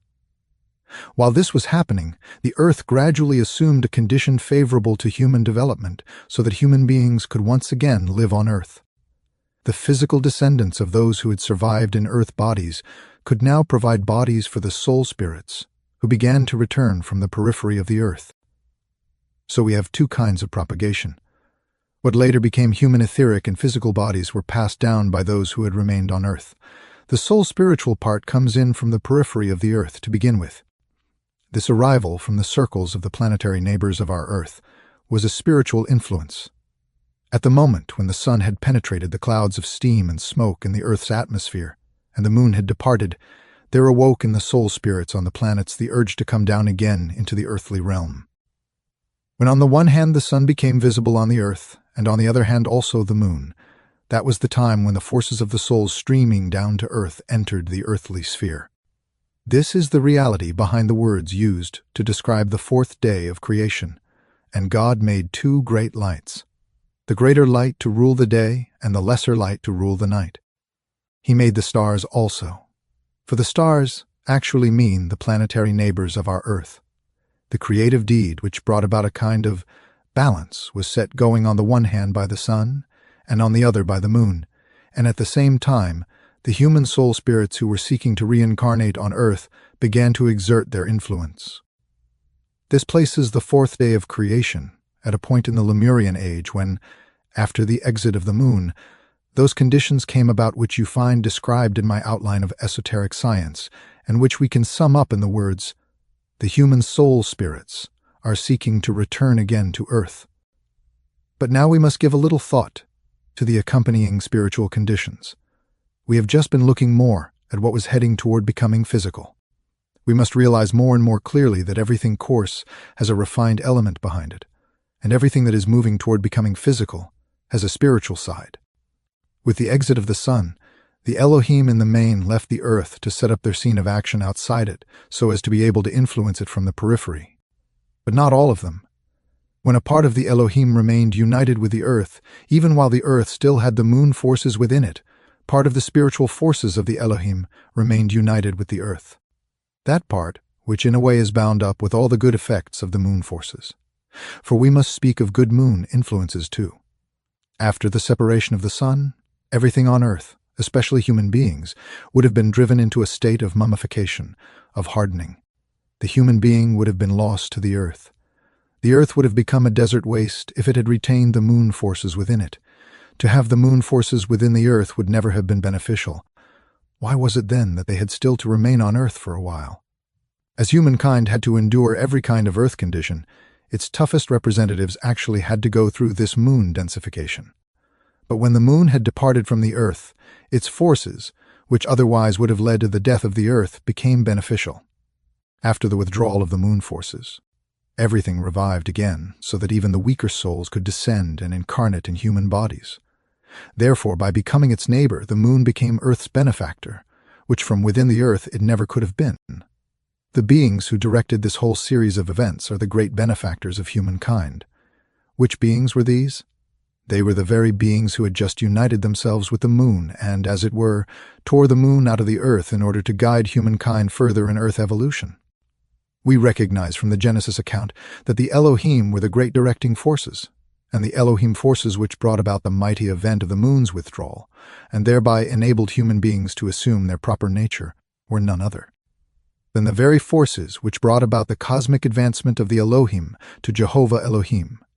This unified group remained united with the moon, and was what drew it out of the earth. Therefore, we can conclude that what we call Jehovah Elohim is intimately connected with what we know as the body of the moon within the created world. Let us now picture to ourselves more exactly what these circumstances actually signify for man on earth. If the human being had remained bound to an earth which had retained the sun within it, he would have become a nothing. He would have simply remained attached to the umbilical cord of the Elohim and would not have been able to sever this bond and attain his independence. But because the Elohim withdrew from the earth with the sun, human beings could remain with the earth and maintain their life of soul and spirit.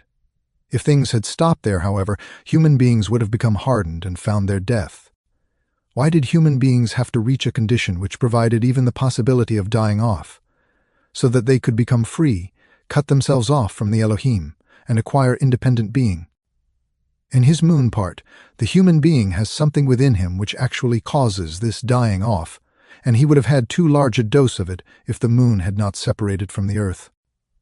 But you will see that it follows that it is the very moon element which, as a cosmic substance, is intimately connected with human independence. If you look at present conditions on Earth, you must realize that these actually only came about after the moon's separation. So there is not so much moon activity left in the present state of things as there used to be. As far as the foundations of his physical and etheric bodies are concerned, however, man has survived the period when the Earth was united with the moon, and therefore he has within him something of what was taken from the Earth and is now up there on the moon. He has retained it in his physical and etheric bodies ever since. Therefore man has a bit of moon nature in him, and this is how he made his connection with it. The Earth could not have stood having this moon element within it. But in a certain way, man has it in him. He has the disposition to be something more than only an Earth being. If you think about all this, then you realize that as human beings we, so to speak, have the Earth beneath us, and that the moon had to be cast out of this Earth, but it was not thrown out until the right dose of its nature had been inoculated into man himself. The Earth does not contain any moon nature in it. It is we who have it in us.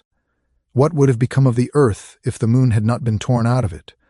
Look at the moon for a moment with rather different eyes the way people so often do today. Its whole material constitution is different from that of the Earth. From a grossly material aspect, the astrophysicist says that the moon has no air and scarcely any water. That is, that it is far denser than the Earth, meaning that it contains forces which would have brought the Earth beyond the condition of densification which it actually has, and made it physically even harder than it is.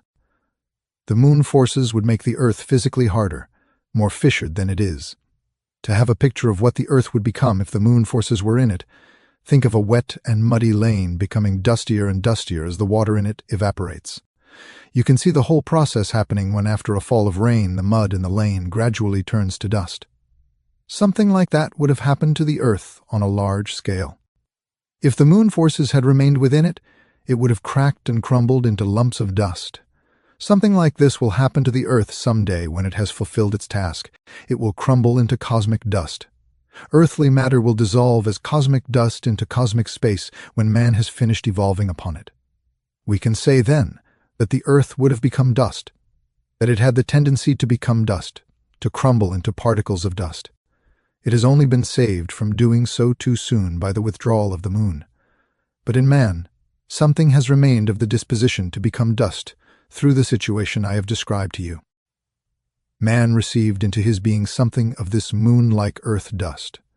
Those beings connected with the moon actually introduced into man's bodily nature something, which is basically not of the earth, as it is after the separation of the moon. And as we experience it in our immediate surroundings, they had imprinted into the human body something of the moon-like earth dust. However, as Jehovah Elohim is connected with this moon nature, it means that it is Jehovah Elohim who has imprinted this moon-like earth dust into the human body. So there must have been a point in the course of earth evolution of which it would be correct to say that during the cosmic advancement of the Elohim to Jehovah Elohim imprinted earth dust into the human body, moon-like earth dust. This is the tremendously profound meaning in the passage in the Bible which says that Jehovah Elohim formed man of the dust of the earth. For that is what it says. None of the translations which convey that Jehovah Elohim formed man out of a clod of earth make any sense. What Jehovah Elohim did was imprint earth dust into man.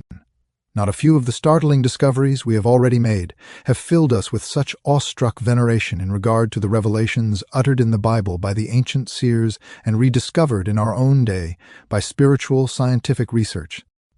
But here, with the words and Jehovah Elohim imprinted into man's bodily nature the moon-like earth dust, the account given by the clairvoyant authors of Genesis, may well inspire in us a sensation of almost overwhelming reverence. If those ancient seers were aware that the inspiration to which they gave utterance came to them out of the very regions where the Elohim and Jehovah Elohim were active, if they were consciously receiving their wisdom from the realms of the world creators themselves, then they would say, "What streams into us in the form of knowledge, wisdom, thoughts is of the essence of that which through its creative activity formed the living being of the earth." Therefore, we can look up in holy awe to those ancient seers who themselves in holy awe looked up into those regions from which they received their inspiration, the realm of the Elohim and Jehovah Elohim. What name could they have given to those beings who underpinned both the creation and their own knowledge of it? What kind of words could there be for them unless it were one that conveyed the full force of their hearts on receiving this revelation from the powers that created the world? Looking up to these beings, they said to themselves, "This revelation flows down to us from divine spiritual beings. We can find no other word for them than the one that expresses our feeling of holy awe." If we translate that into ancient Hebrew, what does it sound like? Those for whom we feel holy awe, Elohim. This is the Hebrew word for those beings for whom man feels holy awe. Here you have the link between the feelings of the ancient seers and the name of those cosmic beings to whom they attributed both their creations and the revelation they received. The end of Lecture 9. This is a reading of a cycle of lectures by Rudolf Steiner entitled Genesis, Secrets of Creation. This is Lecture 10, given on the August 2006, 1910.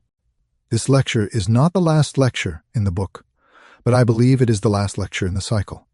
Given that the next lecture, Lecture 11, is a lecture Steiner gave, I think, to prepare the way for the cycle, and it was on the portal of initiation, and that'll be the last lecture in this book, which was given earlier. A little bit confusing. This Lecture 10 was given on the August 26, 1910, entitled The Way the Bible Accords with Clairvoyant Research. From all that has been said in the last 2 days, and especially yesterday, you will have been able to gather at about what point in time of our spiritual scientific description we have to place Genesis. In fact, we have pointed out that the first monumental words of the Bible mark the moment when we should say, in terms of spiritual science, that the substance which is still that of a united earth-sun is making ready to separate. Then follows the separation, and during this whole process, that which is described in the opening passages of Genesis takes place. The Genesis account covers all that happens right into the Lemurian age, up to the separation of the moon. And what is described by spiritual science as coming after the withdrawal of the moon, namely, the age of Lemuria and the beginning of the Atlantean age, is to be found in the description following on after the days of creation. We mentioned this yesterday. We also referred to the profound meaning in the statement that man's body was imprinted with the dust of Earth-Moon. This was at the same point in time as the ascent in the cosmos, which we call the cosmic advancement of the Elohim, to become Jehovah Elohim. We were to think of this advancement as more or less coinciding with the beginning of the moon's activity from outside. We must make sure we think of the activity of the moon, that is, of the beings who were connected with the process of the moon's withdrawal, and therefore of the moon's activity from outside, as being associated with the totality of the Elohim, with what we call Jehovah Elohim.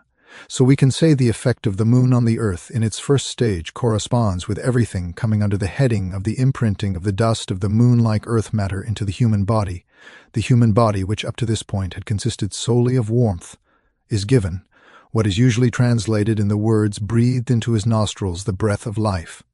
And man became a living soul, or to put it better, a living being. We must not fail to notice the aptness, the grandeur, the power of the biblical words. I have impressed upon you that the moment of actually becoming earthly man depended on his being permitted to remain spiritually in a spiritual state until suitable conditions were present in the developing earth itself. Through the postponement of taking on flesh, he was able to become mature. If he had had to descend sooner from his spiritual state to a bodily one, let us say during the processes indicated by the 5th day, he could only have become a being physically resembling the creatures described as living in the regions of air and water. How does Genesis actually describe this essential nature of man? Wonderfully. The passage is a model of accurate and appropriate wording. We are told that the creatures, that is, the group souls who descended into earth matter on the 5th day, became living creatures, what we actually call living creatures today. Man did not descend as yet. The group souls who were still, as it were, in the great reservoir of the spirit world did not descend until later, and when the 6th day came, it was first of all the animals closest to man, the earthly animals proper, who came down. So even during the first part of the 6th day, man was not permitted to descend into solid matter. For if he had imprinted into himself at that time the forces of the developing earth, then physically he would have become a creature resembling the earthly animals. The group souls of the higher animals descended first and populated the earth, as distinct from the air and water.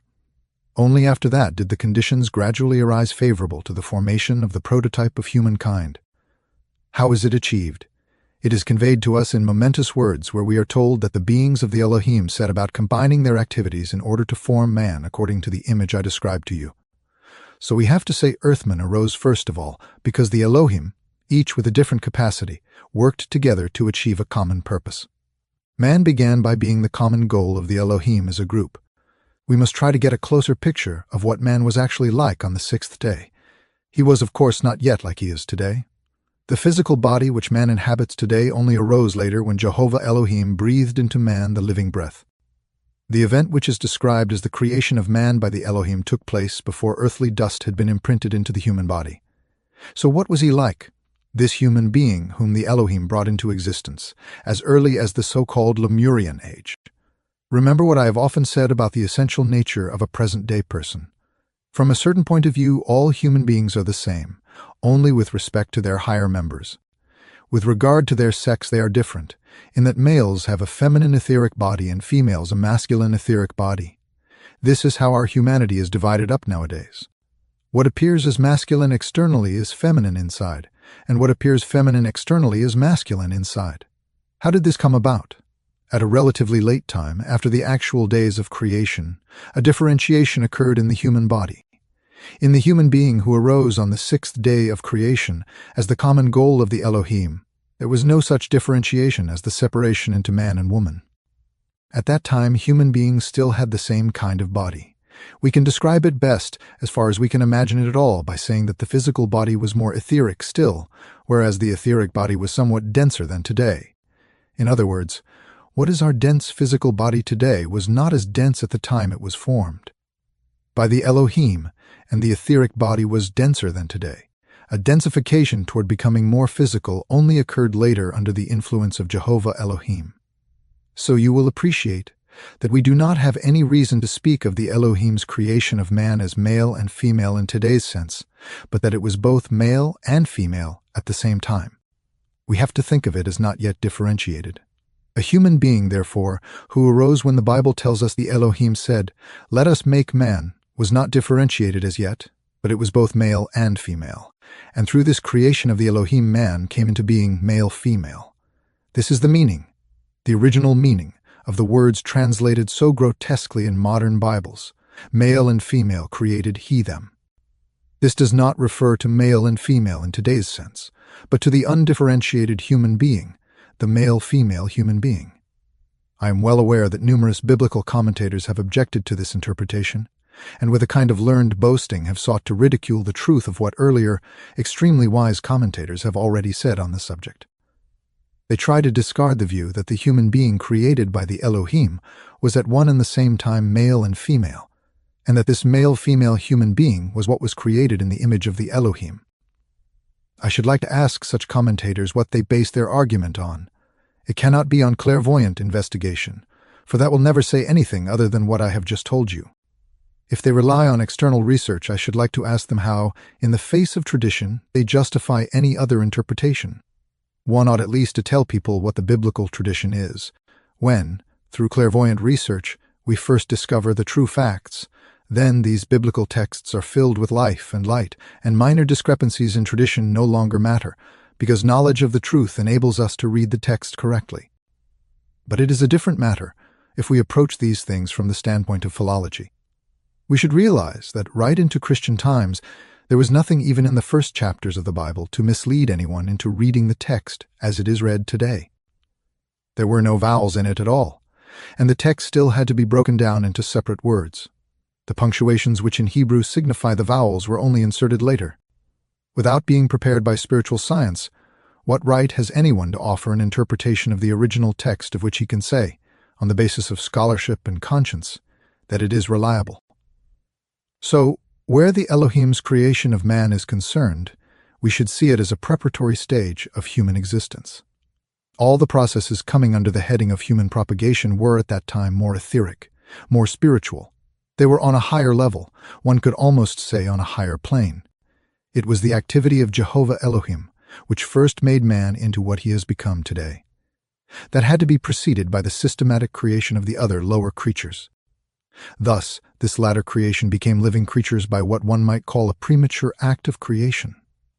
The same expression, living creature, is applied to these animals and is ultimately applied to man. But how is it applied to man? At the moment when Jehovah Elohim comes on the scene and makes man into the man of today, we are told emphatically that Jehovah Elohim imprints man with neshama. It is through having a higher member imprinted into him that this man became a living being. Note what an immensely significant and fertile concept is introduced into the theory of evolution by the Bible itself. It would be foolish in the extreme not to recognize that, as regards his external form, man belongs at the peak of animal creation. This small concession may be made to Darwinism. But the essential thing is that man did not become a living creature in the same way as the other lower creatures, whose nature is described as nephesh, but that man had first to be given a higher member, which had already been prepared in the soul spiritual realm. Here we meet with another parallel between the ancient Hebrew doctrine and our spiritual science. When we speak of human soul qualities, we distinguish between sentient soul, intellectual soul, and consciousness soul. We know that initially these arose in their soul spiritual form during the first 3 days of creation. That was when they were first designed. But the incorporating, the imprinting of these in a physical body, which became the expression of the actual inner essence of man's soul being, happened much later. What we have to hold on to is that the spiritual part arose first. Then this is first of all clothed in an astral part, and then condenses stage by stage to the etheric physical level. And not until then is the spiritual imprinted into it. What had been created earlier is imprinted into the body as the breath of life. Thus what was implanted as a seed into the human being by Jehovah Elohim had already been formed earlier. It was there in the womb of the Elohim. Now it is imprinted into man, whose bodily nature had been built up from another direction. So it was something that came through another stream. And with this imprinting of neshama, it now became possible to give to man the potential to become an I. For these old Hebrew expressions, ruach, neshama, are none other than what we have described as corresponding to our spiritual scientific terms of sentient soul, intellectual soul, and consciousness soul. We have to realize that the stages of this evolution form an extremely complicated process. We have to think of everything to do with the days of creation, everything that is the work of the Elohim before they advanced to Jehovah Elohim, as having taken place in higher spiritual realms. And what we can observe physically today in the human world did not arise until Jehovah Elohim began to be active. Everything we find in the Bible, and again now through clairvoyant perception, all this was kept alive in the consciousness of Greek philosophers through their initiation centers. This was especially the case with Plato, but also even with Aristotle. Anyone familiar with the works of Plato and Aristotle knows that there was still an awareness that man first became a living being through the introduction of a higher soul spiritual member, whereas the lower creatures went through different evolutionary processes. Aristotle expresses it somewhat as follows. He said that the lower animals became what they were through other processes of evolution, but that at the time when the forces which are active in the animals were able to become effective, the soul spiritual being of man, which still hovered in higher regions, was not yet permitted to acquire an earthly body. Otherwise, it would have remained at the animal stage. The being of man had to wait, and in him the lower animal stages had to be ousted from their sovereignty through the implanting of the human member. To express this, Aristotle made use of the word thymos. What is meant by this was, of course, superficially speaking, man has the same bodily functions as animals, yet in the animal these functions are supreme, whereas in man the bodily functions have been dethroned. This is what thymos means. The same truth lives behind the biblical story of creation. Through the implanting of neshama, the lower members were dethroned. With the bearer of his eye, man has acquired a higher member, but his earlier, more etheric nature thereby became differentiated downward. Man acquired an external bodily member and an inner, more etheric member, the one becoming denser and the other more rarefied. The same principle was repeated in man, which we have come to recognize as running through the whole of evolution. We saw warmth being condensed to air and rarefied to light, air being condensed to water and rarefied to sound ether, and so on. The same process takes place on higher levels in man. The masculine-feminine elements became differentiated into man and woman.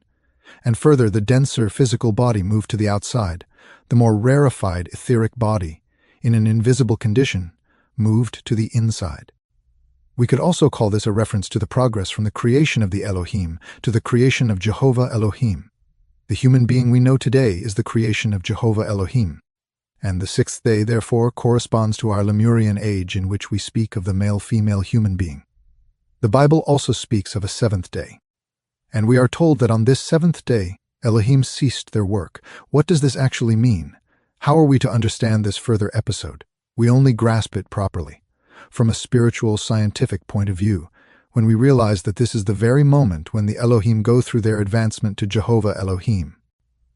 But we must not think of Jehovah Elohim as being the whole hierarchy of the Elohim. Rather, that the Elohim send only part of their being to the moon and hold the rest in reserve and continue their own further evolution.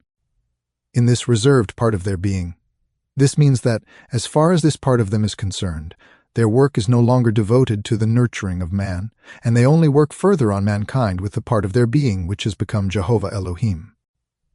The other part does not work directly upon the earth, but devotes itself to its own evolution. This is what is meant by resting from working with earthly matters, by the Sabbath day, the seventh day. We must now call attention to something else of importance. If everything I have just been saying is correct, then we must regard the Jehovah human being, the human being into whom Jehovah impressed his own being, as the direct successor of the more etheric, more delicate human being who was created on the sixth day. So there is a direct line from the more etheric human being, the being who is still male-female, to the physical human being. This physical human being is the descendant, so to say, of a densified form of the etheric human being. And if you wanted to describe the Jehovah human being who passes over to Atlantis, you would have to say that the human being who is created by the Elohim on the sixth day evolved into the unisexual human being, the Jehovah human being. Those who followed after the 7 days of creation are the descendants of the Elohim human beings, of what came into being altogether during the 6 days of creation. Again, the Bible is magnificent. When, in the second chapter, it tells us that the Jehovah human being is in fact a descendant of the heavenly human being, the human being who was created by the Elohim on the 6th day, the Jehovah human being is the descendant of the Elohim human being in precisely the same way as the Son is the descendant of his Father. The Bible tells us this in the 4th verse of the 2nd chapter, when it says that those who are to follow are the descendants, the subsequent generations of the heavenly human being. This is what it really says. But if you take a modern translation, you will find the strange sentence, "These are the generations of the heavens and of the earth, when they were created, in the day that the Lord God made the earth and the heavens." Usually the whole hierarchy of the Elohim is called God, and Jehovah Elohim is called the Lord God. The Lord God made the earth and the heavens. I ask you, please, to look at this sentence carefully and try honestly to find a reasonable meaning in it. I would be glad to know if anyone can. Anyone who claims to do so had better not look on ahead in his Bible. For the word used here is toledot, which means subsequent generations, the same expression as is used when the subsequent generations of Noah are being discussed. It is speaking here of the Jehovah human beings as the descendants, the subsequent generations, of heavenly beings, in exactly the same way as it speaks there of the descendants of Noah. So this passage should read something like this. In what follows we are speaking of the descendants of the beings of heaven and earth, who were created by the Elohim, and whose development was continued by Jehovah Elohim. Therefore the Bible too looks upon the Jehovah human beings as the descendants of the Elohim human beings. Anyone who wants to presuppose a fresh account of the creation, because it says that God created man, should also look at the 5th chapter, which usually begins, "This is the book of the generations." The word used there is the same one as in the other passage, toledot. Such a person might as well consider this a third account, thus making his rainbow Bible complete. Then you will have a Bible which is a compilation of separate fragments, but not a real Bible. If we could spend more time on this, we would be able to elucidate what is said in chapter 5 too. We see then, when we go deeply into these things, that there is full agreement between the biblical account of the creation and what we can establish through spiritual or esoteric science. This leads us to ask why the Bible account is in a more or less pictorial form. What do these descriptions represent? They make us realize that they too are the result of clairvoyant experience. Just as today the eye of the seer gazes into the supersensible realm upon the origin of our earthly existence, so too did those who originally composed the Bible story gaze into the supersensible realm. It was by clairvoyant experience that the facts originally given to us were acquired. When we set to work to construct prehistory from the point of view of purely physical observation, we start from the traces of it which are extant and discoverable by external means, and the further back we go in physical life and physical origins, the more hazy the forms become. But in this misty element spiritual beings are active, and the human being himself, in his spiritual part, was originally within them. If we pursue our study of the Earth's creation as far back as the times Genesis is talking about, our Earth merges with these primordial spiritual conditions. The days of creation refer to spiritual processes of development, to be grasped only by spiritual investigation. What the Bible is telling us is that physical conditions form gradually out of spiritual conditions. This is how clairvoyant perception presents evolution. When the seer gazes upon the facts described to us in Genesis, he finds at first only spiritual processes. Everything described there is a spiritual process. A physical eye would see absolutely nothing. It would gaze into a void. But as we have seen, time moves on. Little by little, clairvoyant perception sees the solid element crystallize out of spirit, in the same way as ice forms and solidifies out of water. Out of the flowing sea of the astral, of the devachanic world, there emerges the shapes and forms which can now also be seen by the physical eye. That is, in the further course of clairvoyant observation. Within the pictures which can initially only be grasped spiritually, physical existence emerges like a crystallization. Therefore, it follows that at an earlier time, physical eyes would not have been able to discover the human being. Right up to the 6th and 7th days of creation, that is, right up to our Lemurian age, man could not have been seen by the physical eye, for he only existed spiritually. That is the great difference between a true theory of evolution and a trumped-up one. The latter assumes that physical development is all there is. But man did not arise through lower creatures progressing to acquire human form. It is incredible that people can think that an animal form turned into the higher form of a human being. Whilst these animal forms were arising, forming their physical bodies below, man had already existed for a long time, but it was only later that he descended and took his place beside the animals. Anyone who cannot look upon evolution in this way is beyond help. He is hypnotized, as it were, by modern concepts, not by scientific facts, but by contemporary opinion. If we want to describe man in relation to the rest of creation, we have to say that in the evolutionary process the birds and marine creatures arose as two separate branches, and then, as a special offshoot, the land animals. The former would correspond to the 5th day, and the latter to the 6th day of creation. Only then did man appear, though not by continuing the series, but by descending to earth. This is the true version of evolution, and it is contained more exactly in the Bible than in any modern textbook which succumbs to materialistic fantasy. These are just a few fragmentary remarks, such as always seem to be required in the last lecture of a series. To follow up adequately every aspect of such a theme would take months, for there is such a tremendous amount in Genesis. All that these lectures can do is plant seeds, get you going. And that is all I have attempted to do this time. I would like to give special emphasis to the fact that it was not especially easy for me to give this particular course of lectures, for it is no easy matter for someone who has been attending them to realize how difficult it is to reach the deeper foundations of the biblical story of creation, and to find the parallel between already ascertained spiritual facts and the corresponding passages in the Bible. If one works conscientiously, the task is an extremely exacting one. It is often assumed that the eye of the seer can reach whatever it wants to see, that you only have to look and everything comes by itself. An inexperienced person often thinks he can explain everything easily. But the further you probe, the more numerous the difficulties become. This is so even in ordinary external research. But when you go as far as stepping beyond physical research into the clairvoyant realm, then you are into real difficulties, and along with them comes the awareness of the great responsibility incurred if you want to open your mouth about these things at all. Nevertheless, I believe I may say that I have not made use of a single word in these lectures, which, as far as it goes in our language, is not an adequate expression which can lead to the right picture. But it was not easy.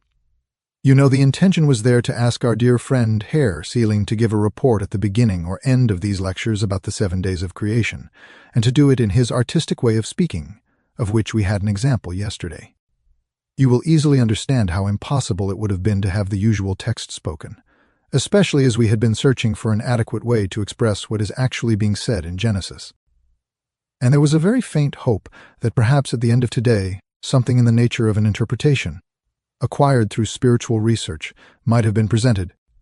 But with a large invasion of visitors over the last few days, we could not possibly venture even to attempt to put together an interpretation of Genesis which would be fit to present. It would not have been the right thing to do to try, and we must put it off until later. For the time being, we shall have to be satisfied with the brief indications you can glean from the lectures.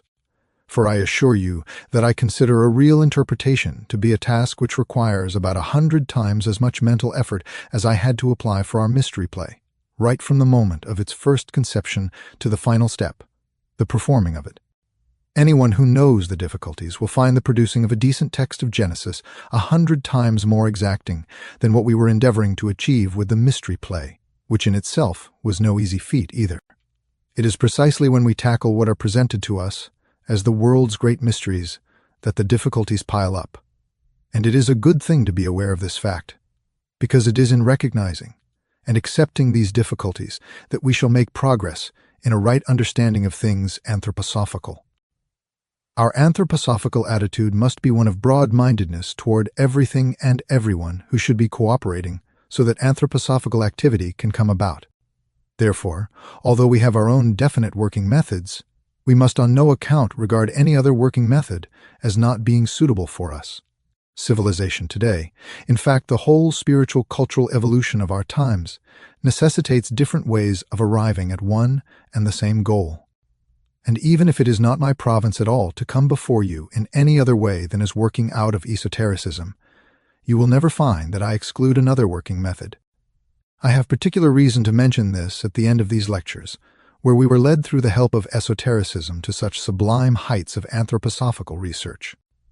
With this in mind, I would like to point out what a good thing it is if you can receive help from every direction in support of the anthroposophical point of view, and if you can also acquaint yourselves with what links up with our esotericism from other types of research. With this in mind, and so as to be all-embracing in this area, I would like to draw your attention to the positive good of a book written by our dear friend, which brings together so satisfactorily the kind of things which can be useful to us in investigations made in other ways. And as a good harmonious relationship has been sought for and demonstrated, particularly in respect of our kind of esotericism, this presentation cannot be anything else but beneficial even to us anthroposophists. You will find a number of things in it which can be useful to you on the anthroposophical path.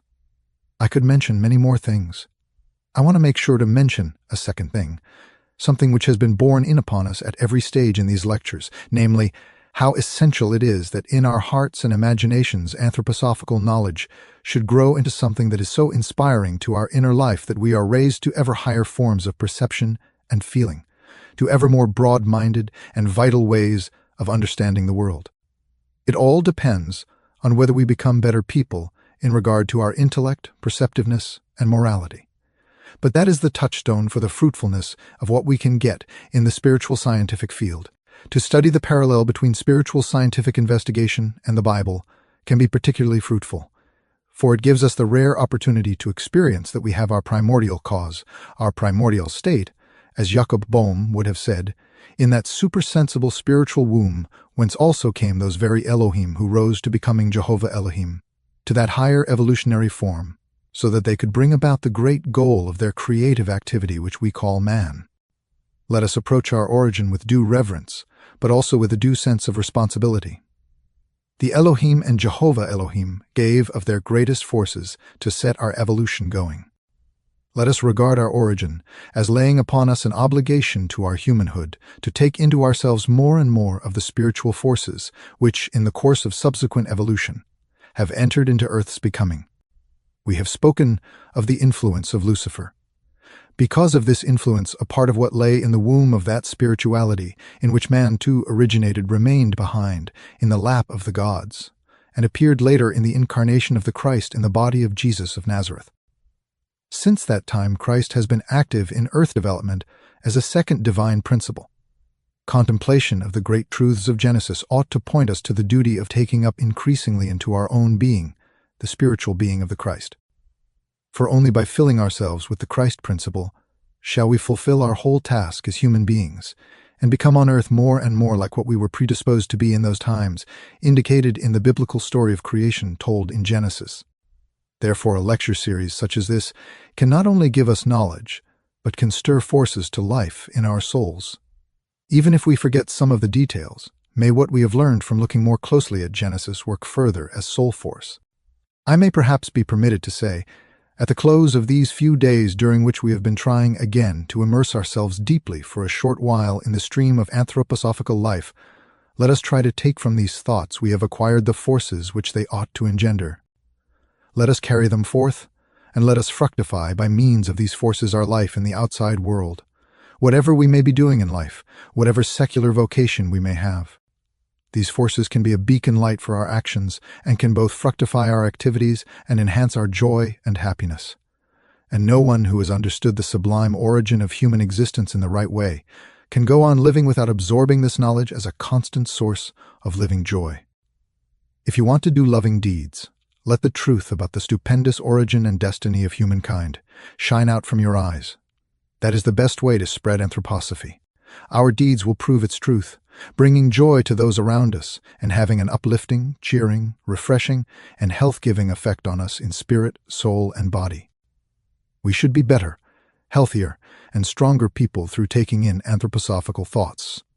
The most important thing is that a series of lectures such as this should work in this way. It should be a germinal force which, on entering the soul of the hearer, springs forth and bears fruit for those around us. Although physically we go our separate ways, anthroposophists remain united in spirit. Let us go, collaborate.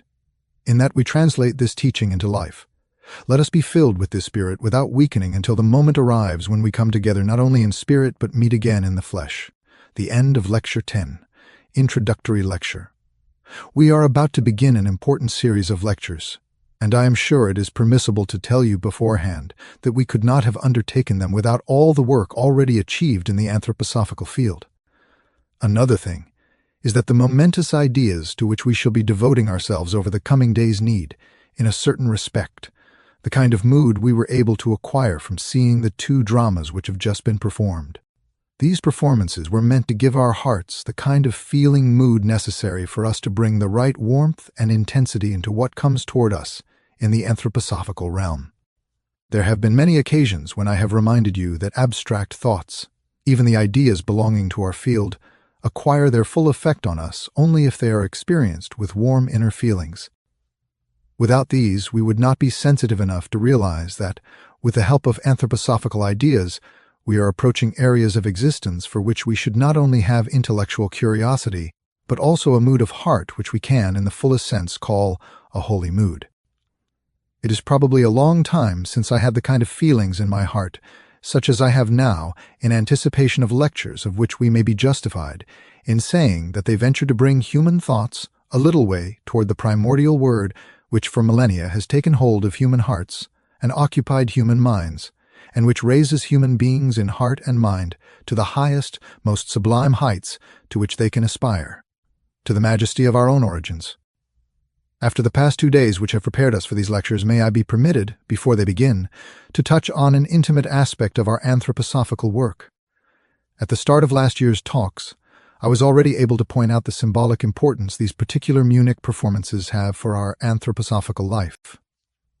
I stressed the way we have been carried for years by what we could call, in a real anthroposophical sense, the patience of waiting until the forces required for the task have matured. Let me remind you once again that the title The Children of Lucifer, which we were fortunate enough to be able to perform last year and to our joy repeat this year, had to be patiently awaited for 7 years. This play had to be preceded by 7 years of work in the field of anthroposophy. I had the opportunity to remind you last year that, at the conclusion of the founding of our German section in Berlin, I gave a lecture in conjunction with this play, titled The Children of Lucifer, and that in those days, the idea of being able to present this play on the stage was still an ideal. After 7 years of anthroposophical work, this has now happened, and we may say that the performance last year signified a kind of milestone in our anthroposophical activities. We were able to present our dear friends with an artistic development of anthroposophical feeling and thinking. It is in moments such as these, when we feel ourselves surrounded and filled with anthroposophical life, that we feel we have really found our anthroposophical milieu. The author of the title, The Children of Lucifer, whom we had the pleasure of seeing here last year at the performance and the lectures and whose presence we are enjoying again this year, has, in his epoch-making work titled The Great Initiates, presented the spiritual life of today with a kind of web of ideas, the effect of which, on the hearts and minds of the people of the present day, only the future will set in the right light. You would often be surprised if you were to look at the estimation people have today of the spiritual powers and spiritual achievements of one past age or another, and compare it with the way the people of those times actually saw themselves. We very easily confuse the way we ourselves think of Goethe, Shakespeare, or Dante with the kind of insight their contemporaries had for perceiving the spiritual forces individuals such as these men embodied in the developing spirit of humankind. Especially as anthroposophists, we must make ourselves aware of the fact that in our own time people can appreciate, least of all, the significant and strengthening effect the spiritual endeavors of their contemporaries have on human souls. If you bear in mind how differently things will be judged in the future than they are today, you may perhaps say that the time will come when the great initiates will be regarded, both for its content and its depth, as a work of colossal significance. For already today soul echoes are being heard throughout the widest field of culture, precisely because these ideas have found entry into the hearts of our contemporaries. And indeed, these echoes are surely important for our contemporaries. To innumerable people they have meant support in life, consolation, and hope in the hardest moments of their existence. Only if we can really rejoice over the intellectual and spiritual feats of the present do we have the right to say that we possess anthroposophical sensitivity and an anthroposophical mood. On a somewhat grander scale, the characters who appear in The Children of Lucifer have also received their shape and form from out of the same soul depths whence came the ideas in the great initiates. And these characters present our inner eye with a view of an imminent period in the evolution of humankind, when what had grown old and what was newly bursting into life encounter one another. Anthroposophists should understand the way two elements come together in human life, work and action on the physical plane, as presented by the characters we see in The Children of Lucifer, and, shedding its light into this work and action, what we call illumination from higher worlds. By putting a drama on the stage, showing not only that human striving and human capacities are rooted in our hearts and heads, but also that inspiration from the initiation centers of the temple, as invisible powers, inspire and spiritualize our hearts. By showing this interweaving of supersensible worlds with our sense world, we have been able to set up a milestone in our anthroposophical movement. It should be said again this year, at the start of our lectures, that the essential part of such an undertaking are the hearts of those who have the insight to understand such a work. A great mistake in our times is to think that once a work has been created, it is bound to have an effect as such. It does not depend solely on the great works of Raphael or Michelangelo being in the world. It depends on the existence in this world of human beings in whose hearts and souls the magic of these works can be brought to life. Raphael and Michelangelo did not create their works for themselves alone. They did them in response to those of their contemporaries who were filled with the culture of the times and were capable of receiving what they had committed to the canvas. Our present culture is chaotic. It has no integrity of feeling. However great the masterpieces might be that affect our culture, they will not touch our hearts. It must be a singular characteristic of our anthroposophical movement that we are a circle of friends who share the same feeling, are inspired by the same thoughts, and are capable of the same enthusiasm. A drama takes place on the stage and in the hearts of the spectators. A drama takes place the forces of which belong to time. What the hearts of the audience felt, what took root in every heart, is a seed for the life of the future. Let us feel this, my dear friends. Let us make sure we do not only feel a sense of dissatisfaction, for that might be a bit shabby, but let us be aware of the responsibility we are taking on board, the kind of responsibility that tells us to set an example for what has to happen, what has to become possible, so that the culture of the times becomes impregnated with an awareness of the human being here on the physical plane being a mediator between physical deeds and physical development on the one hand, and the forces from the supersensible world, which can enter into these realms of the physical plane only through human beings. In a sense, we shall only become a spiritual family if we turn toward the general primordial principle of the Father, which lives in our hearts and which I have just been trying to characterize. If we do take up with our hearts, with our whole mood of soul, what we experience, feeling ourselves as members of our anthroposophical family, then we shall really appreciate with the warmest inner satisfaction our good fortune in being able to have the author of the Children of Lucifer with us for the 2 performances and the days to follow. What I am saying is that this will really enable us to feel that the living anthroposophical forces of the present day are alive in the circle from which such works as we have experienced in the last couple of days have come. My dear friends, last year I already took up the pleasant duty of drawing your attention to the very place of work in which we have been able to achieve such a milestone of our anthroposophical activities. And I would like to emphasize that you must not understand duty in its ordinary everyday meaning. It was a duty which was a labor of love, and I stress the word love. It was and is a labor of love. To be able to say again at this moment in time that for the successful realization of these, our anthroposophical events, our friends worked not only eagerly but with all their strength and all their devotion. When you see performances like these, you may not always realize how long it takes until what can finally be presented in a few hours becomes fit to perform. And the manner in which our dear friends cooperated to bring the production about could well be taken as a model of anthroposophical work, possibly even of human cooperation altogether. Particularly when we consider that it would go against a proper anthroposophical feeling to give orders in any way in this sort of work.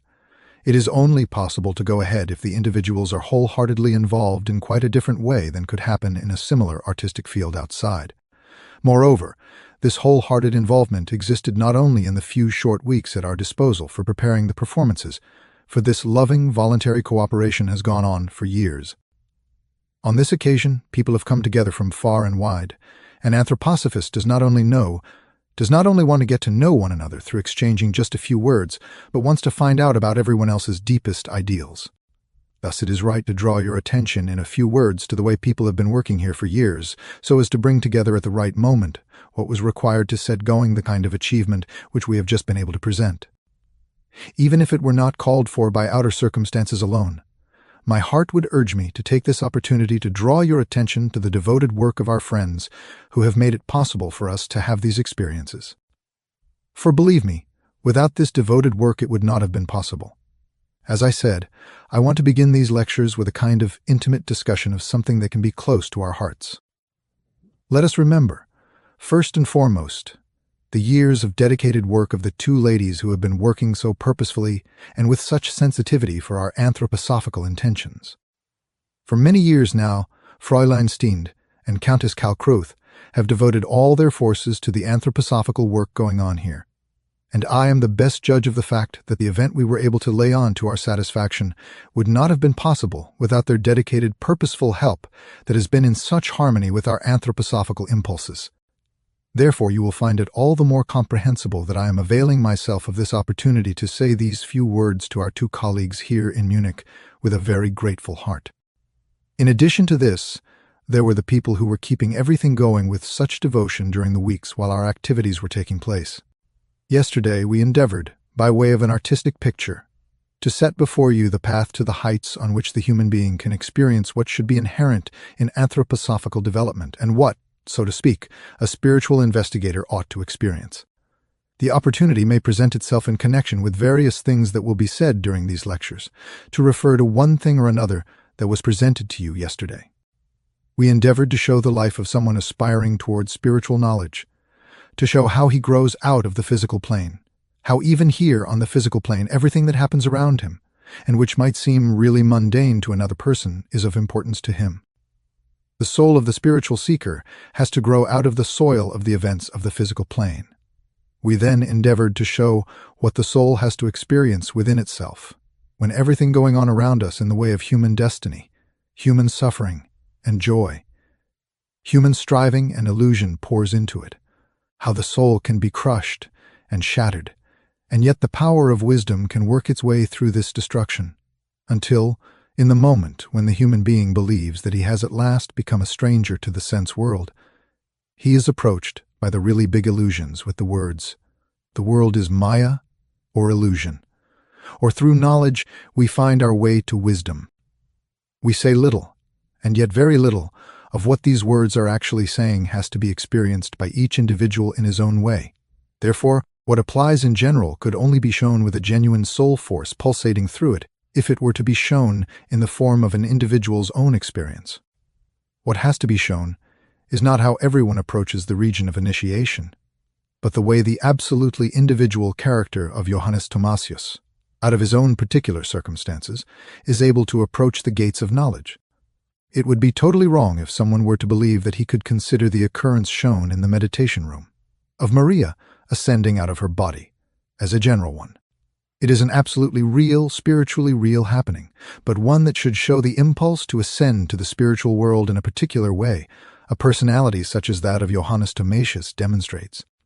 I want to draw your special attention to the moment when we are shown that at the very instant when his soul has basically acquired the force to see through ordinary illusion, it is exposed to the possibility of the really big illusions. Imagine Johannes Thomasius not being in a position to realize, not even just sensing it with his inner eye, let alone in any way consciously, that in the character left behind in the meditation room and hurling a curse at the Hierophant, the very individuality he is meant to follow is no longer present. Imagine the Hierophant or even Johannes Thomasius becoming agitated by this even for a moment. It would then have become impossible for an incalculable span of time that Johannes Thomasius could continue on the path of knowledge. The whole thing would have been over at that moment, and not only for Johannes Thomasius, but also for the Hierophant, who would then not have been capable of developing in Johannes Thomasius the strong forces which can lead him beyond this obstacle. The Hierophant would have had to resign from his office, and tremendously long spans of time would have been lost to Johannes Thomasius in his progress. If you try to visualize the scenes that immediately precede this moment, and the feelings going on in the soul of Johannes Thomasius, the particular type of pain, the particular kind of experience, then you may perhaps come to the conclusion that even if he may not be aware of it himself, the power of wisdom has become so strong in him that he can surmount this tremendous obstacle. All these experiences, taking place without anything visibly hovering before the inner eye of the soul, have to happen first so that they can be adequately followed up by what comes next, namely, the spiritual world showing the soul something which, even if it is initially in picture form, is nevertheless objective. This happens in the following scenes. First of all, his whole person is thoroughly shaken by pain, by the violent emotion coming from his having withstood the possibility of a great illusion. All this works itself into a tremendous tension in the soul, which, if we can describe it this way, reverses the gaze so that what was only subjective before can now appear to the soul with the force of objectivity. What we see in the following scenes, and which I have attempted to describe in a spiritually realistic way, presents what the person developing gradually into higher worlds feels to be the outer mirror image of the feelings he experienced first of all in his soul, and what is true, without as yet knowing fully how much of it is true. The human being is first of all led upward, so that he can see how time, in which we dwell as sensory beings, is with regard to its causes and effects bordered on all sides by other domains. You see not only the small section of it presented by the sense world, but you come to understand that what appears before us in the sense world is only the outer expression of spirit. Therefore, with his spiritual eye, Johannes Thomasius sees the man whom he has first met on the physical plane, capacious, not as he is now, but as he was decades ago as a young man. And he sees the other one's daughter not in the form she has at present, but he has a premonition of what she will be like if she continues to develop in the way she is doing up to the present. We understand this moment only when we can stretch it beyond the present, both into the past and into the future. Then we approach the realm with which everything happening in the present is connected as with spiritual threads. Then the spiritual world comes to meet us, the spiritual world with which the human being always has a relationship, even if he is not capable of grasping it with his ordinary physical intellect and ordinary sensuousness. Believe me, it is no mere image or symbol, but a realistic description in the scene in which the young Capetius describes his ideals with the kind of hardiness which would be justified in the sense world, ideals which, in the spiritual world, are different. They have their roots in the external world perceived by the senses. It is absolutely realistic when we are shown that what he and Strader say stirs up the elements and unleashes lightning and thunder. The human being is not an isolated being. What a human being expresses in words, activates in thoughts, experiences in feelings, is connected with the whole cosmos. And every word, every feeling, and every thought continues. Without a human being knowing it, his mistakes, his untrue feelings work destructively in the elemental realm of our existence. And what anyone going along this path of knowledge needs to be sure to learn from these preliminary experiences in the spiritual world is a profound sense of responsibility which says, what you do as a human being is not confined to the isolated spot where your lips move, where you think, and where your heart beats. It is part of all the world. If it is productive, then it is productive for the whole world. If it is a destructive error, it is a destructive force in the whole world. Everything we experience in this way on our ascent works further in our soul. If it works in the right way, it bears us upward into higher regions of spiritual life, as I have endeavored to describe in the Devachanic realm, into which the soul of Maria, along with her companions, has gone on ahead of Johannes Thomasius. Take it as a spiritual reality, and not as an abstract thought when I tell you that these three helpers, Philia, Astrid, and Luna, are the forces which, in abstracto, when we are speaking from the point of view of the physical plane, we call the sentient soul, the intellectual soul, and the consciousness soul. But do not succumb to the illusion that anything is achieved if you try in an artistically conceived production to symbolize the characters by means of abstract concepts. That is not what is intended. They are meant to be real characters, forces. You will not find notice boards in Devachan with sentient soul, intellectual soul, and consciousness soul written on them, but real beings, as real for the spirit world as any human being of flesh and blood can be for the physical plane. A human being ought to be aware of the fact that he robs things of their content if he tries to define everything in abstract symbolism. In the world in which Johannes Thomasius has hitherto been active, he has only experienced what you could call the spiritual world spread out before his soul in picture form. Whether he himself, as a subjective being, is the author of this world, or whether it is founded in truth, he has not been capable of deciding up to now. How much of this world is illusion, and how much is reality, he has to decide for the first time now that he has come into that exalted region in which he meets with the soul of Maria. Try imagining that one night after you have gone to sleep, you are suddenly transported into quite a different world, and you cannot find in this other world one single point of reference that links up with your previous experiences. Then you would not be the same person, the same being. You must have the chance of taking something over into the other world and seeing it again there in order to guarantee truth. You can only do this in the case of the spiritual world if you have already acquired a firm foothold that assures you of the truth. In this dramatic presentation, this is intended to be provided for in that on the physical plane Johannes Thomasius is connected with Maria's being not only through his emotions and passions, but in the depths of his heart, so that a spiritual connection already exists on the physical plane. This is the only way in which this friendship could be the kind of focal point in the spiritual world that confirms the truth of everything else within it. The certainty of truth radiates out over everything else in the spiritual world because Johannes Thomasius finds a foothold which he has discovered in the physical world in a different way than through the mere illusions of sensuousness or intellect. This links the two worlds together for him and makes him sufficiently mature to be able to spread his memory and reality over past lives, and in doing so to grow in soul beyond the sense world as we know it. This is why at this point something occurs which, if we may put it this way, embraces a certain mystery of the spiritual world.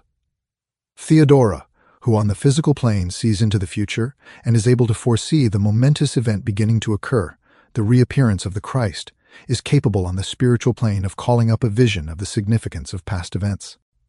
If we are going to give a realistic portrayal, we have to present it in the spiritual world, as it really happens. For the beings dwelling in Devachan the past, with the significance its forces have for them, is enhanced, because in that region the forces that are becoming active, there are the opposite of the forces we perceive here on the physical plane as the forces of prophecy. It is a realistic picture when Theodora, who on the physical plane can prophesy the future, is on the spiritual plane the conscience and memory awakener for what has happened in the past, and thus brings about the moment through which Johannes Thomasius looks back into his own past, to when he was already connected with the individuality of Maria. This prepares him, in his further life, to go through everything that will lead him to a conscious recognition of the spiritual world. And you will see how, on the one hand, the soul changes into something quite different when subjected to the experiences of spiritual worlds, how everything appears in a new light. You will see how what used to bring us pain and distress is, when we experience it as another self in our own self, a source of comfort and hope. How the experience of being poured out into the world makes us large and significant, and we see how the human being grows into those parts of the cosmos. But we also see that human beings may on no account become arrogant, for error, the possibility of error, has by no means disappeared yet. And Johannes Thomasius, despite the fact that he has already acquired a great deal of insight into spiritual worlds, can have at that moment the spiritual sensation that the devil incarnate is coming through the door, whereas actually his greatest benefactor, Benedictus, is approaching. Just as this is possible on the spiritual plane, so are innumerable other illusions of the greatest variety. Do not let anyone be intimidated by this. On the contrary, let it be a warning that where the spiritual world is concerned, everyone must on the one hand apply discretion, and on the other hand, face the possibility of error bravely and boldly, and on no account allow himself to become despondent if anything appears in any way that shows itself to be an erroneous report from a spiritual world. The human being has to go through all these things in a real way if he really wants to reach what one can call the temple of knowledge, if he wants to ascend to a real understanding of the four great powers of the world which in a certain respect guide and lead world destiny, and which are represented by the four hierophants of the temple.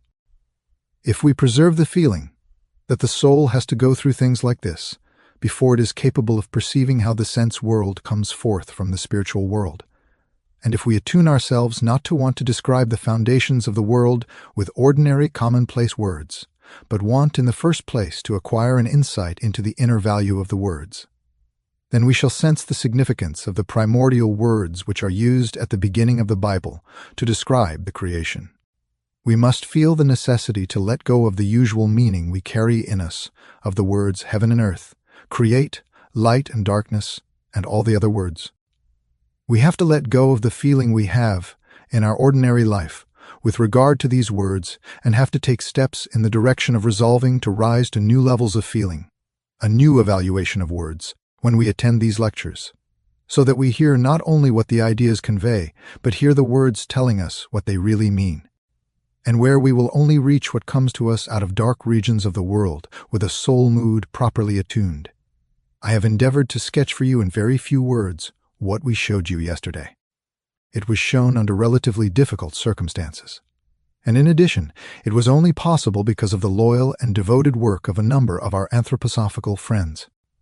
Now allow me to express what I wish to say from the depths of my heart, namely that I myself, and no doubt everyone who knows about it, cannot thank all those people enough who have worked with us and share the risks of putting on this attempt. For an attempt was all it was meant to be. The circumstances under which we dared make the attempt were certainly not the easiest. Those who took part had worked hard for weeks, and this last week called for their total commitment and dedication, and we can consider it a great achievement of our anthroposophical activities that we have artists among us who have already been giving us their loyal artistic support for 2 whole years. Let us be sure to remember our dear friend Dor, who not only last year and this year took on the difficult task of representing Phosphorus on the stage, but who has also taken upon himself this year a part which is particularly dear to my heart, and which was infinitely important in what we were attempting to show yesterday, the part of Capetius. Perhaps it will only gradually dawn on you why the figure of Capetius is of such particular importance, and the other figure too, the character of Strader, acted out by our dear Sealing, who has supported us faithfully for 2 years now, is also of great importance, especially in this context. I must not omit to mention what a great support our dear Herr Sealing is with his unique voice when it comes to conveying symbolically the spiritual world in the physical world. All the love and the wonderfully pleasing sound of the spirit voices we owe to his quite extraordinary gift in this direction. It also falls to me to give special thanks to those who put their whole strength into acting the main parts, despite the fact that they had a number of other things to do in the anthroposophical field during this time, and actually the whole year through. We can perhaps say that it is only in the anthroposophical field that anyone can muster the amount of strength that Fräulein von Sievers did to play two such big parts, Cleonis and Maria, in 2 successive days. Such a thing is only possible if you put the utmost strength into it that a person can muster. I would like to mention with a particularly grateful heart the lady who took the part of Johannes Thomasius, and it would give me special satisfaction if we were to think of this role of Johannes Thomasius as still being somewhat connected with the first person who acted the part. That it was possible to do it at all, under the difficult circumstances, is due solely to the intense dedication our dear Fräulein Waller has for the anthroposophical cause. And if I were to tell you about the difficulty she had to work under due to shortage of time, you would probably be very surprised. All of these things taking place among us, arising out of our anthroposophical work, affect us all because, in a spiritual sense, we are an anthroposophical family. So we should feel duty-bound to thank all those who devoted themselves with such dedication to this task which, always bearing in mind that outsiders are incapable of judging the difficult circumstances, nobody else could possibly have done. May these words enable you to appreciate the heights of dedication to which, over the past days and weeks, the actors have risen, and therefore how justified we are in expressing our deepest thanks just now. I would have to go on for a very long time if I were to thank individually everyone who joined with us in this work. But let us be sure to remember the man who, when it comes to someone in our ranks doing something for the anthroposophical cause, is always on the spot with the appropriate solution and gives it with all his heart and all his ability.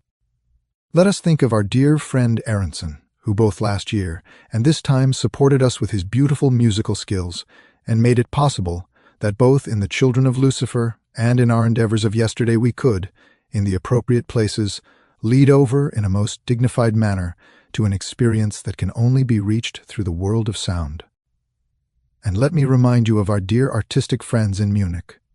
You have had plenty of opportunity over these 2 days to see how we strove to bring everything seen by the eye into harmony with the spoken word and the music. You will have seen how, down to the last splash of color in every last form, we strove to integrate it all. If we achieve this to any extent, we owe it to the loving understanding of our artistic friends here, Herr Volpert, Herr Linde, and our dear Herr Haas. And we give them our heartiest thanks for doing all they did to enable everything to run its course in such an admirable way. Such things are only possible, of course, when everyone's work is given freely with heartfelt devotion. This year, too, we should give a special thought to all that was needed in the way of costumes.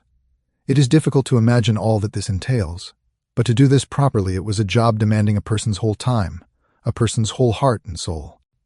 And as last year, too, the person to take on this load all by herself was our dear Fräulein von Eckartstein. She threw herself into the work not only with devotion, but most importantly, with the greatest understanding for both the individual details and the overall dignified impression, which must never be neglected. However, these are only rough indications of what had to be said out of the feeling of being an anthroposophical family, so that each one of us realizes the driving power behind this teamwork. If the day before yesterday and yesterday you acquired a little satisfaction for your soul and stimulus for your imagination, then let these feelings overflow a little bit in the direction of the people whose names have just been mentioned and to your familiar friends who appeared on the stage. We would like to think of this milestone of our anthroposophical activity as a flow of anthroposophical ideas, anthroposophical life, into culture. Even if modern humanity is not yet inclined to include in all the rest of external culture what can flow into it from out of the life of the spirit, we would like at least to show in an artistic picture the way the thoughts active in our souls can come alive. Feelings such as these can be sparked off through the anticipation of the fact that human beings will move from the present toward a future when they will be able to feel the streaming down of spiritual life through spiritual and soul veins onto the physical plane, that humankind will go toward a future in which human beings will feel themselves to be mediators between the spiritual and the physical world. These events were undertaken just so that this presentiment could awaken. If we have this kind of presentiment, then we will also find it possible to restore the original glory to words, which have become so worn out that the feelings they engender now block the way to an understanding of their real significance.